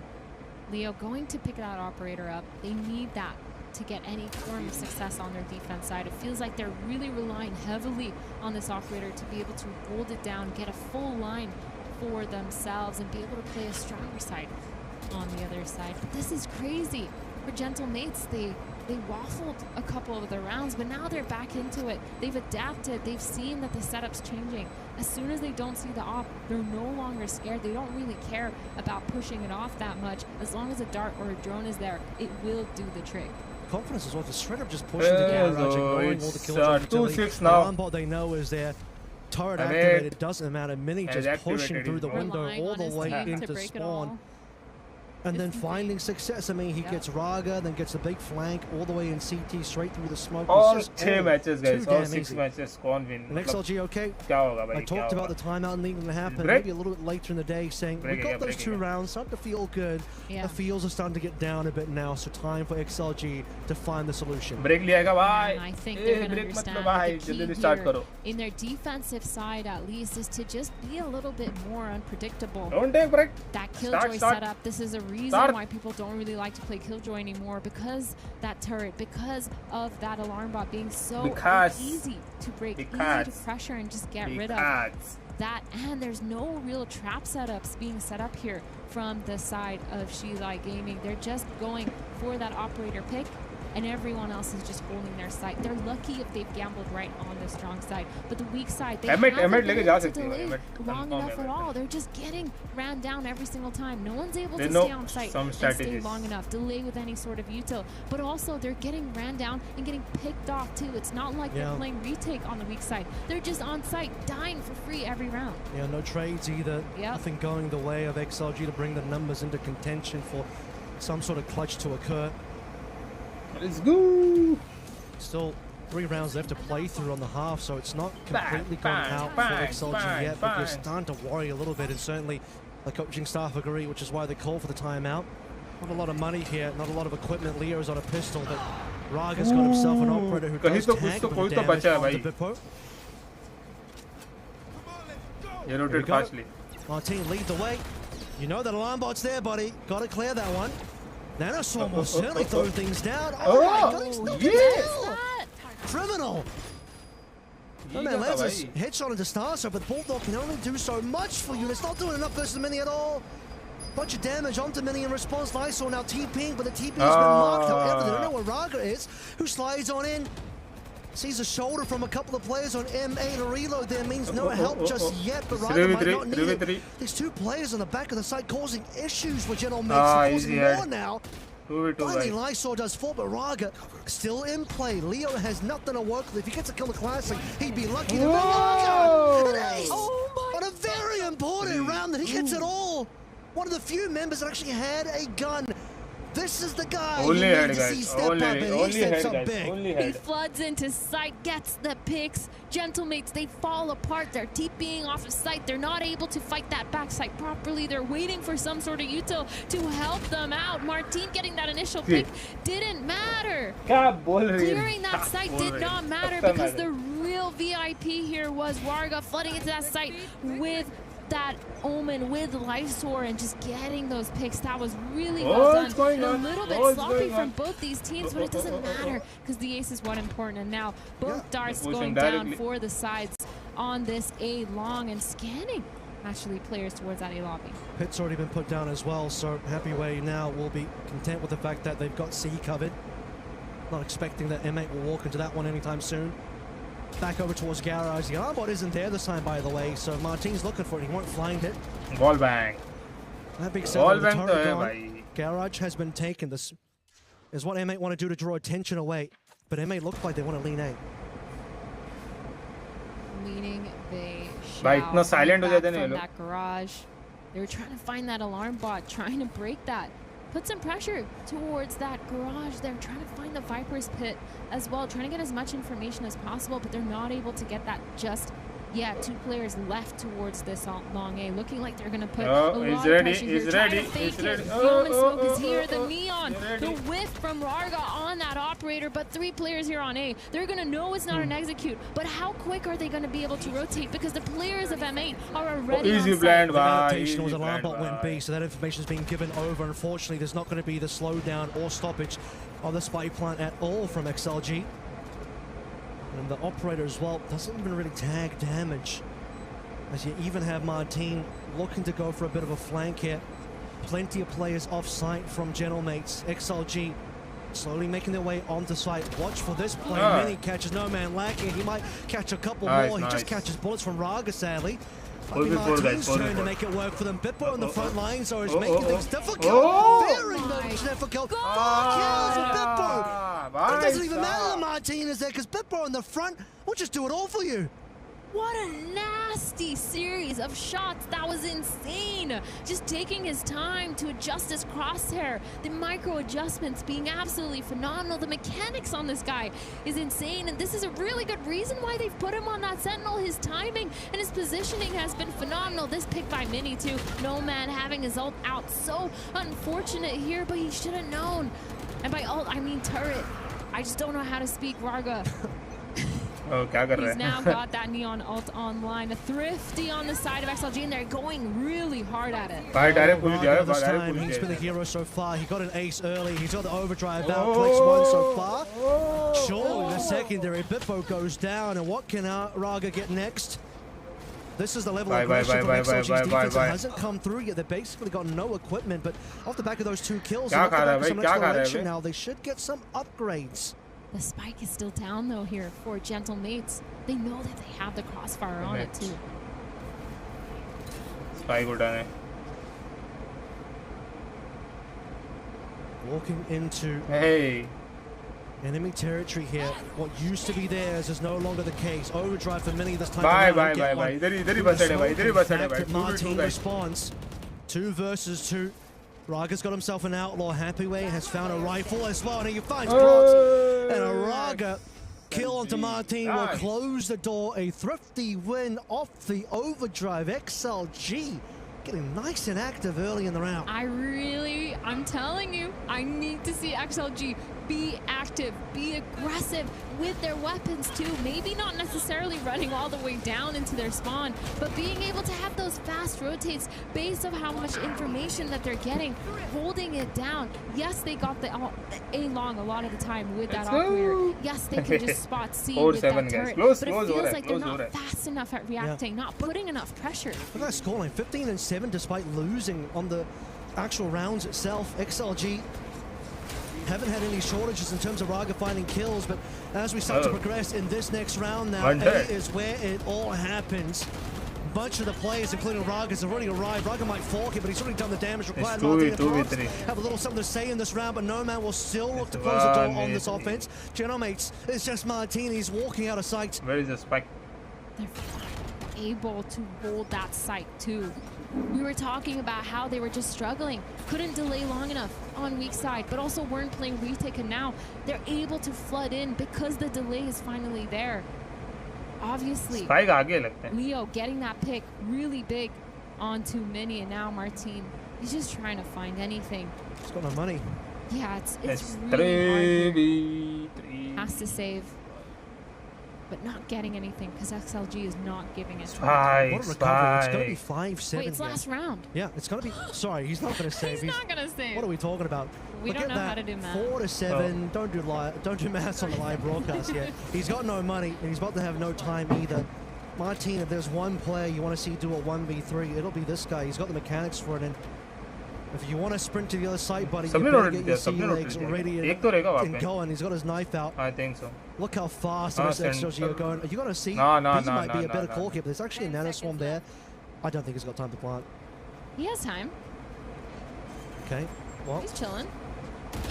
now he doesn't have time to plant. I mean, all it takes is XLG just get a little in there. Okay, just run it. Send the body in. You got 3-1. Send one body at him when he tries to plant, and he won't have any time left. That was really well played by XLG. Those are the kinds of rounds that I really like to see from them. The super fast understanding of how they want to play. Really quick rotates. Flooding into sight. Being able to delay for so long. And I think this is a really nice game to watch. This map is kind of playing out how I expected to. At first, I thought Gentlemates were going to just run away with it once again, but XLG putting up a really good fight. And of course, this was so nice here.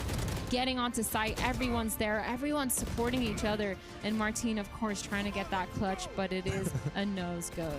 Yeah, I mean, look, you have just Leo hiding in spawn. He's like, you ain't getting me. At the end of the day, too many players alive there, but a recovery 5-7. I mean, trying to remember how many in a row. Was it 6-0 at one point on this particular map that we had? It was no, it was like 4-2. Sorry, I was still thinking of Lotus. 4-1, 4-2. 4-1, 4-2, and at the highest differential was 6-2. Yeah. Before you started to get a little bit more rounds in a row for Sheila. And the fact that we end 5-7, and particularly at, I think those rounds 9 and 10 as well, you really start to saw the confidence come back in. Yeah. Celebrations were big. Raga's popping off. As I said, they were down in rounds, but Raga's scoreline was insane. He got that ace. Yep. And then they follow up with that round where they get super aggressive with the overdrive, just running out of their spawn straight as soon as the walls come down and just rushing into the offensive line of Gentlemates who were still stuck in their own spawn. Yeah. The good thing is now, though, they're switching sides. XLG, they're not out of it yet, but winning this pistol is going to mean a lot for them, because on this attacking side, it feels like this is where sometimes they tend to struggle. Gentlemates, their team that really like to stack or gamble a lot of the time until they get that operator online to get all of that information. When you're thinking back to that Lotus, they were so good at fighting those deep lines right away, using a lot of that util and then falling back. But now, obviously, they don't have that Raze online. They're going to be fighting with that Phoenix instead. Maybe a lot of trap plays set up for them as well on the defensive side for Gentlemates. Just holding, trying to fight a little bit more cohesively. But we're jumping back into here after this halftime. 3 players from the side of M8 on this B site looking to do something maybe a little bit aggressive, maybe just delaying for long enough. And the Cypher is fully set up towards that garage. Okay, let's go. See what this unconventional comp for XLG can do on the offensive side. Obviously, the Viper wall. Nothing. Part of that conversation. Let's go, boys. Mid is looking interesting. Bippo seems to agree. Prox will now double up for the team, leaving to a 5 versus 3. It does, however, allow XLG to start moving Emmet onto mode a on. free site on Emmet C. mode on. Easy plan. They got the plant, but they don't have the members. 5v3 looking a little scary, but Gentlemates protocol, clear mid, make sure they're not going to be flanking us, making sure that they can get all that space on their retake, going through garage. Starzo just being really passive, knowing his team is going to be the ones doing all the work. Now 4 players retaking from this garage side. Leo's going to be offside as well, playing his utility. Coming through from the link is going to be everybody, but Raga he takes down double now.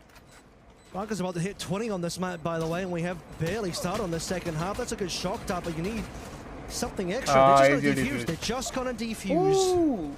Leo can't find any more shots. Look at the low HP on those It was like 11, members. 9, and 13 on the side of the defense. All he needed was, he landed the shock on the player defuse, and he just needed to land one more shot. Yeah. And that player probably would have gone down. ये गंदा मारा भाई, ये जो mid में जो fight हुई ना, फिर भी इसने 2 बंदे खाया। Scary here, Raga almost getting those 3 kills. Got 2 instead, almost lined up for this 3rd and the 4th. But it's okay, because XLG, they've been in this position. Once again, they're back in this position. 19 and 9 on the side of Raga. Going for this, they mean setting up again for something just grouped, because they know that Gentlemates might be just full stacking something. The Cypher cam going to be broken. That's information for them. Are they going to full commit though, knowing that there's Cypher trips around here? They already took damage as well. Trip is on the floor. Raga sniffs it out. Even just runs through the cage with Starzo. Quick with the flick there on the stinger. Now a drone to start clearing. By the way, you did see at the start of the round, pings going on C long despite everyone walking to A. That's because the ending is going to be on C. No man's already explored it. Lysol still has to get through garage. 2 players waiting there for him. For the long flank by Happy Way, by the way, that is still a potential. इसके बाद skins मस्त है यार. On opposite sides, judging hand. At some point, though, Mini has to actually be the one moving. The rest of his team are moving on to site as well. Nomad with a double up. That's not bad at all, but still, where's Happy Way? He's the X Factor here. But Bippo's too smart for it. I feel like we've seen these scenes before, I think it's Leo in long again, but this time he's going to go classic. Yeah, but it's still an expensive round here for Gentlemates. 3 guns down on their side. They're able to get the Bulldog and the Judge back online, so for their bonus round, it's going to be a little bit weaker than normal. So for XLG, this is where we need to see if they've learned their lesson. Learned the lesson on making sure they're not forcing those close fights. I don't want to see them going through that garage. I really want to see them taking the long fights, long C, making sure they're clearing, getting a lot of that information, using the util to clear those close angles. I don't want to see them fall into another trap set up by Gentlemates. Guns up for XLG now. 4 rounds is going to be the gap after losing pistol. On the anti-eco, you talk about traps. How about MA just walking 4 players down long? XLG sneak away from that side of the map, but they do have to be a little bit concerned about the potential flank. But as they run through garage, it's the alarm bot that will signal the long flank coming on through. It's an empty site. Full retake for MA. 4 players on the flank here for MA, ready to take some util. They got that Killjoy turret down. That's going to be a lot of pressure towards that garage, but the alarm bot's still up. They know it's not going to be a flank. 5 of these players, though, positioned for this garage flood-in. It's the first time the XLG actually have all 5 alive for this post plan as well.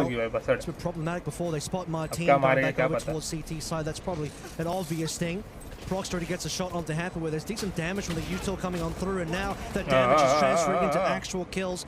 Leo, Raga, Lysol, all 3 showing up when it counts, and Martin now, Guardian in hand, has too many angles to cover. XLG.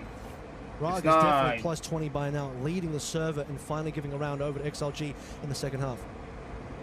This is good for XLG now.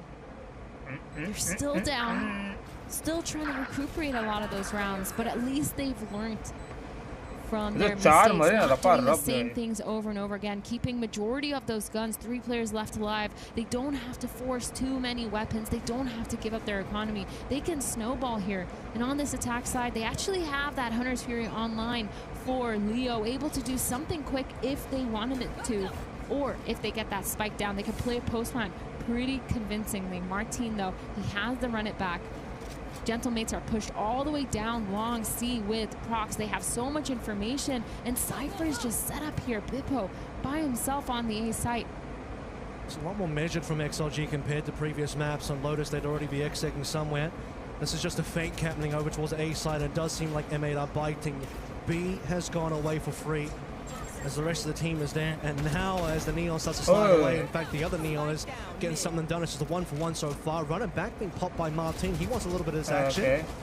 Loses ultimate straight away. Plaza hasn't come down, by the way.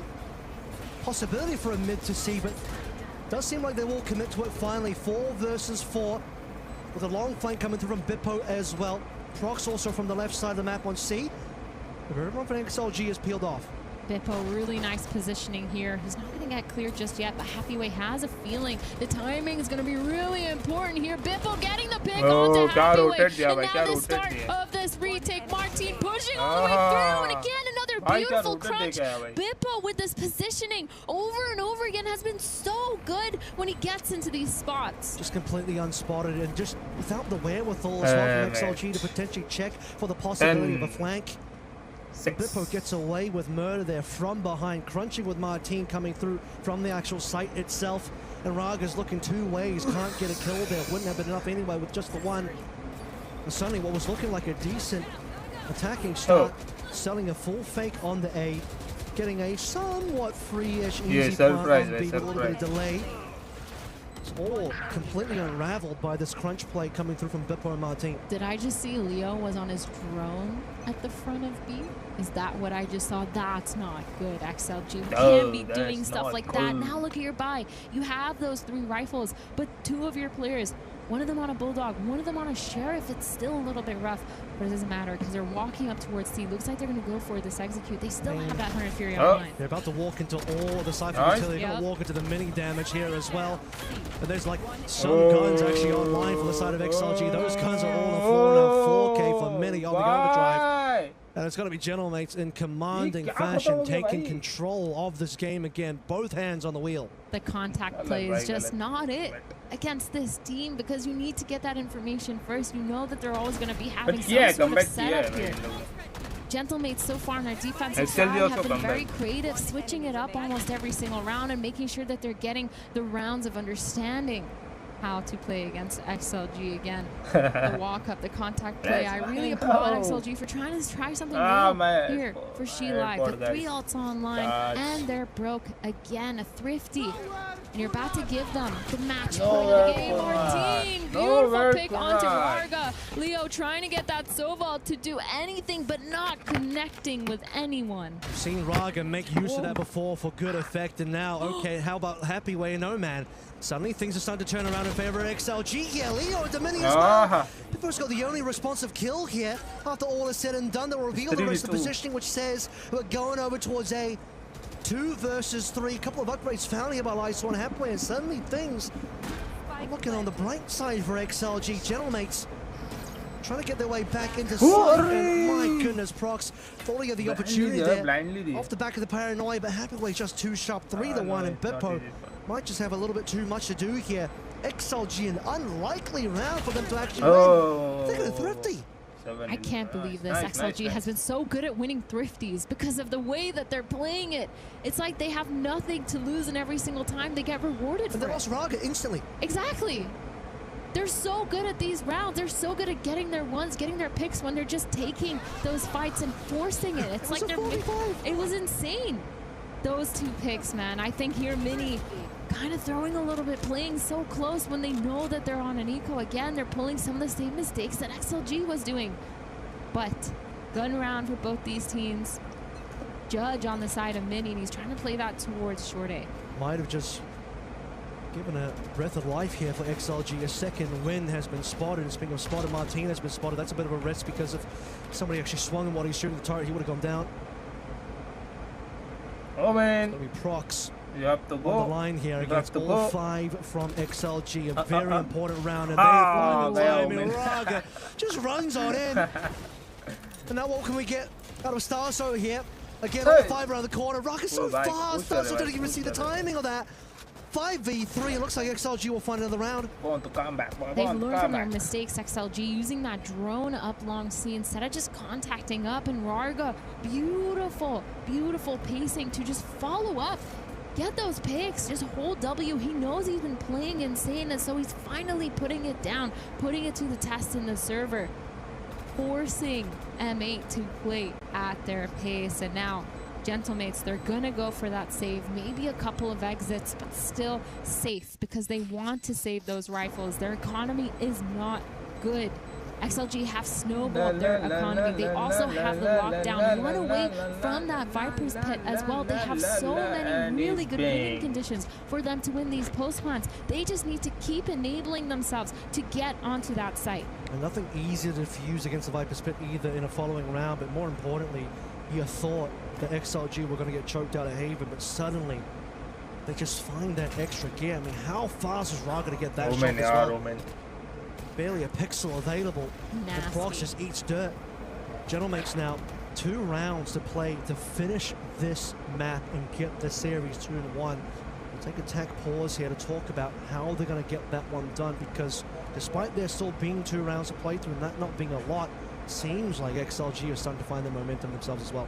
Yeah, timeout here at a good time because they need to understand what's going wrong. They need to hear back from their coach. They need that third-party perspective. And right now, it feels like maybe they're just waiting for an operator to be online so they could shut down a lot of what Raga's doing. Make sure to punish him from holding W, going crazy and getting those initial picks. But I think also they should not play scared. The last thing I want to see here for Gentlemates is to lose that confidence, to lose that momentum that they've had so far this series, and to make sure they're continuing to play confident, playing those 1v1 peaks. It's okay having a little bit of those hero plays because they've come out on top of it almost every single time. Raga just needs to get shut down, and I think we have the tools for that, especially when you're looking at Starzo. The scoreline's looking a little nasty here. Mini and Martin, though, nothing to scoff at, 17 each for them. On the XLG side, it's Raga, a little bit of happy way contribution. Other than that, not much else to speak of.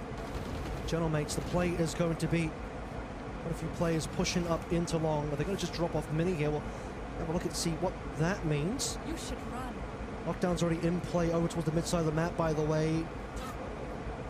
And who is going to win this game of chicken here? Mini's in a great spot. Hathaway in a worse one. Relay bolts exchanged. How does Mini get out of this situation? A little bit of help from Stars is good. Raga is going to find only the one.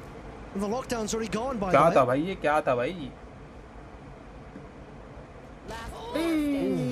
Oh, crazy. Beautiful shot from Bippo. But Starzo going back to essentially what worked in Lotus is following up with his duelist, making sure he's there for the trade and using that util to set up his team for success. Mini playing close.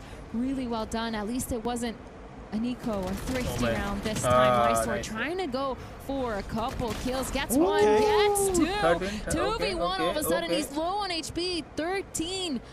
Almost nothing left in the tank. Tries to cross Stars though, lets him. No spam coming in, which is insane. And he gets the spike as well. Quick feet coming through from Lysol on 13 HP and M8. They're forced to split. This is going to be a possible 1v1 opportunity. What a smoke play. Lysol has the heads up on that, but he's just going to go straight for the plant. I think he Proc don't should know. have an easy freebie here. No chance for Lysol. Doesn't realize how close Prox was. Ah, bro, shit, man. Yeah, it's kind of crazy, but 12-8 now. Damn it. Series point here. One so win and scary for XLG. It's gonna be really worrisome. Last But they've kind of come back a little bit. Gentlemate's taking that timeout to talk about it. And it looks like another timeout's gonna be coming in with the way that these players are kind of leaned back in these chairs. It is confirmed as a timeout from XLG, and I think this makes a lot of sense. You literally have to win this round. Last point of the series if they lose it. But I think they're on the right track here. I think they're going kind of in a good route, Avril. Like they're going for these executes. They're almost winning these clutches. Rarga's being absolutely phenomenal, but you need another player to be online to be able to support him and make sure you set him up for success. The other player in that particular round might have been No Man. He found his way all the way through mid. Starting to get a bit of a flank going, but just gets caught after the lockdown came through. So that kill had gone differently, despite the scuffle that happened over towards A long that cost the lives of 3 of the members from the side of XLG. Pretty good, pretty good. Quite a bit of different game. Lysol certainly tried his darndest there. Got a lot of work done, but just no HP and barely any time to play through. 12-8 now. Match point found. Gentlemates one away from locking the series away from XLG and putting them into the lower bracket. It's so scary here, though, because you see the run it back online for Martine. You see that Hunter's Fury online for Starzo, too. Really good retake ults, or at least flood retake to deny a lot of that zoning. But a really quick C-split here coming in from XLG. They're not committing, though, just yet. Putting a pause on it, but the run it back is spent. He's ulting. He already slowed things down with that hot hands, and well, currently it's hot hands in favor of Raga. Martin loses ult almost instantly. Mini just spamming through the smoke, but he's not catching anything so far. He might have a bit of an off angle here. Gets a giant kill on Delio. Raga goes down here as well, 2 versus 3, and it might all end here. Gentlemate just need a couple of more. Viper's Pit, though, still a rescue opportunity for XLG. Spike on the floor here. Starso using drone to explore, looking for the tag onto this Viper, but not going to quite find it just yet. Opportunity, XLG have found themselves in a spot where they can still win the round just off the pit alone. Oh, he's got it!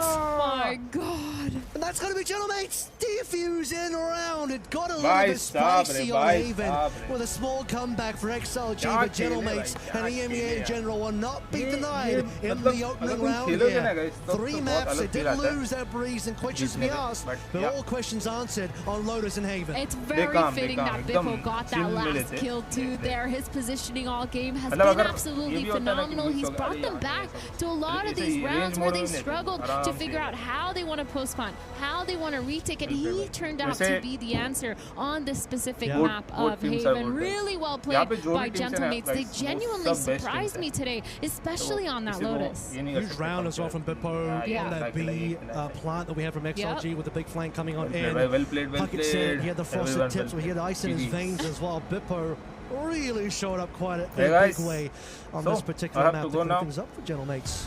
They got the job done after somebody counted them out of the series. Back-to-back W's. Just the map vetoes. Clean, especially in that map. 13-1 was a devastating statement. I feel like they kind of broke the soul of XLG in that moment. But then XLG started to grind out towards the end of that game 3. Did you ever have fear for the Gentlemates, Avril, towards the end? I think there was momentum building genuinely coming through from XLG, and you start to see the confidence being built in for XLG as well, but the round differential is just getting away. Not quite going to get caught by that, but either takes him down to 8 HP, but just cannot seal the deal. Had the heal, and he's right back up to full.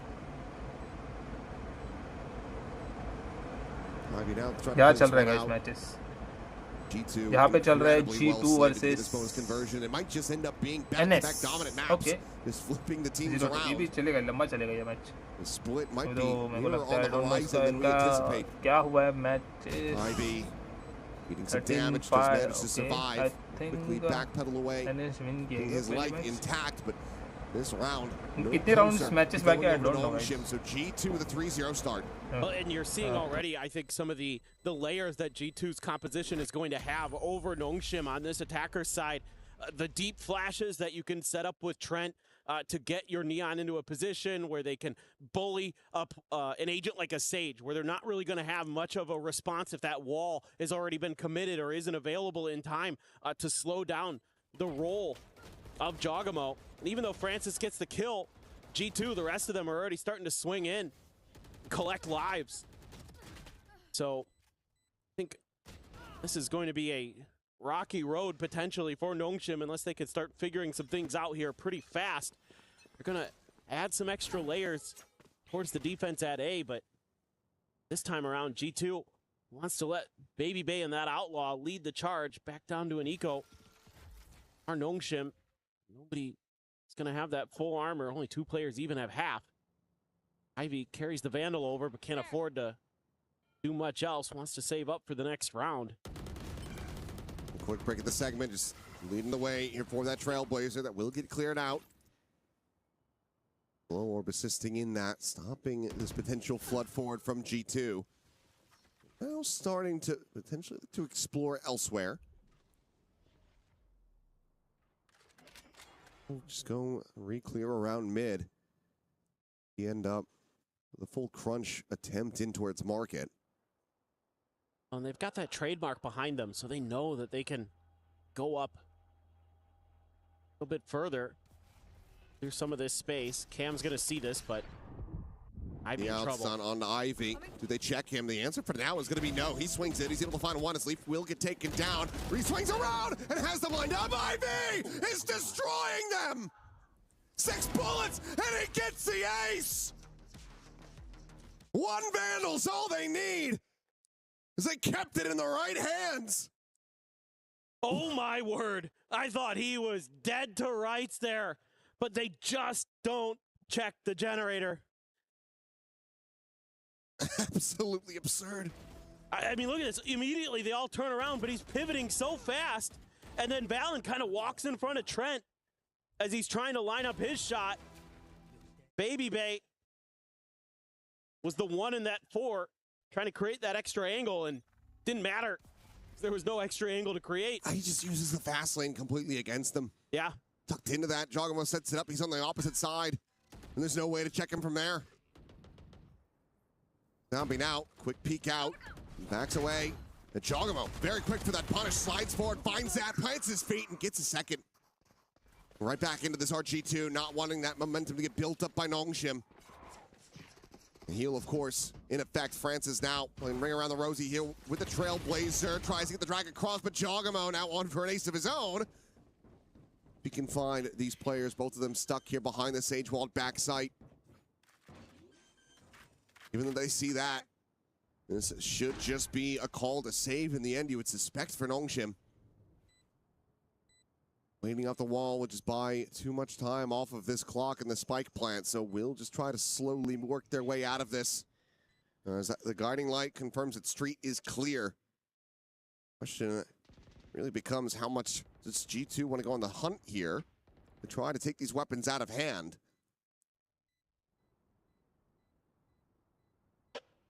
Well, with the operator and couple players being pretty low on credits, probably not too eager.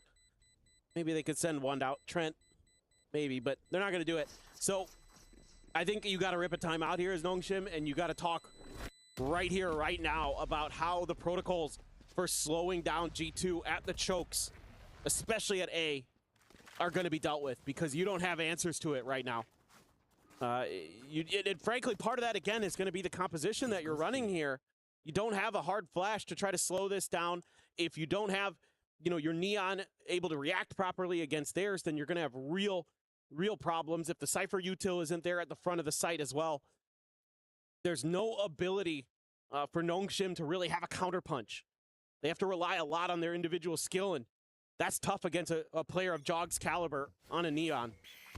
He is very, very good, as we just saw in that previous round, and why on Breeze we were kind of scratching our heads a bit that he isn't on the Neon.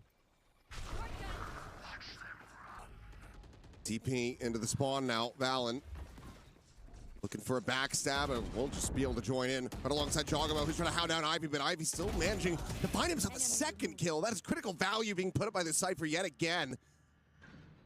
Give them a very advantageous position. The drone now to lead forward. X-Ross.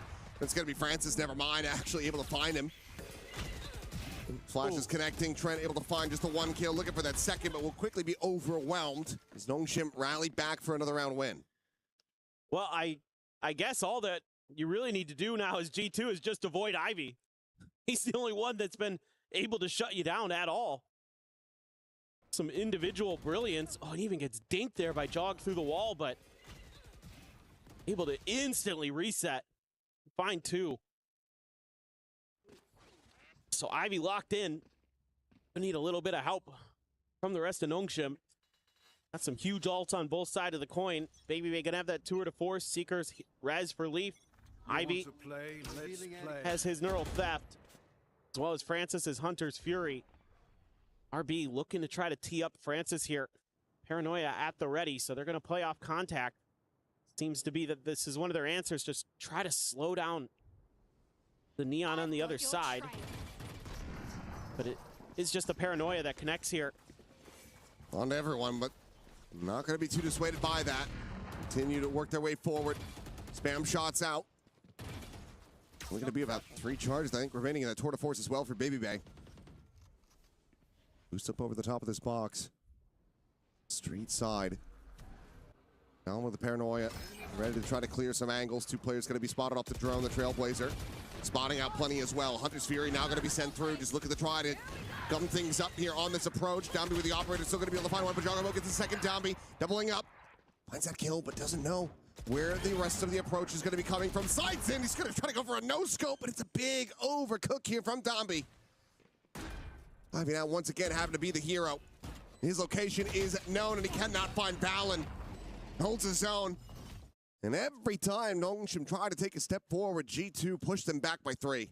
Yeah, this is just really, really tough for Nongshim. This round has got to be kind of a gut punch because you actually read this decently well. You're able to use some of that util, find some answers to at least force G2 to take a pause. And you're going to get basically the whole team over here, but you just can't take them in the fight. You're just getting beat. Some of the 1v1s, Jogamo has the ultimate. He's able to rip a couple players away. So G2, love this comp. Love the way that they're piloting it. It creates so much pressure. This time, Nongshim looking again to maybe set up that Paranoia trap outside of A, but G2 wary of it after what happened in the previous round where damn near all of them got hit by it. Just will get a bit of confirmation that there's players in mid, but you know, doesn't want to mess around. Knows that Baby Bay is going to want to get that op going. How dangerous he is with it. Ross and Dombey do have their ults, but right now it's a spread of the map for both teams. Nobody really committing too aggressively anywhere. Okay, that Paranoia out, and they will. Dombey quickly reclears it.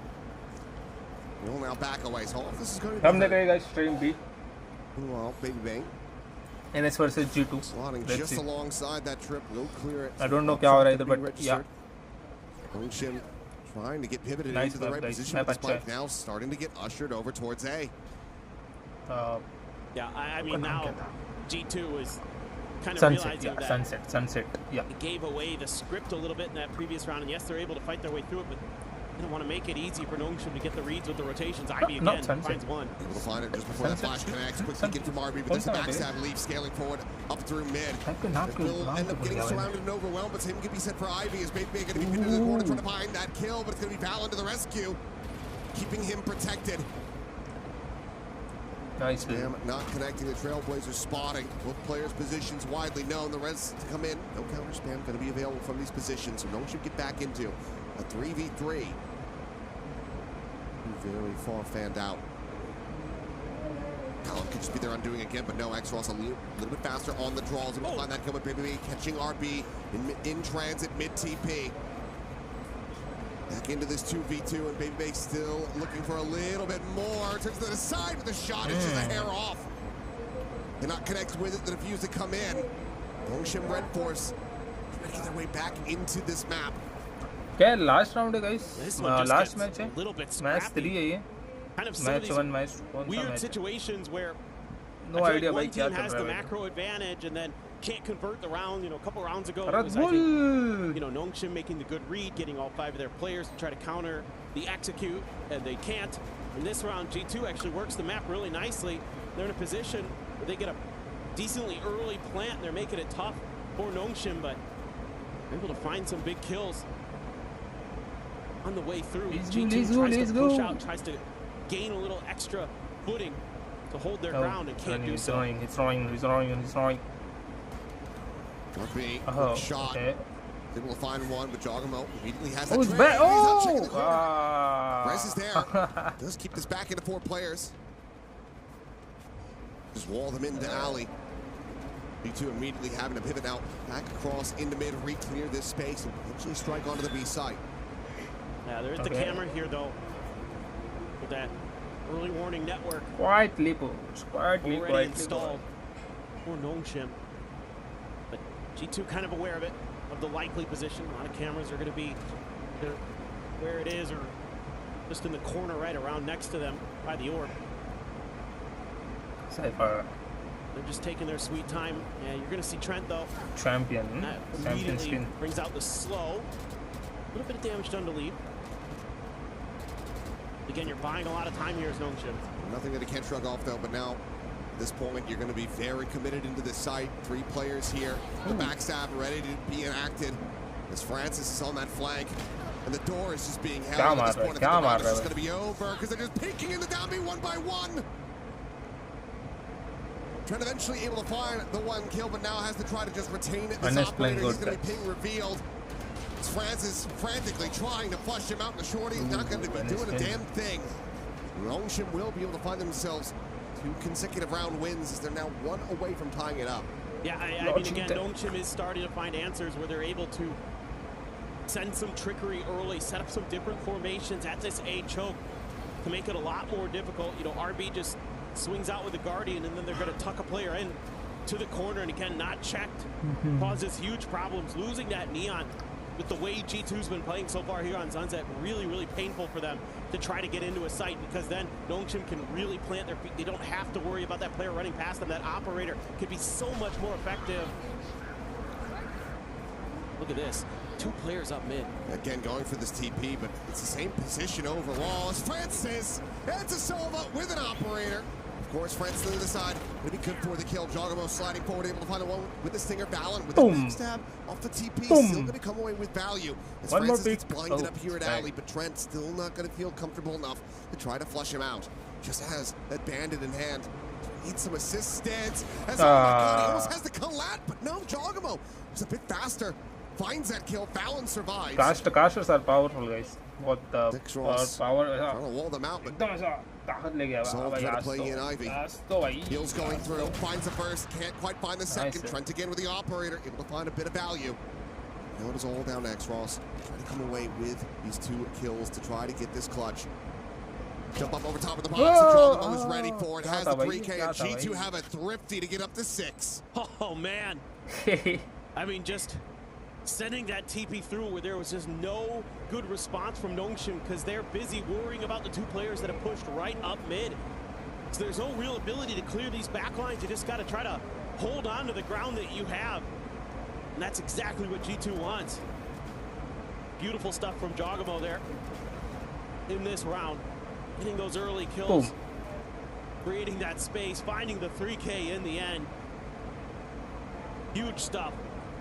Nice idea from Valen with that TP. Really threw Nongshim for a loop. This time around, Dog goes past that trip, so that's kind of curious. Where exactly, how high is that trip? There. It did get cleared or pulled back, one of the 2. Swing in, and Leaf is going to get caught. Big mid exploration there from Nongshim. They're finding some value, getting out scot-free.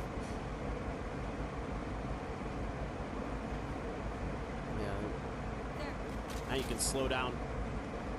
Now that you've got RB so far forward, as Nongshim, none the wiser. I don't think our G2 not really paying this consideration, but he pops out a little too early. And Baby Bay can't quite collect that kill. RP, very fortunate to still be in this fight. Zombie spotting out the enemy Neon, slides his way back over to Market. Just going to be shutting that door for now. RB continuing to stay sat here, but so G2 are incredibly suspicious of this. That smoke's weird. And it has fallen, so too shall RP. Just not going to be dialed in for that headshot to instantly get the kill on Jogamo. Now the Seeker's going to be let loose. 25 seconds remaining, so they have to push forward onto the site. Downbeat here to try to slow down this really goes in. Trent gonna miss down. Flash out into Downbeat's face. Pedals away. Ends up making a little bit of noise. They were random fire. fire. Be able to find him. The shot connecting Francis, only going to be good for the one. 10 seconds now left in this round. 3v2, 3v2, 3v2. Some damage. It's Cannot 3v1. find those kills. It was just barely a second to spare. G2 The plant can come in and IB. Just a hit all अरे three. भाई ये क्या है भाई? He is walking on water this series. भाई साहब भाई His साहब. Ivy bails them out and gets Nongshim मैं a अपनी 5th बातें round win. वापस लेता हूँ guys. मैं अपनी This बातें would be a वापस. 9-2 scoreboard right now if it wasn't for ये Ivy. क्या था That भाई? is ये क्या था भाई? absolutely disgusting. यही है भाई ये Valorant ऐसे यही तो है Valorant. It's I mean, I think you know this round swung single bullet. kind of both teams' directions at one point or another. Win this With round. that time left on the clock. क्या मारा यार? क्या मारा? Nice. Good God. Boom boom boom. Oh. My God. Just insane. भाई साहब क्या मार रहे यार? क्या G2, I mean, you want to be able to ये shrug it off ऐसा and say, देखने में मजा okay, आता he's है. just him. You know, I mean, it's just incredible at times. Okay, he's poaching. But it's also going to be so damn frustrating. Meanwhile, Jogamo ushered back away, pushed into the open for Dombik to collect it. Brings out another warning shot. Trying to scare them back over into the arms of Ivy. Alone on the B site. You're going to have this drone here. This is going to give you the info as Nongshim that evacuated A, at least deep enough that you don't need to keep that extra player on that side of the map. So let Donby maybe control that mid, that top mid space. Exros. Okay. That would have been a good wall. There you go. Sends it now. Still that gap in the back by the look of it. Yep. We'll just beat the double push forward. Needs help. Yeah, be able to play in front of this one. Ivy's going to be taken down. The throw to force with Baby Bay. He's able to find that kill. Downby now. Isolated, zoned away, just trying to find anything that he can with that shorty over the wall. Ends up coming away empty-handed. His pop flash, the turn not going to be good. Exral still is able to find one kill. Will get taken down. G2 looking pretty firmly in control now as Francis will also fall. That'll be an RB in a 2v3. Try to clutch this one out. It's 3v2. Not able situated. The shot goes wide. RP taken down on the approach. one more Downbeats time. can't quite make these op shots connect. Clears the dog, wants to try to slide in with that shotgun. Will be able to find the one, but leaves it for the counter swing. And G2 will get themselves out into a lead. 7-5 here at the half. Yeah, it's a great mid-round decision by G2 to swing up into the back of B and put a lot of pressure onto Xros. That seemed to be a big point of this map for them on this attacker side. If they could find that Sage early, that was often where they were able to find a lot of success, where they were able to just make Xros really uncomfortable, really difficult for a Sage. You know, if the wall's already out to stop a Neon, even with the slow orbs, not going to make too big of a difference, or at least in this case, you know, just the overwhelming numbers of G2. It's not really able to hold the line, and then Baby Bay finds that pick onto sight towards Ivy. I mean, as fantastic of a half as Ivy just had, not having him be able to hold the line. Baby Bay with that tour de force. So good with the sniper replay. Okay, 50 seconds replay, guys. Just a exciting first fast, half fast. Well, let's just hope that the second half can deliver. I mean, if we're going to be able to find another pistol, very much we'll have a half for ourselves. Guys, don't forget to like, okay? Like जरूर कर देना भाई. G2 not looking to see that. Like, they want to go ahead and take this one down. Get it nice and clean, nice and quick. Send this over to a third and final map. World Cup. Oh. Esports World Cup 2026. It will never get old. That is. I'm the co-streamer of EWC. Ivy, again, he has been just tremendous in the qualifiers for EWC Come on. 2026. And भाई एक बार भाई जाना है यार इधर मतलब as a player जाना है, not as a. He was during stage 1. This, you know, we saw the performances from him again. Heavy as a MVP player candidate at Master Santiago. I have to go into a bit of a withering performance in stage 1. Wasn't able to find those same highs. Wasn't really getting any even regular impact in their matches, which was so shocking to see. But here, look, he's whatever slump he was in, he's got himself out of it. 13-7-1. 5-7 guys, let's go. What's going on? Will they pilot this stage on the attacker side? Yeah, I mean, I'm concerned Sorry. about this attacker side. You almost feel like you have to rely too much on Dombi. Okay. Which is hard to imagine. Baby Bay on mid will be able to get some damage. Francis is going to be tagged to 45. But it's healed. So not the end of the world there. कितना quick करना पड़ता है भाई. I know that's buttons, but अगर situated on B main, अगर screen पे होगा जैसे मोबाइल होगा स्क्रीन पे होगा तो yeah, that created a lot of attention toward mid, so Ivy's bad, in a world of trouble if he swings too wide here. Oh, he's going to be completely overwhelmed. Able to find even really any significant damage. She'll still be burned, but Dombi sliding forward will be able to at least trade it back as Big Bay does get taken out of the equation. But again, that heal burned early means that Dombi's going to be stuck at 45. Leaf is able to find Francis to boot, so player advantage in the hands of G2. Flash not going to be connecting here. Dombi able to find one. The heals quickly come in from Trent. एक मारने बस एक मारने फिर भसड़े भाई पूरी. Side forward space getting इधर का एक taken. में तो Dombi now उधर का pushed back to 100. RB just on the other side of this smoke, but it's going to be Jogamo finding Dombi through it. Cleaning him off, the push coming in. RB looking for a little bit more, but Trent's got the classic drawn out. The right click is there, and G2 will take both pistols on Sunset to move up 8-5. Yeah, I mean, I think you're seeing that Nongshim's still a little uncomfortable on this map, and in particular, I'm thinking about two fights that happened. It's Ivy in mid, who's kind of swinging to get info, and by the time he swung so wide, it's too late because there's 3 G2 players that have been hitting their presence up at top mid. And then the other problem is when they get onto the site, Francis kind of doesn't really process that there were 3 players up there earlier, goes for the swing himself around the backside of B, and then just gets cut down by the firing squad of G2. So just some kind of individual mistakes that cost you a lot. Pushing, hey, bye. There's a bucket in hand for Dombi, but there is a judge in hand for Jogamo. Big Bay again is able to find Francis here in mid. As X-Ross will be able to come away with 2 quick kills. The Bucky in hand for now. 3-2 now.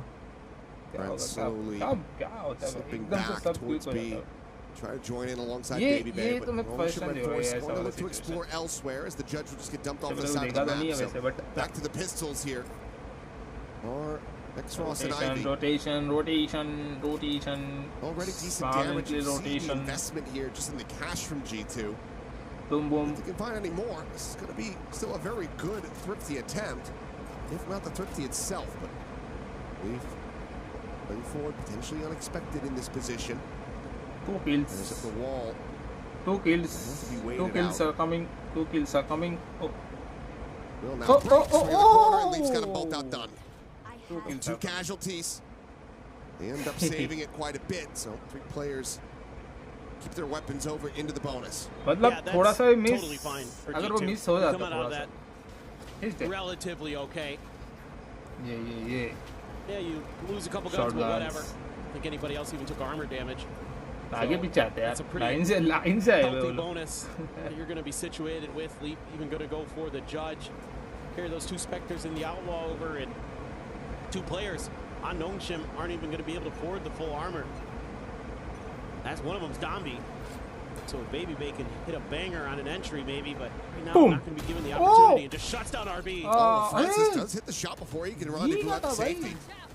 Jogamo just going to be looking to try to hold this market door down. Francis found another valid dead of mid, and Dombi just quickly slides in, takes life as well.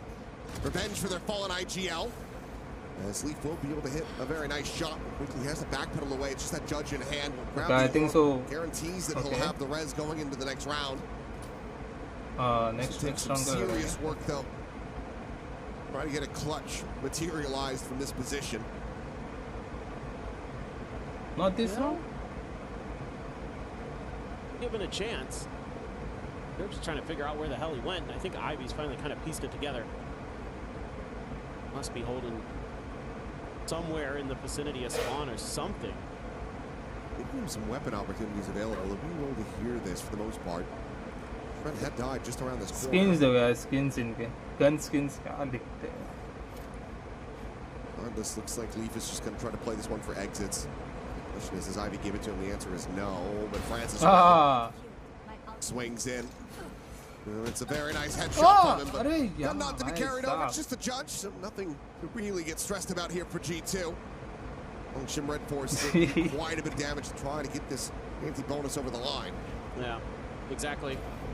ये मस्त And है having ये those मस्त half armor is something that Cypher hurt them even in the previous half. teleport होने के बाद मरा. That outlaw being able to be carried over into round 3 finds that kill, finds that extra little bit of damage that maybe you normally wouldn't have suffered. Because Nongshim does like to invest just a little bit into those ecos. You know, they're going to grab a shotgun, they're going to grab a bandit. 6-9. And this is why you see that outlaw again in the hands of G2 has been half armors across the board aside from Ivy. This adds just more value that you're getting out of the chamber on this map. And Trent, well, not too bad. A little bit of armor damage, a little bit of health. Damage Nothing to be too concerned about. Nongshim again, really prioritizing mid control. I mean, you see the differences in these comps and how they have to be piloted. G2 can bully the extremities, and they know it because they have that sky. Whereas Nongshim has to be a little bit more diligent with trying to create extra angles, extra opportunities to take those contact fights. Bang, bang, bang, bang. RB's in a weird position. यार skins मत दिखाओ यार, ऐसे guns की skins मत दिखाओ around the corner. ऐसे skins यार. Not to mention the two players watching this angle. Well, that's just be a 3-2-1 go, push into market. Shut this down, slide in. Somehow Valen doesn't manage to find that shot. Dummy sliding right at him. You would have thought he'd be able to connect with that. भाई push देखने में मजा आता है. Valen comes out on top. Quick. Away the sight gets जो दिखे भरो, जो Flash दिखे over ओ the गया. corner. RB not quite getting blinded up, but he's still able to find Jogamo. Continues with that player advantage. The rest is going to be committed in. Leaf immediately drawing down, is able to find X-Raw's Hunter Sphere going to be sent from Francis, but everyone scatters to the wind. It's 4v3 guys. It's 4v3. They'll have 4 players to try to go for the retake. Okay. Some shots exchanged. The flash not quite connecting. Ivy is tucked into the corner. The wall will fall, and Jogamo gets the better of it. Tap to the defuse. Jogamo not finding Francis. It's all down to Tombi. They will be able to pick him to pieces. Double digits found for G2. As Nongshim struggling on this attack. Yeah, this is really tough stuff. You know, you get this early kill, and then even you're able to get Jogamo taken down off the slide, but the res and Leaf plays ahead of it, expecting a peek from a player of Nongshim, and he's able to get the res and protect it. That's so hard to do sometimes as a Sage.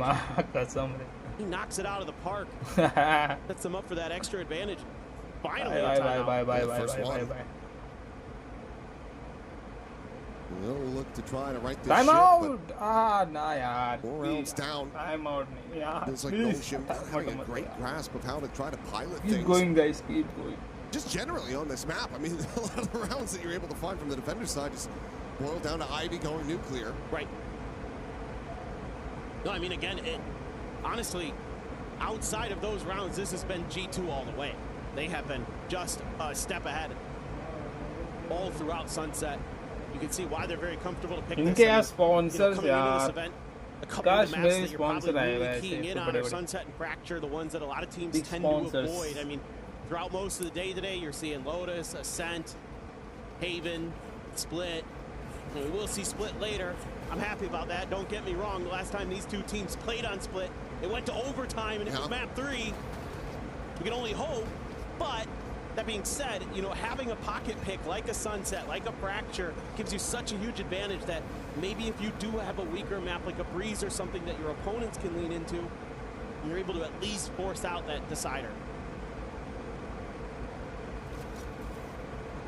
All sent at main here on a timing. One. 2 weapons into this one for Nongshim. बहुत आराम से खेल रहे हैं अभी. Nongshim's so keen to get a good player. Tucked up in mid. Into that top left corner. Again, this time it's Ivy. They're waiting. Sure, अच्छा, okay, push है अभी होगा. You're able to probably identify that trademark is around the corner and mark it, but able to capitalize off of it. Really haven't been able to. I think it's something that G2 time to break. We'll see. Tag on the drone to the wall there, so leave. Doesn't stick around, but nobody really accelerating. But with that Trailblazer leading out through B main, ये rotate दे दिया ना भाई right से भाई.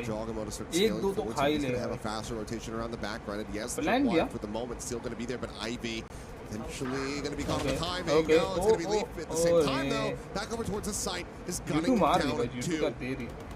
Ivy tucked into this position. Sleep finds a third. He's going to try to play this patiently, but if Trent just looks over to the side, which he now will, he will quickly shut down the enemy Cypher, and that leaves now Down B alone in a 1v4.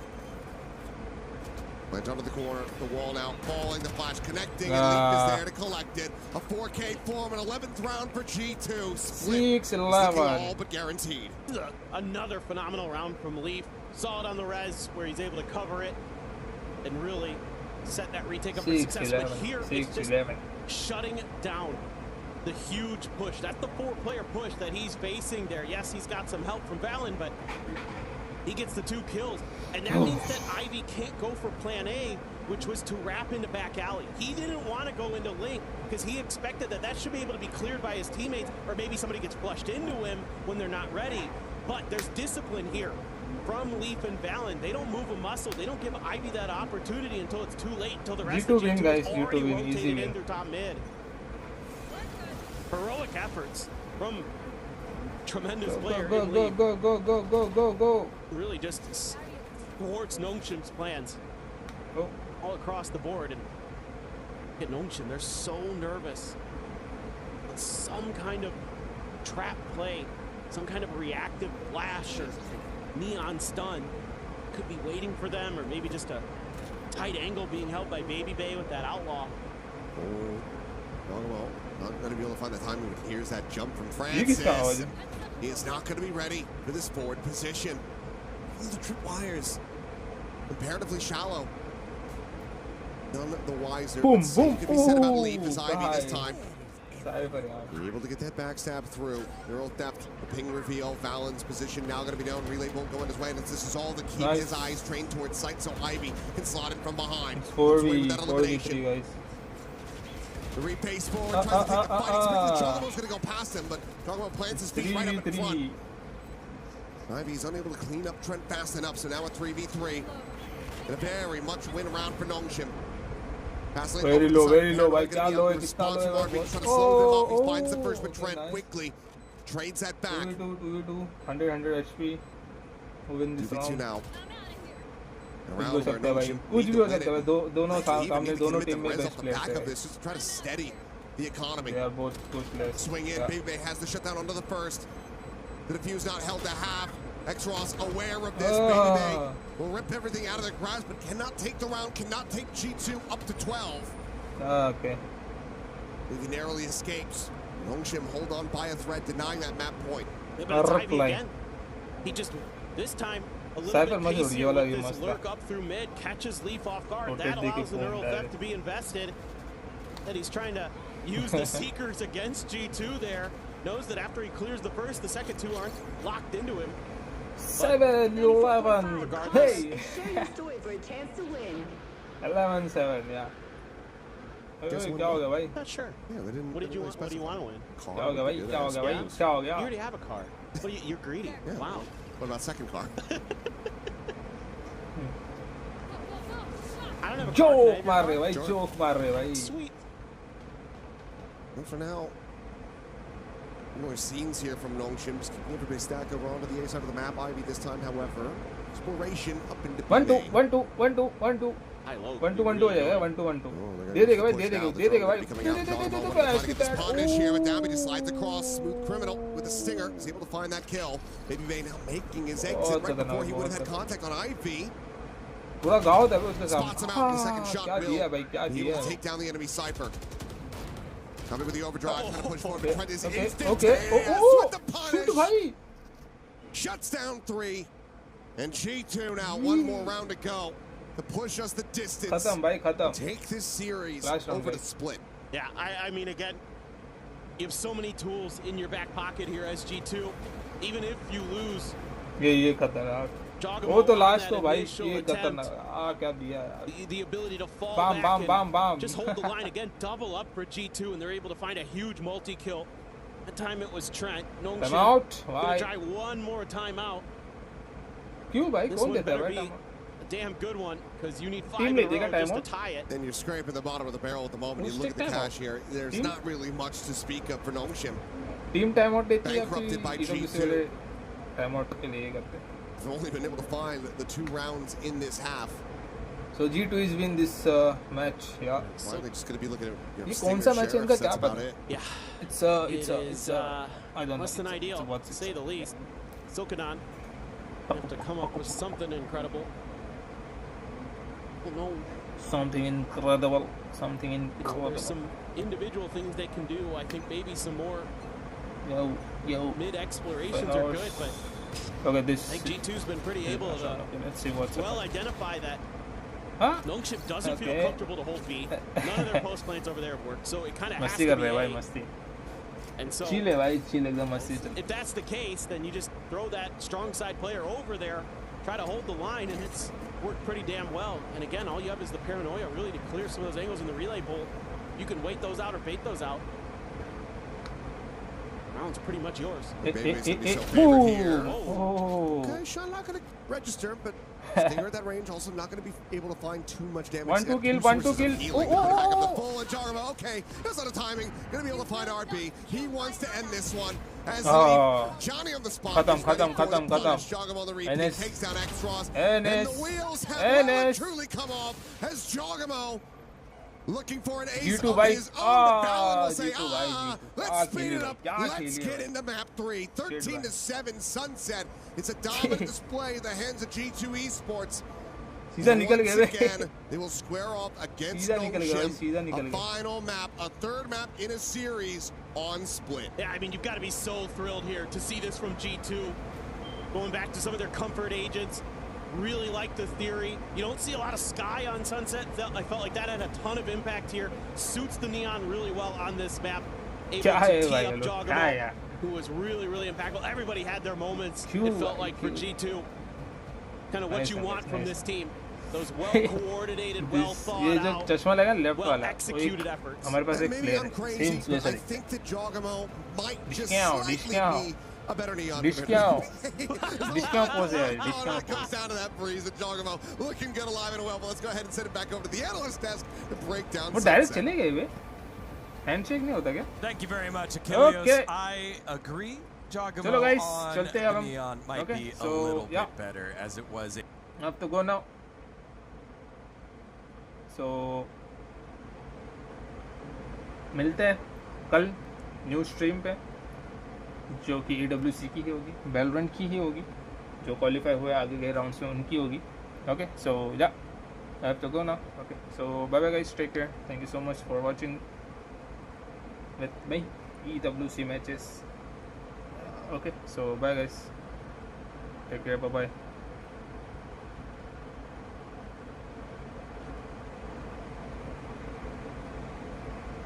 Mm-hmm.